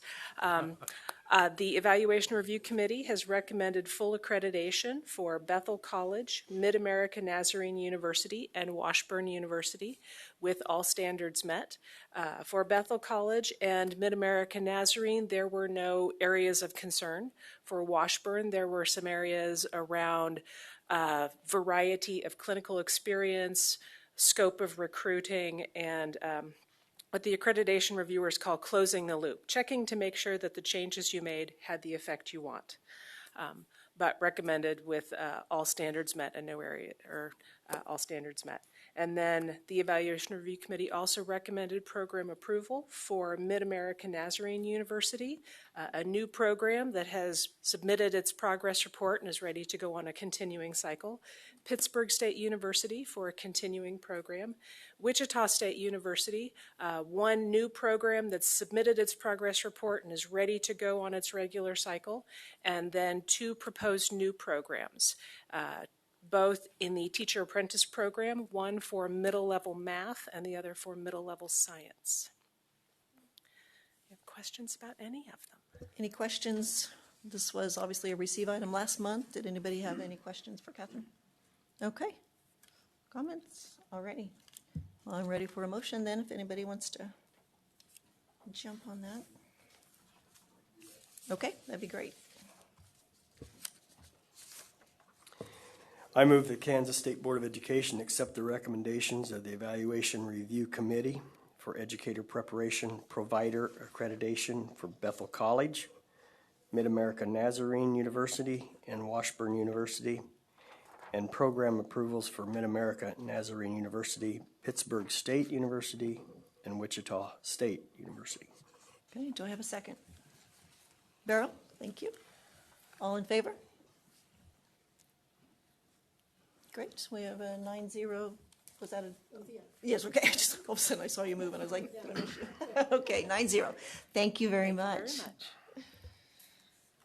And that does take us to Dr. Harwood with our legislative update. Hold on to your hats. Well, the good news is this is the last update of the 26 legislative session. So I don't know if it'll take longer or not.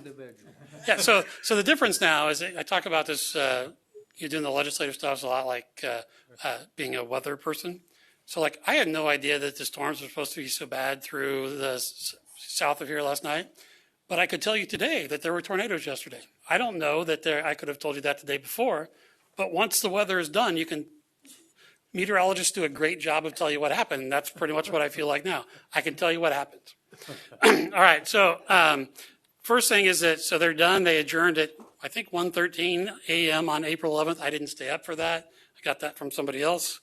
That was technically the 89th day of the calendar. April 11th would have been the 90th day, but because they were still working on Friday, even though it was Saturday, it's still the 89th day, but they only had 54 days in session because calendar days get counted as session days. So their 90-day session actually is only 54 days when they're there. There were 629 bills introduced this session, and then 147 bills were passed.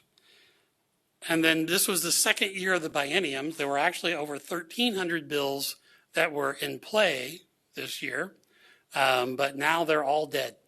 So anything that got introduced in 25 or 26 is dead. They start over again in 27. So you don't have to worry about any of the bills that are there now, though there are those bills that just come back year after year after year. All right, so I'm going to start with the Kansas School for the Deaf and Kansas School for the Blind because their budgets have things as work that you will have to do. The first one has to do with the Kansas School for the Blind. You will know what you approved for the contract for the Kansas School for the Deaf included 6 additional days, contract days for this year and next year, along with pay increases. The legislature decided to apply the same things to the Kansas School for the Blind, even though that was not their request. So I know that Principal Harding is going to talk to you tomorrow about his plan for this year utilizing ESY of days that are already scheduled. We think we can do that. The big thing is that if you change a teacher's contract this year and they choose not to sign it, they just don't get the extra days. So that's something that they can work around. Next year is a little bit different because it's kind of complicated. So, but I'll let Mr. Ferguson and Principal Harding work that out. The next one, I talked about this one a little bit before, is language that now starting when this becomes law, which we think could be Thursday, just so you know, because it's when published in the Register. They published her in the Register on Thursdays, so it could be as early as this week, maybe next week. But then the School for the Deaf and the School for the Blind will purchase like school districts, not like state agencies. which means that anything over $20,000 has to be bid, and then you can set up, as their Board of Education, you can set up parameters for how you would approve those expenditures. So probably going to be something we need to deal with for right now. We would probably use the state policy. It's a little bit different because of bidding, but we'll have to think about how you want to do that for what level of expenditure needs to have your approval. I will tell you that most school boards do most of that in the consent agenda, unless it's something, just kind of out of the ordinary. But one of the things that they had approval for is to purchase a van. So it depends on how involved you want to be in a van purchase. It could just be that the van costs $98,000. They'll submit information that says, we sent it out for proposals. We picked this one, and you just approve it as part of the consent agenda. So be something we'll have to talk about moving forward. Frank, The next one. Frank, there's not any provision that the state, because it has to go through the state board as the local board, that we don't have to adhere to the procurement process, even though it's been waived for the school. I'm trying to figure out how that works. So the school doesn't. The school state doesn't. board does? Okay, so the schools, I add the schools and the agency. So if you're a state agency, you have to go through procurement unless they say you don't, which they said that for the state school for the deaf and school for the blind. We could ask next year that the agency go through the same process. That would have to be a different proviso or law. So I will say this is 1 year, and then they have to make a report back to the legislature next year to decide if it moves on in the future. Yep. All right, so the governor vetoed the 1.5% across the board lapse. That veto got overridden. So for the school for the deaf and the school for the blind, will have to lapse 1.5% of their budget. If you look farther up, it says that they restored the 1.5% lapse for the school for the deaf because they asked for it. The school for the blind didn't ask for it, so they didn't get it. I will tell you that I think both of them will be asking next year, because during this process, they said they were going to exempt the school for the deaf and the school for the blind, and then they didn't. So they'll have to ask to be exempted retroactively. So they're going to have to plan like they won't have the money, but they may end up with the money. So the school for the deaf gets the money back that they were going to spend this year, but did have to lapse the money for 27. So it's a little confusing. So that's the school for the deaf and the school for the blind budgets. So there's a lot going on there. The only other thing that got vetoed is that there was language in the powerhouse demolition about they had to get permission from the Joint Committee on State Building Construction. They haven't met since February, so they can move forward without that. So, all right, questions about that one? All right, so we'll move on to KSDE's budget. So again, there was the 1.5% lapse that got vetoed. The veto was overridden. The governor vetoed one section of the MHIT, which is not actually in our budget. Just thought I'd tell you about that. So the legislature reduced the mental health intervention team appropriation from $16 million to $10 million. There was language in there that says that $1.5 million has to be spent on private schools. The governor vetoed that you have to spend $1.5 million on private schools and said, if you're going to reduce it, it should be reduced proportionally across the board.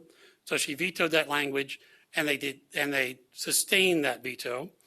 Now, there was a motion to do it. They didn't take a vote on it because the motion got withdrawn after somebody figured out what was actually getting vetoed. They thought the governor was vetoing the $6 million. That was not the issue. And you can't veto the money back in. So there was some confusion. So that got talked about, but in the end it was sustained because they didn't override it. In that case, they didn't override it with a vote. So, all right. So the other ones on there that are important, it's a $6 million special education, which is less than 0.5% of education expenditures. There's $2.5 million for safe and secure schools. So we'll start that process again. It had been $5 million 2 years ago. There's nothing for this year. the military funds there. The other one that's kind of in there for your, just for your information, is the $750,000 for AEDs and CPRs are actually with KDHE, but that used to be included in the Safe and Secure Schools budget. Just want you to know that's out there for schools.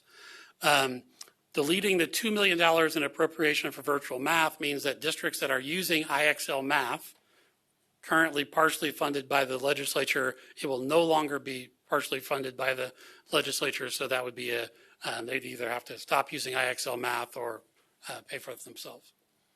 And then the $995,000 transfer from KBOR that got deleted, which means we have to absorb that $95,000 expenditure ourselves, or districts may lose eligibility for $12 million in E-rate funding that comes through the FCC. So that's it, would be on top of the 1.5% cut for us. All right. Next were this whole list of things that were said with existing resources. So the governor actually vetoed that with the message of saying, if you want to fund these things, you should fund them. You should not fund them with existing resources. So that got overridden. So we will still be able to send out professional development, mentor teacher, and nationally board certification and the E-rate match funding, which were all also your requests as well. The difference now is instead of coming out of additional SGF funding, it will come out of leftover state foundation aid. So last year we had about $30 million left over. Sounds like a lot of money. It's less than 0.1%. I mean, so it's out of $3 billion. So it's not very much of the whole group. We're pretty tight. So this is about $8.5 million. So there should be plenty. If there's not, then we prorate everything and we just don't send out as much money. The rest of them, the $1.8 million for Fast Bridge was not your request. You have been spending that out of ESSER funds. This would continue it out of state foundation aid. $1.4 million for Spark Wheel. Spark Wheel asked for you to include that in your budget and you declined. Budget request. JAG-K, nobody ever talked to us about money for JAG-K, but now we'll be sending them $800,000. And then the $320,000 for youth careers, they asked for that and we didn't include it, but that's a continuation of what's supposed to be a 2-year pilot. This would be the second year of it. So that would be that one. So the next were a list of a lot of other things. The first one required federal funds. We won't worry about because Gabby will talk about that in a minute. The second one is just a different report we do, or the districts don't get the $6 million, but we add it to the fiscal accountability report. The next one is the student walkout language. The governor vetoed that language, and then that was overridden. The next two, the governor vetoed. They were overridden in the House, but sustained in the Senate, so they are sustained. So the innovative assessment pilot program will go forward because you already voted on that. It just doesn't, we don't have to take money out of what we were paying for state assessments to pay for that.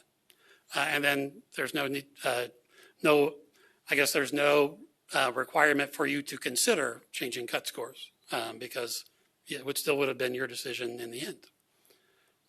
All right, any questions on budget? Because now we'll move into bills. All right, so the next one, these are ones that go into effect on publication in the Register, which again could be as early as Thursday. The first one is requiring boards of education that have more than 50% direct certified. So again, direct certified is a way to be eligible for free lunch, but it's based on things like TANF and SNAP and foster. And so those are all homeless and migrant. So you meet some requirement, so your name goes on this list, and then you get free lunch. So it's not the free lunch application that most people are aware of. So make sure that's different. So if you have more than 50%, then you have to consider being part of the community eligibility provision. In the community eligibility provision, you get a higher rate of reimbursement. You get more people eligible for the reimbursement. And if you get above 62%, 62.5%, you can break even for giving free lunches to the people that weren't actually directly certified. If you're below that, then you would have to spend money to do that, because if you're in a CEP program, you can't charge anybody for lunch.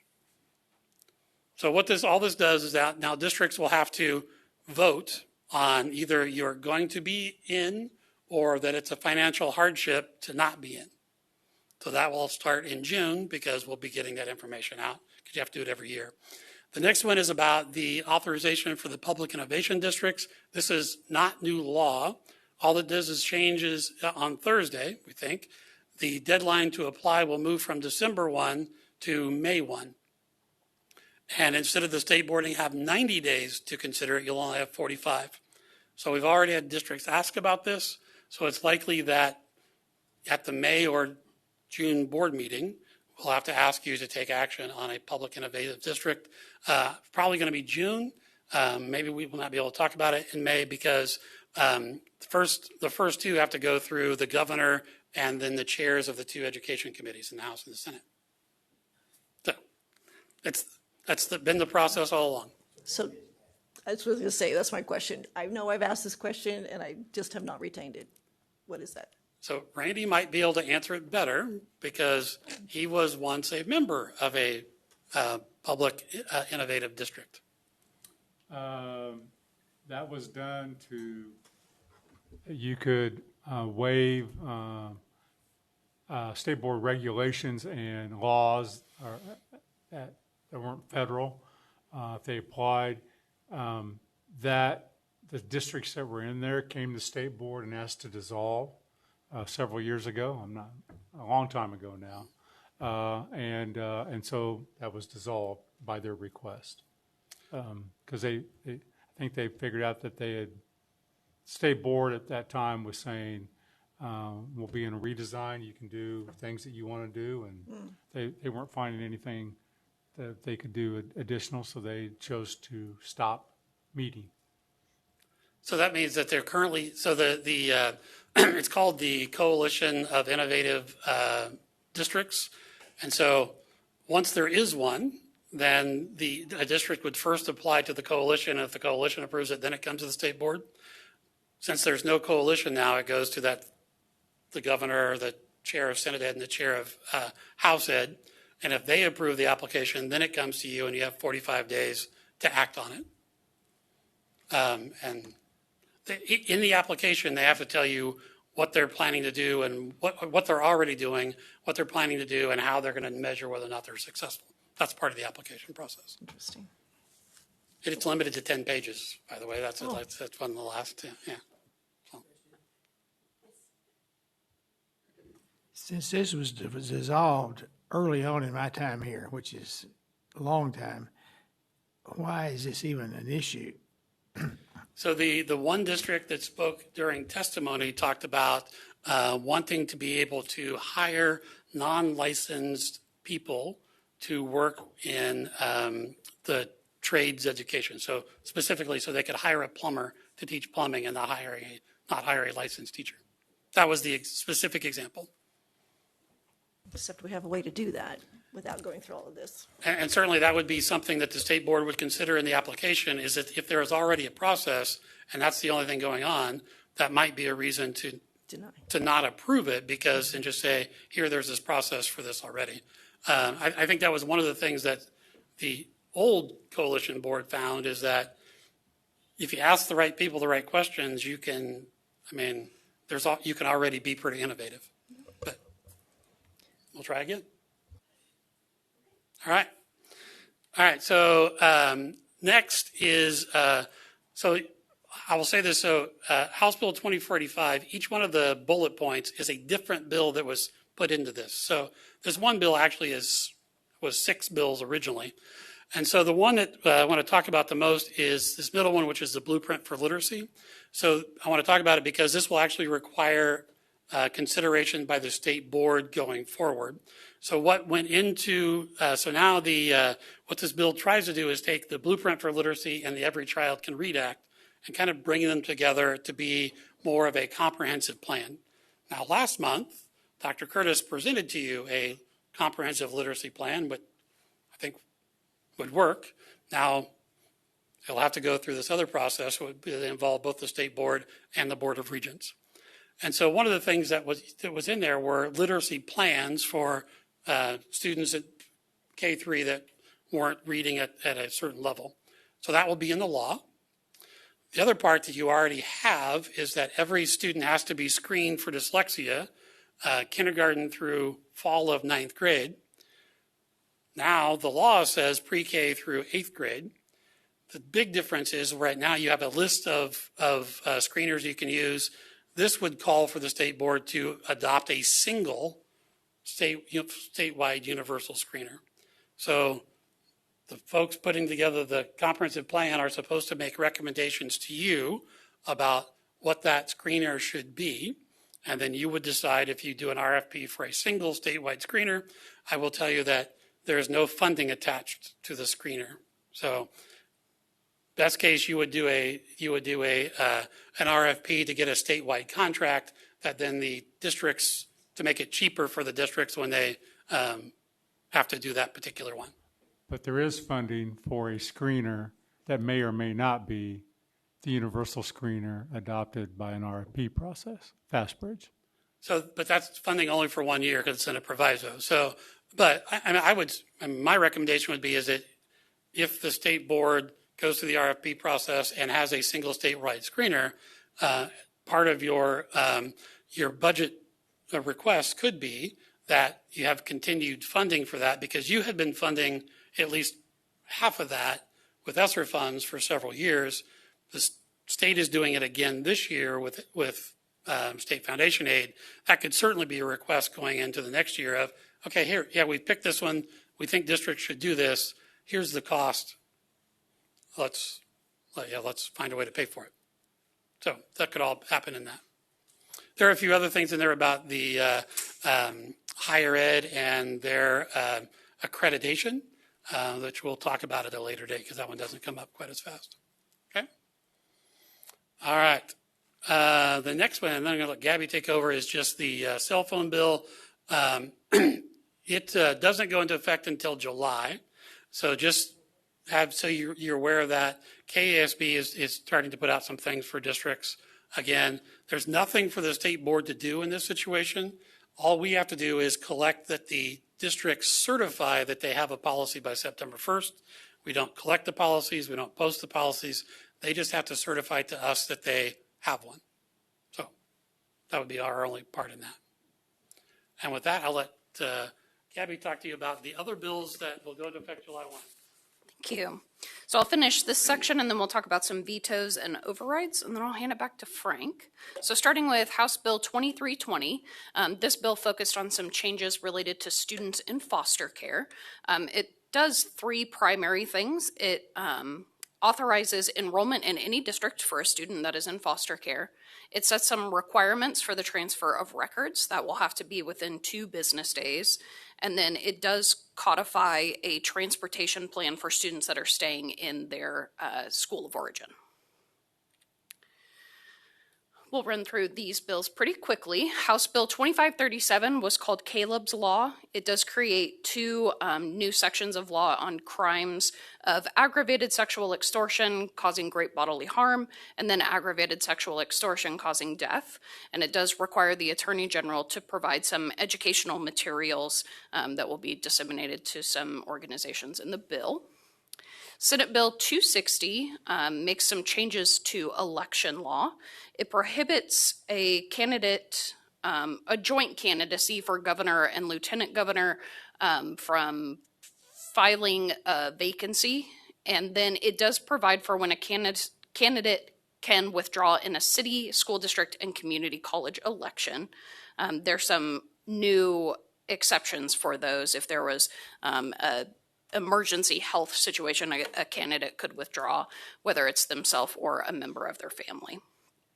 House Bill 2618, Frank mentioned earlier, it will require the State Board of Education to report to the legislature on federal funds that are received through our agency. And there are some pretty specific things that we will have to start reporting twice a year. We will have to provide the purpose of each federal assistance program, how it has been or will be used, what entity in the department, whether it's the division, individual, or our office, that is receiving and distributing the funds, how the funds are coming from the federal level, so what entity is providing those, the current fiscal year amount, and if we anticipate any amounts in the future, the amount of time we anticipate the funds will be available, and then what will happen if those funds are eliminated and no longer available. That bill does also eliminate 4 reports to the legislature and add sunsets to all of our other legislative reports that we've presented to you all before. If you're curious, those 4 reports are the Early Retirement Incentive Program, School District Bond Elections and Issuance of General Obligation Bonds, School District Special Education Excess Costs, and then an update on new pieces of data that we collect on students.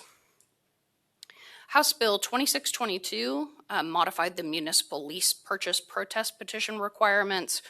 Previously in current law, that was 5% of qualified voters could sign a protest petition to stop that agreement, and that has been lowered to 3%. House Bill 2761 provides for licensure of speech pathology assistants through requirements in an established partnership with the Department of Aging and Disability Services that already licenses the speech pathologists. The intent of this bill was brought forth because there was a stated concern about a limitation to hire speech pathologists. So these assistants do exist in other states, and this would allow them to provide similar services to speech pathologists under a speech pathologist's supervision. House Bill 2482 does remove the statutory references to ACT, pre-ACT, and then the ACT work keys. So after July 1st of 2027, the state board will need to provide for a nationally recognized college entrance exam that measures math, science, reading, and writing for students in grade 11 and 12, a pre-college entrance exam for students in 9th grade, and then a career readiness assessment that leads to a nationally recognized credential for students in 11th grade. So we will have to do an RFP for that, but have a year to do so. Then House Bill 2533 was a bundle of licensure compacts. We've seen quite a few of these in the past. Perhaps relevant to school districts is it does include an athletic trainer licensure compact. And then Senate Bill 382, similar to a bill Frank spoke about before, this took several bills and combined them into one. It does provide for some adjustments to virtual assessments. So virtual schools will be able to proctor their own virtual assessments and adds some third parties who can contract with school districts to the definition of special teachers. It also authorizes foreign exchange students that reside with a host family in a district to enroll in and attend that resident school district of the host family as if that student were a resident, and then it exempts them from the open seat lottery process. This was also in a proviso in our last budget bill, and at the time we told the board we think this is generally current practice. It does sound like there was some confusion at one school district in the state about how they should be treated in the open enrollment policy. So this should clarify how they should enroll and move forward. And then finally, this bill does authorize non-public schools to allow non-accredited private elementary and secondary students to participate in their activities. This will probably sound familiar to bills that have been passed in the past to allow different populations of students to participate in different CASHA-related activities and non-CASHA activities. And this just extends it to those private school students. 2534 establishes standards and requirements for active shooter drills. So this bill will be one that will have some state board action on it. The active shooter drills does say that the department will provide guidance on this, but as typical practice, state board will be involved in that process. So there will need to be some guidance on what best practices are for these drills. It also will require school districts to provide fentanyl abuse education programs and to have a stock supply of naloxone at every school building. The bill does provide that can be included in an existing drug awareness program. So we do currently have some standards on that topic, and it could be included there. And then the last part of this bill was related to the at-risk accountability plans. The at-risk pilot districts for the accountability plan met over the past 2 years. This is the second year of their pilot year, and had some recommendations to amend the statute to make it work better. One of the requests was to change the required grade from 3rd grade to 4th grade, so that when they're establishing a goal, they have some assessment data to base that goal on. And this also includes removing the requirement to have a free lunch cohort, since teachers that are implementing the interventions in that plan won't know who the free lunch students are. That was a recommendation from the pilot group. And then they had some clarifications on the number of goals required and whether they needed to be a combined goal of ELA and math. So that bill has clarified that at this point. Then a couple bills that were vetoed by the governor that we wanted to bring to your attention. One is House Bill 2468. This had 2 components. The first section of this bill we'll talk about again later, because they did move this to another bill, but it would opt the state of Kansas into the federal tax credit for individual contributions to scholarship granting organizations.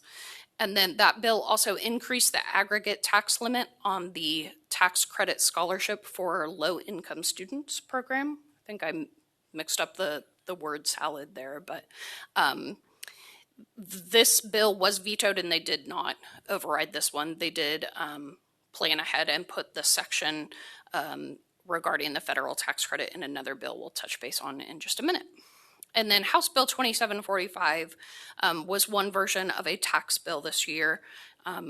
It did quite a bit to our tax policy, but most importantly, it established a 10% protest petition for any taxing subdivision that published a budget that exceeded the rate of inflation or 3%, whichever was lower. This would have had a significant impact on school districts because they were not exempted. So there may have been a serious impact on their ability to fund their LOB and to pay for their bonds through the collection of taxes. So this was vetoed, and the legislature revisited a new plan, which we'll talk about in just a second. So a few vetoes were overridden. House substitute for Senate Bill 244. I think we visited a few times about this bill this session, but this relates to multiple and single occupancy spaces in public buildings and the designation of sexes that may be allowed in those spaces. It does include locker rooms, restrooms, changing rooms, so we will provide a more robust description to school districts, and it does apply to any public building, so this building included. Senate Bill 361 is the bill I mentioned just on our last slide, and this took the section that Kansas is opting into that federal tax credit and was in a standalone bill. This was also vetoed but was overridden. And House Bill 2593 is a requirement now that a political subdivision will have to hold an open meeting to discuss any contingency fee contract for legal services, and the Attorney General will have to approve that contract before they can go into place. So that was vetoed and overridden in both chambers. I think this is you. Yep. All right, so there are 2 bills, actually 3 bills we'll talk about that are with the governor now, which means they passed last week. But since they've adjourned sine die, if the governor vetoes them, there is no chance for an override. Because even if they came back for a special session, that is a new session and none of last session's bills can be considered. So the first one is would be under the understanding of communist, or actually got amended, the negative impacts of communism, socialism, and fascism, which would be, we'd have to write into the standards. They did change it so that it was only the non-elementary grades. The next part is a civics test that has to have 20 random questions from a bank of questions based off of the naturalization test. You have to pass it for graduation. You can take it as many times as you want starting in 7th grade, but anytime you take it, you can't have more than 25% of the same questions from one test to the next. Now, sooner or later, if you have to take it enough times, you'll get the same questions again, but you can't have more than 25% on each one. But it is required for a high school diploma. I will say that there have been similar bills like this passed in the past, and I can't predict the governor's behavior, but she has vetoed similar bills in the past. The next one is going to be a little bit more interesting because it requires 30 minutes of recess a day, which is actually the state board's recommendation and what is currently allowed in the school term to count towards the school term. This goes a little farther and says that 60 minutes is recommended, and all 60 minutes a day can be counted in the school term. So the legislature believes, because this is for any school day that is 5 hours in length, they are recommending that 20% of the instructional day is recess. And at the same time saying that we need to do more to improve outcomes. Now, nobody argues that recess is important. The state board's recommendations are that way. But in this situation, if this becomes law and a district implemented it just by lengthening recess, you would cut 90 hours out of the instructional term because they would go to recess. The other part of this is that it requires the state board to establish the Kansas fitness test modeled after the presidential fitness test. Now, it does say you don't have to model it on the presidential fitness test until there actually is a presidential fitness test for guidance, but we would need to move forward with a Kansas fitness test barring that. So one of the things that came up during the session, I think I mentioned this at the last meeting, is that the presidential fitness test or the Kansas fitness test is tied up in the state's application for the rural revitalization Medicaid dollars, which is $200 million a year for the next 5 years, or $1 billion. And so I would say, even if the governor decides that decreasing instructional time is not the way we should move forward, it would behoove the state board to be a good partner in looking at the presidential fitness test as a way for the state to get $1 billion in rural revitalization funding. So that could be a conversation that comes up one way or the other, but just wanted to make sure you were aware of that. The next one is another tax bill. This goes back to 2745 that got vetoed, and they did not consider an override. It does a lot of the same things except school districts in totality and bonded indebtedness or debt service specifically for all municipalities is excluded. That is a really important thing because we know that we included in a Friday note that we had districts that sold bonds, and the day that the bond sale was supposed to be finalized, the bond buyer backed out because what this said was 10% of the folks in the district could decide that the district could not make their bond payment, which probably affected every municipality's bond rating in the state for several years to come. Because if the legislature has taken that action, they don't know if they will take that action in the future. Kansas has always been seen as a very favorable bond market because the current law states that you can levy what you need to make your bond payment. If that were no longer the case, that would make us much less favorable. So we could see changes in bond ratings of municipalities, including districts, in the near future. So that's unfortunate. Now, in this case, that problem is solved, but you never know how the bond market is going to look at the fact that, well, it was close. So crisis averted for now. But in trying to decrease property taxes, they may have inadvertently increased property taxes because debt service may now be more expensive. And with that, we'd be happy to stand for any questions you have on any of those.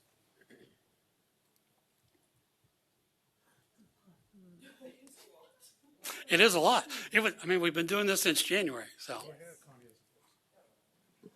On the fitness test, we would have to model it after an existing presidential or a former presidential. I will say that when I was in school, passing the presidential fitness test was the most famous thing I ever did. Okay. So You still have to see them? So it says it will be based off of a future presidential fitness test. The other thing that the state board has to do is you have to come up with the 80th and 50th percentile and come up with an award for those students. There's no funding involved, so I'm assuming the award is going to be a certificate the school can download and give to them. Now, if KDHE with their $1 billion wants to give us money to make it a better award, we certainly can have that conversation. I will tell you that when the Senate was debating this the first time, when somebody brought that up, the groans around the room from the adults that had to pass that and talking about climbing the rope and the flexed arm hang and all those kinds of things. It was interesting that they decided that that experience from their childhood was the one that we need to recreate. So again, that's nothing to say that we shouldn't be doing something with fitness. Hopefully the next one is, I guess, more enjoyable by the kids. Maybe they can do a redo of the chicken fat. So I actually shared that with folks, and people thought I was crazy that was actually even a thing. But no, that was a real record that got sent out talking about chasing away the chicken fat. Yeah. I would agree. I don't know that one aged well, though, so we might come up with a different song.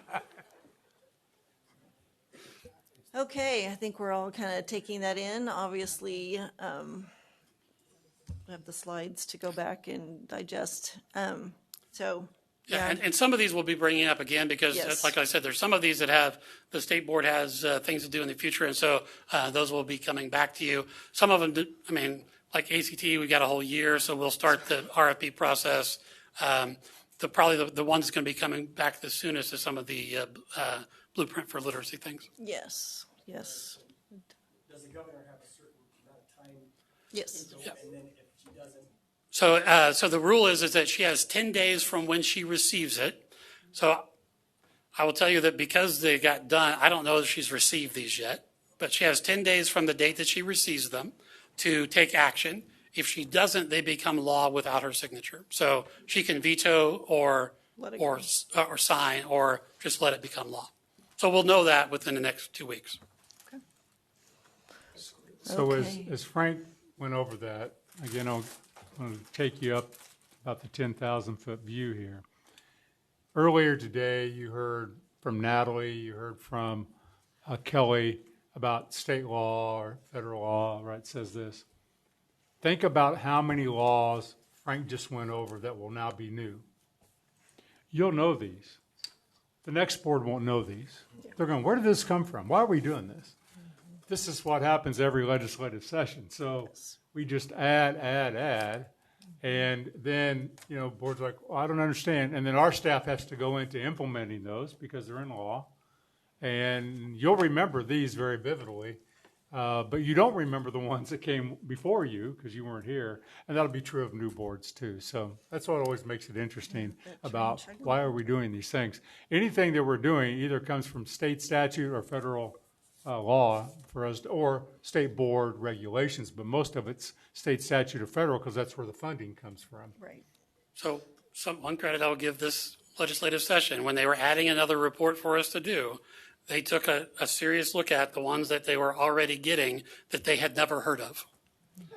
And so, so they got rid of 4 of them and put sunsets on the rest of them so that they have to consider whether they should keep getting them, which is, that's a big step. Yes. And this one report even has a sunset on it. Yeah. And so, and what happens is they want the information. We tell them, you could just ask us for the information. We'll give you the information. You don't have to put it in law. And then, but it goes into law, and then we just keep sending it even if nobody reads it. And so that's better. The other thing, just kind of just a legislative update, is that the first Education Funding Task Force of the year will be on Monday. And so we'll get you information later next week about if there's news on that moving forward. Yes. Thank you, Mr. Porter, for stepping into that again.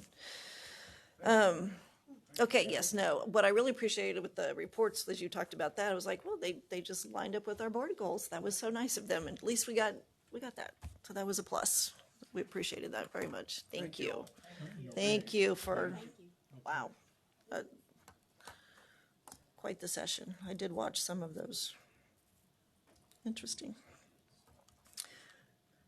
Okay, I really don't have much of a chair report. I do need to speak to a new KSDE appointment.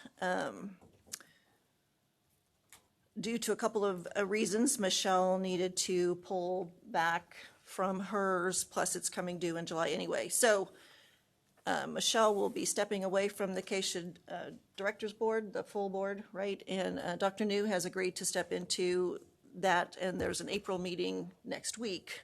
So Dr. New will be taking that. Jim will finish his term through the end of the year, and then that will have to get replaced at the January reorg. So wanted to put that out there. And then and I and Debbie were on the teacher vacancy supply committee, which part of that I think was what we got from Dr. Church. Did you have anything you wanted to add in from that?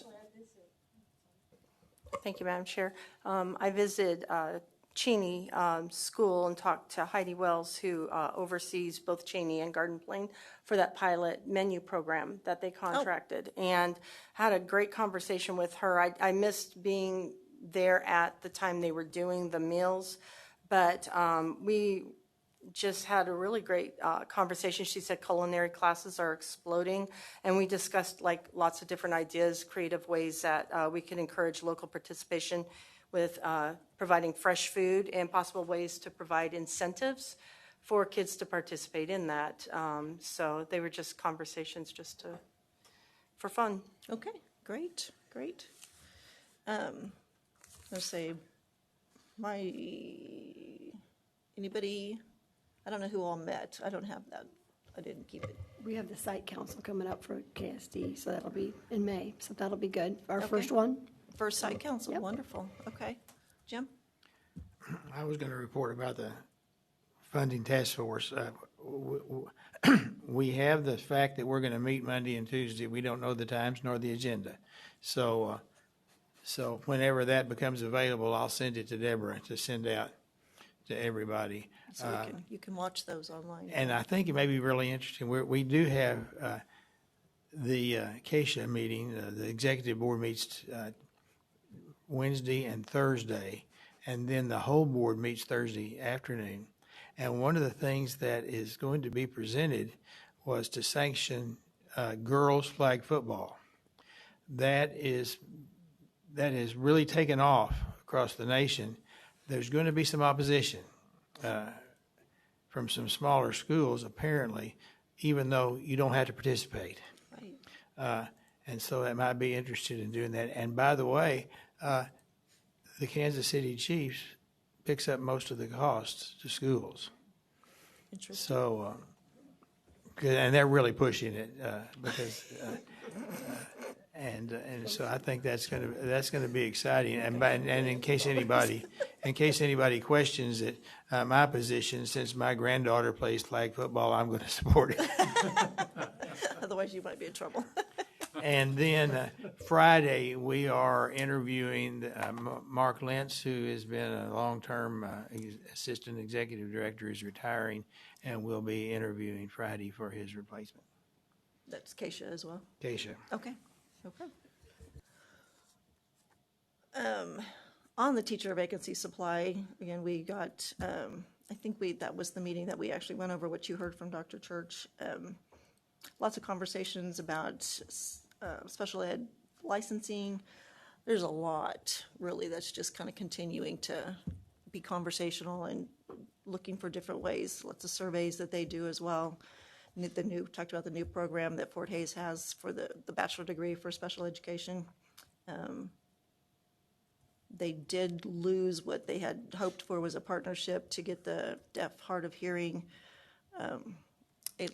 in-state program, but they're still working with the universities and trying to find collaborative and unique ways to make that happen. I think that's about what I got for that. Beyond that, unless somebody else has anything they have done or will be doing. Okay, Debbie, was this from before or did you have something else? Okay, great. Okay, Beyond that, we need to act on the travel request for approval. If somebody wants to make a motion, or if they have any questions before that. Make a motion. Okay. Second, Michelle makes the motion, seconded by Melanie. All in favor? 9-0 passes. Okay, next, and I'm just going to remind everybody, you're standing between now and dinner. I'm just kidding. We too have dinner plans. Okay, board comments and future agenda requests. So actually, I'd like to flip that. Let's do the future agenda requests first. Does anybody have something they are looking for as we start to build out the next couple of months? Actually, Madam Chair, I was going to make this board comment, but this is better because I had asked for a motion last month that we were going to have on the agenda this month, and since I didn't have it on the agenda this month, I'll go just hand out the motion I'd like to make, and maybe it could be a receive for next month. But here we go. Well, here, you can just take them all. But unless we want to act on this right now, but basically, this was my request to try to simplify that CORA process for our constituents, that there are some basic things that they could ask for, that they don't have to ask for through CORA, that they could just have made available to them. I don't mean to be rude, but we had a motion last month that did not receive a second, so it failed. Right, so it was supposed to be on the agenda. Because it was just a last-minute thing, I had asked for it to be on the agenda. So, well, you can put this on the agenda or not. Okay. It's a motion that I intended to, unless somebody wants to, second it and we can move on with it now, but I would just say that this would be what I would ask for on the next month's agenda. Okay. Okay, request received. Anybody else? Connie? I'd really like to study the presidential fitness, Kansas fitness a little more. Are you going to demo? Because once I climbed the rope, I was done. But I mean, I think it's a good thing. It gives kids a way to exercise if they're not. This tells them, I got to learn how to do sit-ups. I need to do I remember. push-ups. I couldn't do a push-up today if my life depended on it. I mean, those were just the simple things we did. The reason I never passed it is I couldn't climb a rope to save my life. And I finally made it, and I thought, wow, this is it, I'm done. Okay, thank you. Kathy? Yes, Like Michelle.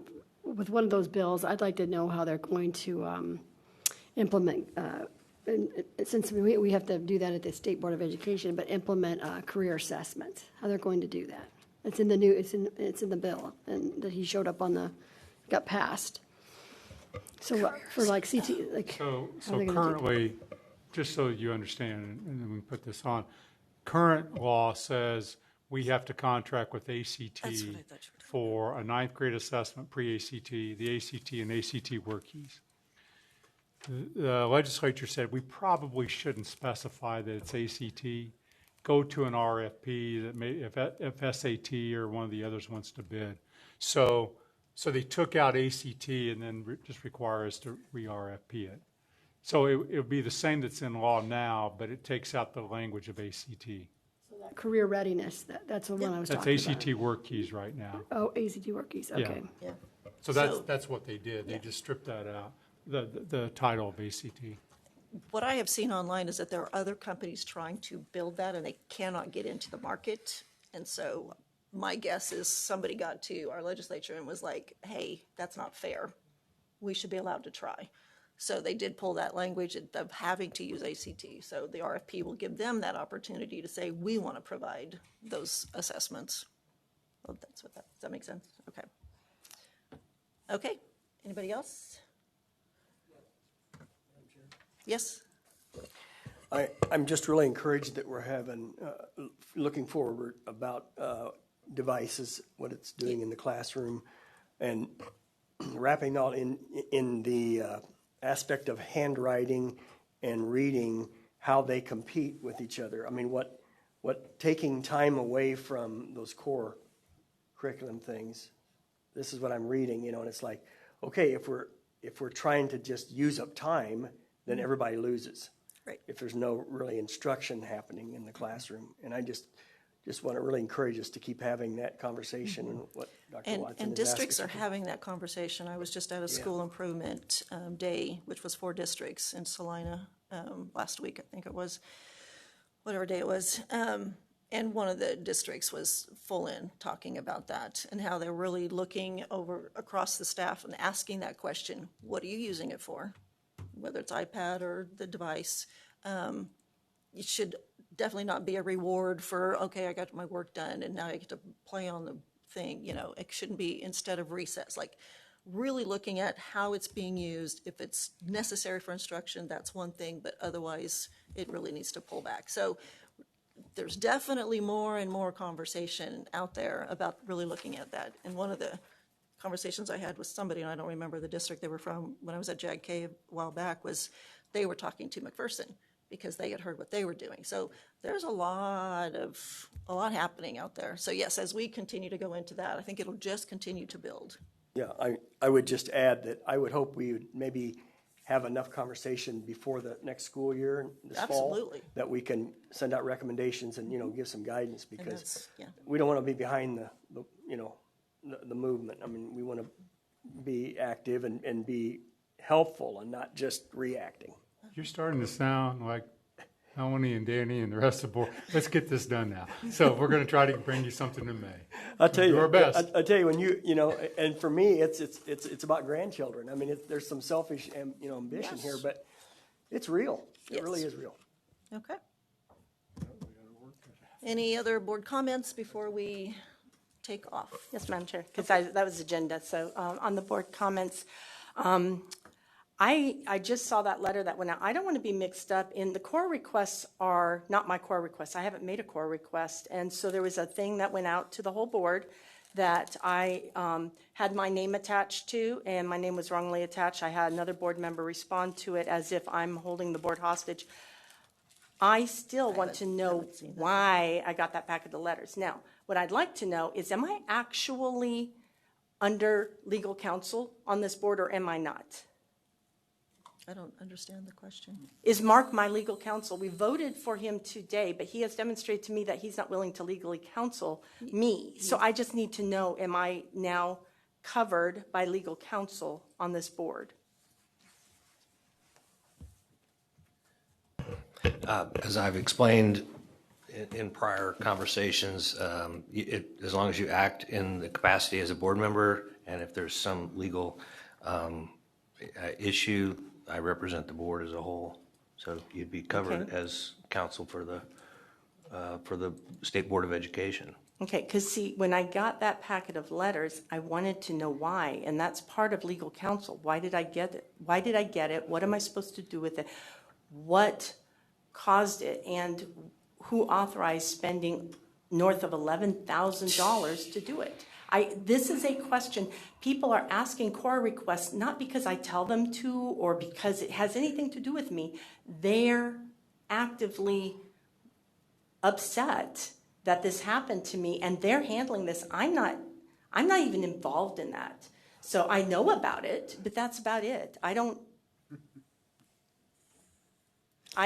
about it, and as I know that two of them.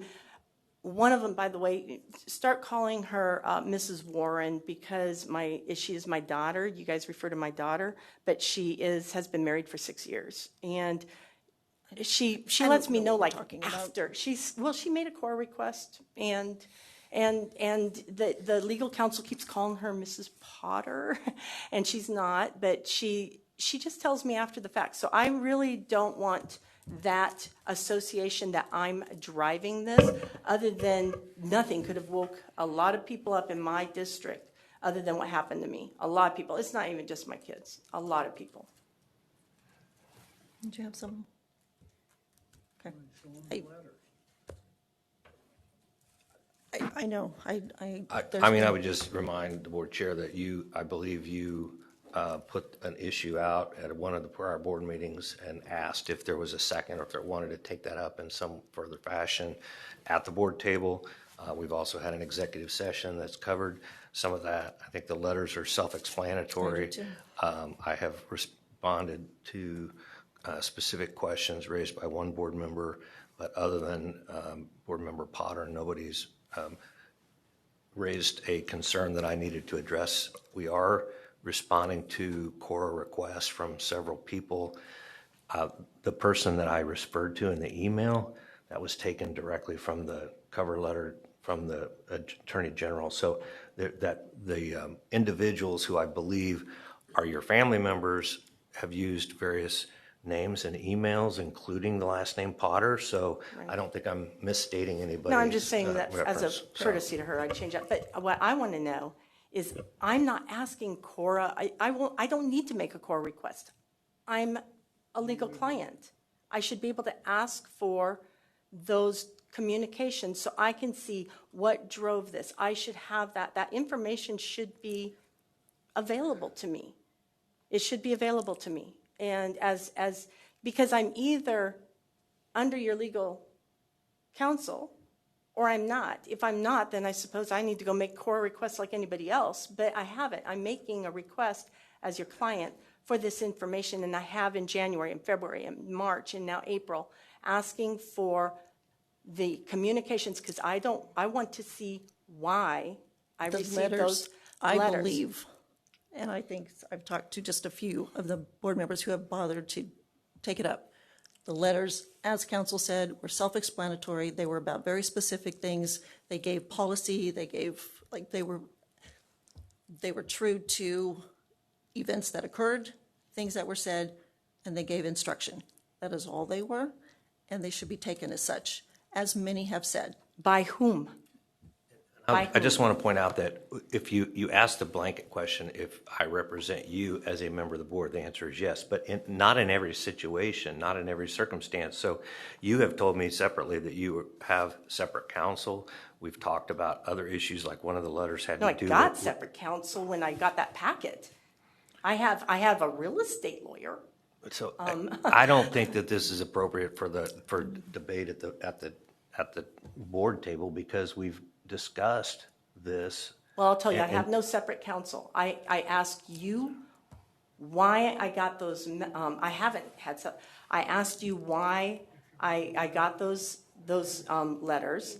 I wanted to know who they came from, who decided to spend north of $11,000 to do that. Because what I'm imagining is if my property management lawyer had decided to send me letters of concern because they thought I was a bad landlord and suddenly then charged me $11,000+ for their letters of concern. Who does that? Nobody does that. So That what is I'm an seeing is one board inaccurate. member against That another. is an inaccurate amount of money that you are portraying. Okay, I'm Period. just End going of off the story. news. I know We it's have north had this of 4 and less than discussion 17. privately many times with different board members. You refuse to receive that answer, so there's nothing anybody can That do they're about that. self-explanatory. I They're would not take a motion self-explanatory to a lot of people. They're not self-explanatory. They're I'm not sorry. self-explanatory. I can't do anything for you in that respect if you cannot see that. You could give me the emails that I am were going to. surrounding what was being said. Why was I being given these emails? Who was saying, yeah, let's do this? Who thought this was a grand idea? How do you know that not some of the other board members will finally get letters of concern because of something they do, and who knows how much it'll cost? But Madam Chair, I move that we adjourn the meeting. I think that we've exhausted this topic. Second by Jim. All in favor?